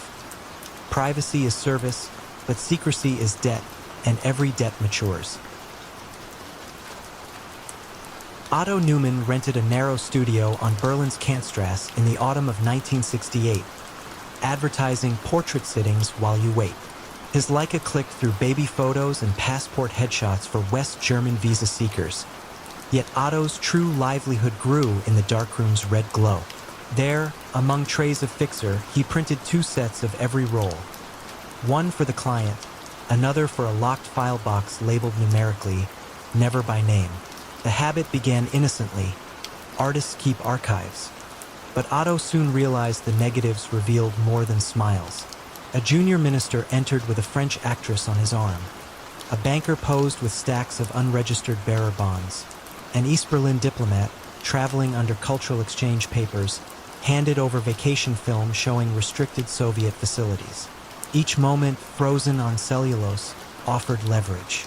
Otto cataloged them like chess pieces, suspecting one day he might need to move them.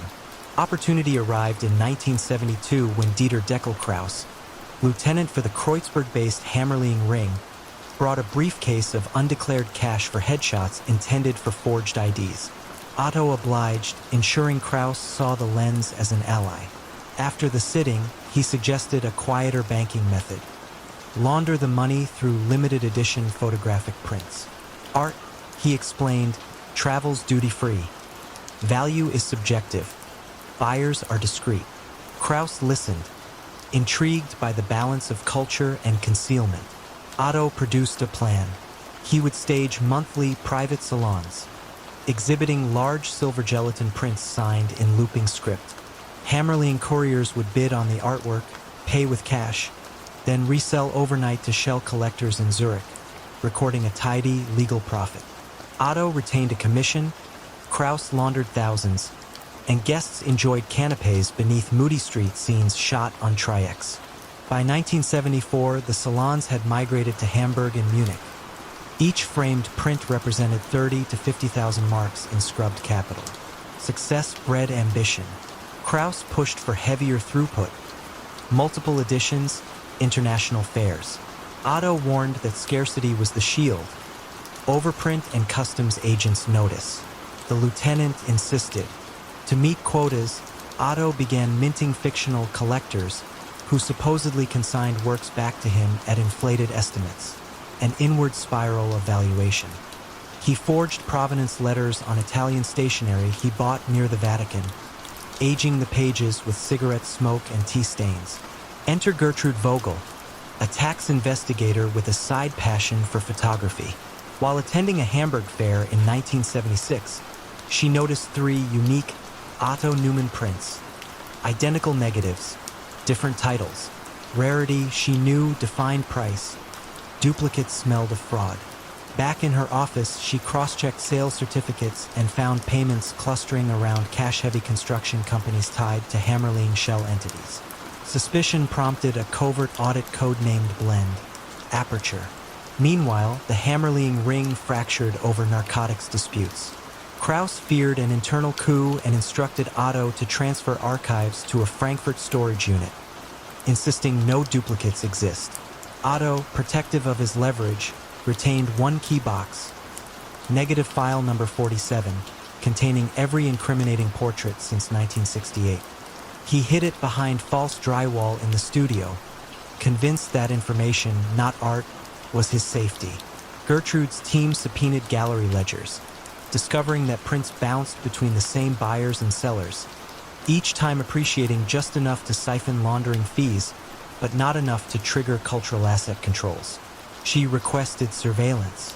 Plainclothes officers attended an October 1978 salon, where Krauss, sweating beneath gallery lights, whispered bidding cues to two couriers. Cameras captured the choreography. Probable cause solidified. On December 3, 1978, before dawn, investigators raided Otto's studio. Chemicals still cooled in trays. The air smelled of fixer and faint vanilla from drying prints. They seized financial ledgers wrapped in lens cloth, shipping manifests for crates labeled fragile glassware, and the hidden box of negatives, discovered after a hammer tap revealed hollow plaster.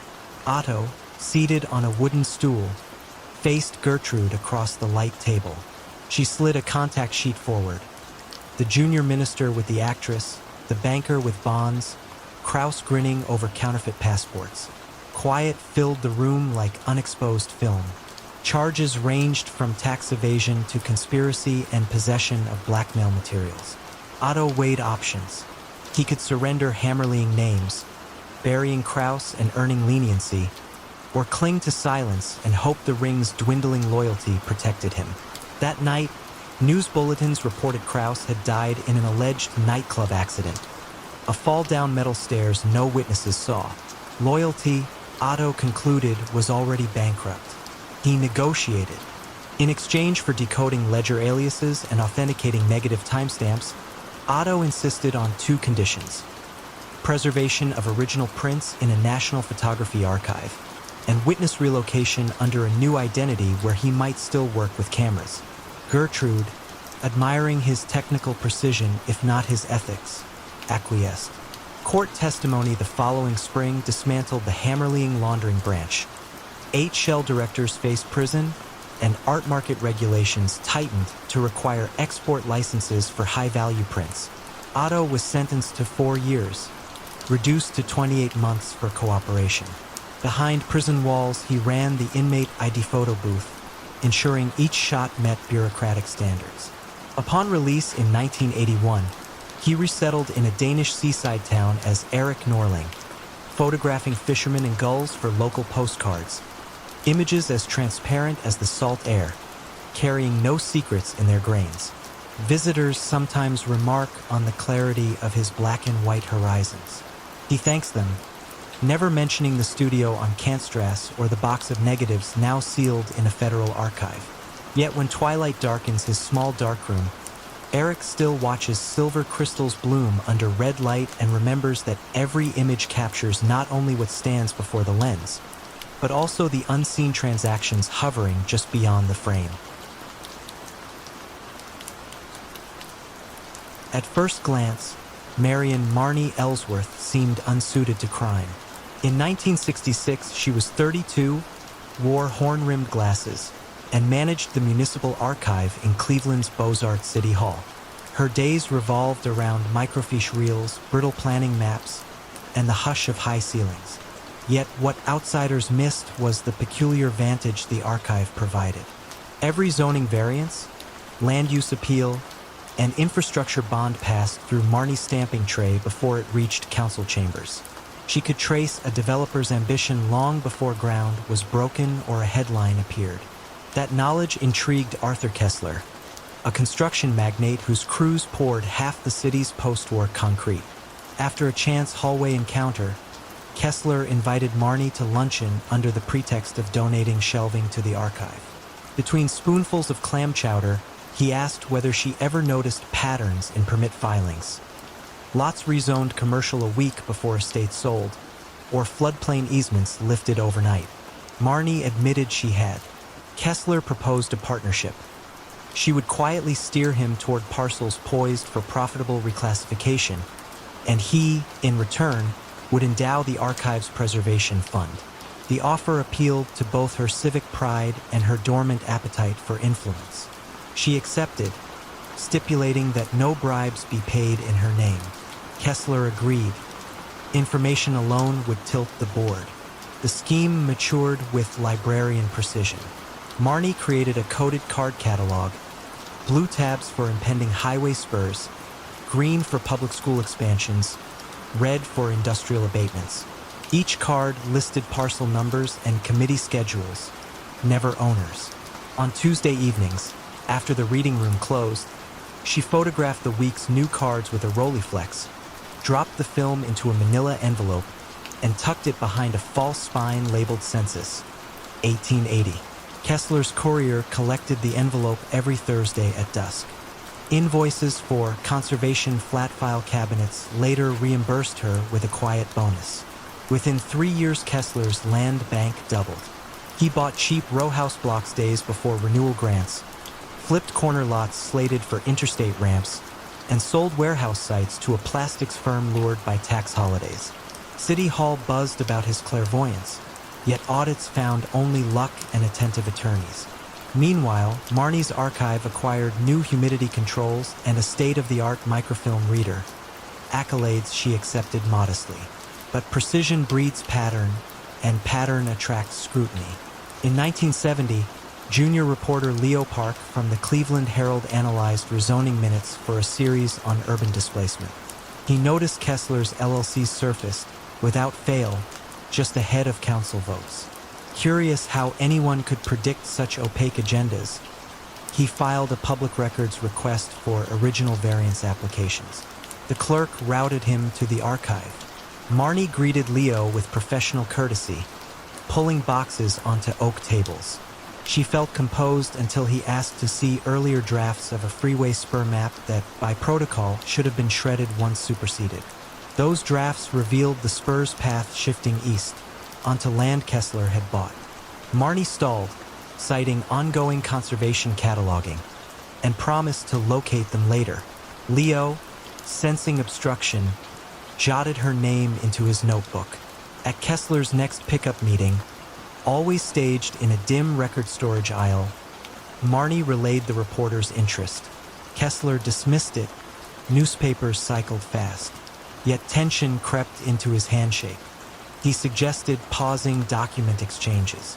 Marnie, relying on a promised year-end grant to finish fireproof vault renovations, pressed for one final transfer covering a scheduled riverfront redevelopment. Kessler reluctantly agreed. Leo intensified research. He mapped 12 Kessler purchases against rezoning timelines, producing a statistical outlier a city planner later called precognition on ledger paper. He tracked courier license plate numbers leaving the archive after hours, tracing them to a shell firm listed at Kessler's headquarters. Armed with photographs, he approached the county prosecutor, who in turn requested a sealed grand jury subpoena for archive access logs. Marnie discovered the subpoena when a bailiff arrived unannounced, demanding sign-in sheets and key cabinet records. Her ordered world tilted. She considered destroying the color tab catalog. One match would erase the trail, but preservation instinct warred with self-preservation. Instead, she transferred the cards into a banker's box, slid it into a bunker-style map case, and labeled it Seismic Survey 1935, accurate enough to discourage casual inspection. For days later, agents executed a search warrant, uncovering the hidden cards after a clerk misshelved inventories and exposed the ruse. Each color tab corresponded to a council docket, dates aligned with Kessler's purchases. The quiet archive erupted into flashing cameras. Marnie was arrested among the very filing cabinets she once championed, charged with conspiracy, insider dealing, and breach of public trust.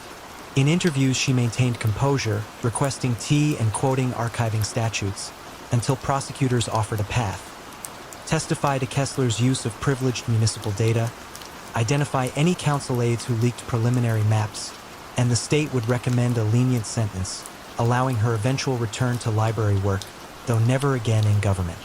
She bargained for one more clause: funding to complete the fireproof vault so irreplaceable 19th century plats would survive regardless of her fate. The state, anticipating good press, conceded. During trial, Marnie explained the scheme like a cataloging lecture, logical, chronological, bloodless. Jurors listened, equal parts impressed and dismayed. Kessler received 8 years for racketeering and was fined enough to finance the very public housing his deals had stalled. 2 counsel aides resigned under ethics violations. As promised, the fireproof vault was completed, carrying a brass plaque bearing no donor's name. Marnie served 26 months in a minimum security women's facility, managing the library cart and teaching inmates basic archival care. Upon release in 1974, she relocated to a quiet town in upstate New York, cataloging local history ephemera under the name Marion Ellis. Visitors note the meticulous subject headings and the subtle color dots on each call slip, now merely aids for shelving, nothing more. Yet when she closes the library at dusk, she pauses at the map cabinet, running her hand across steel drawers, reminded that information is neither moral nor corrupt until someone chooses how to file it, and what they demand in exchange for the key.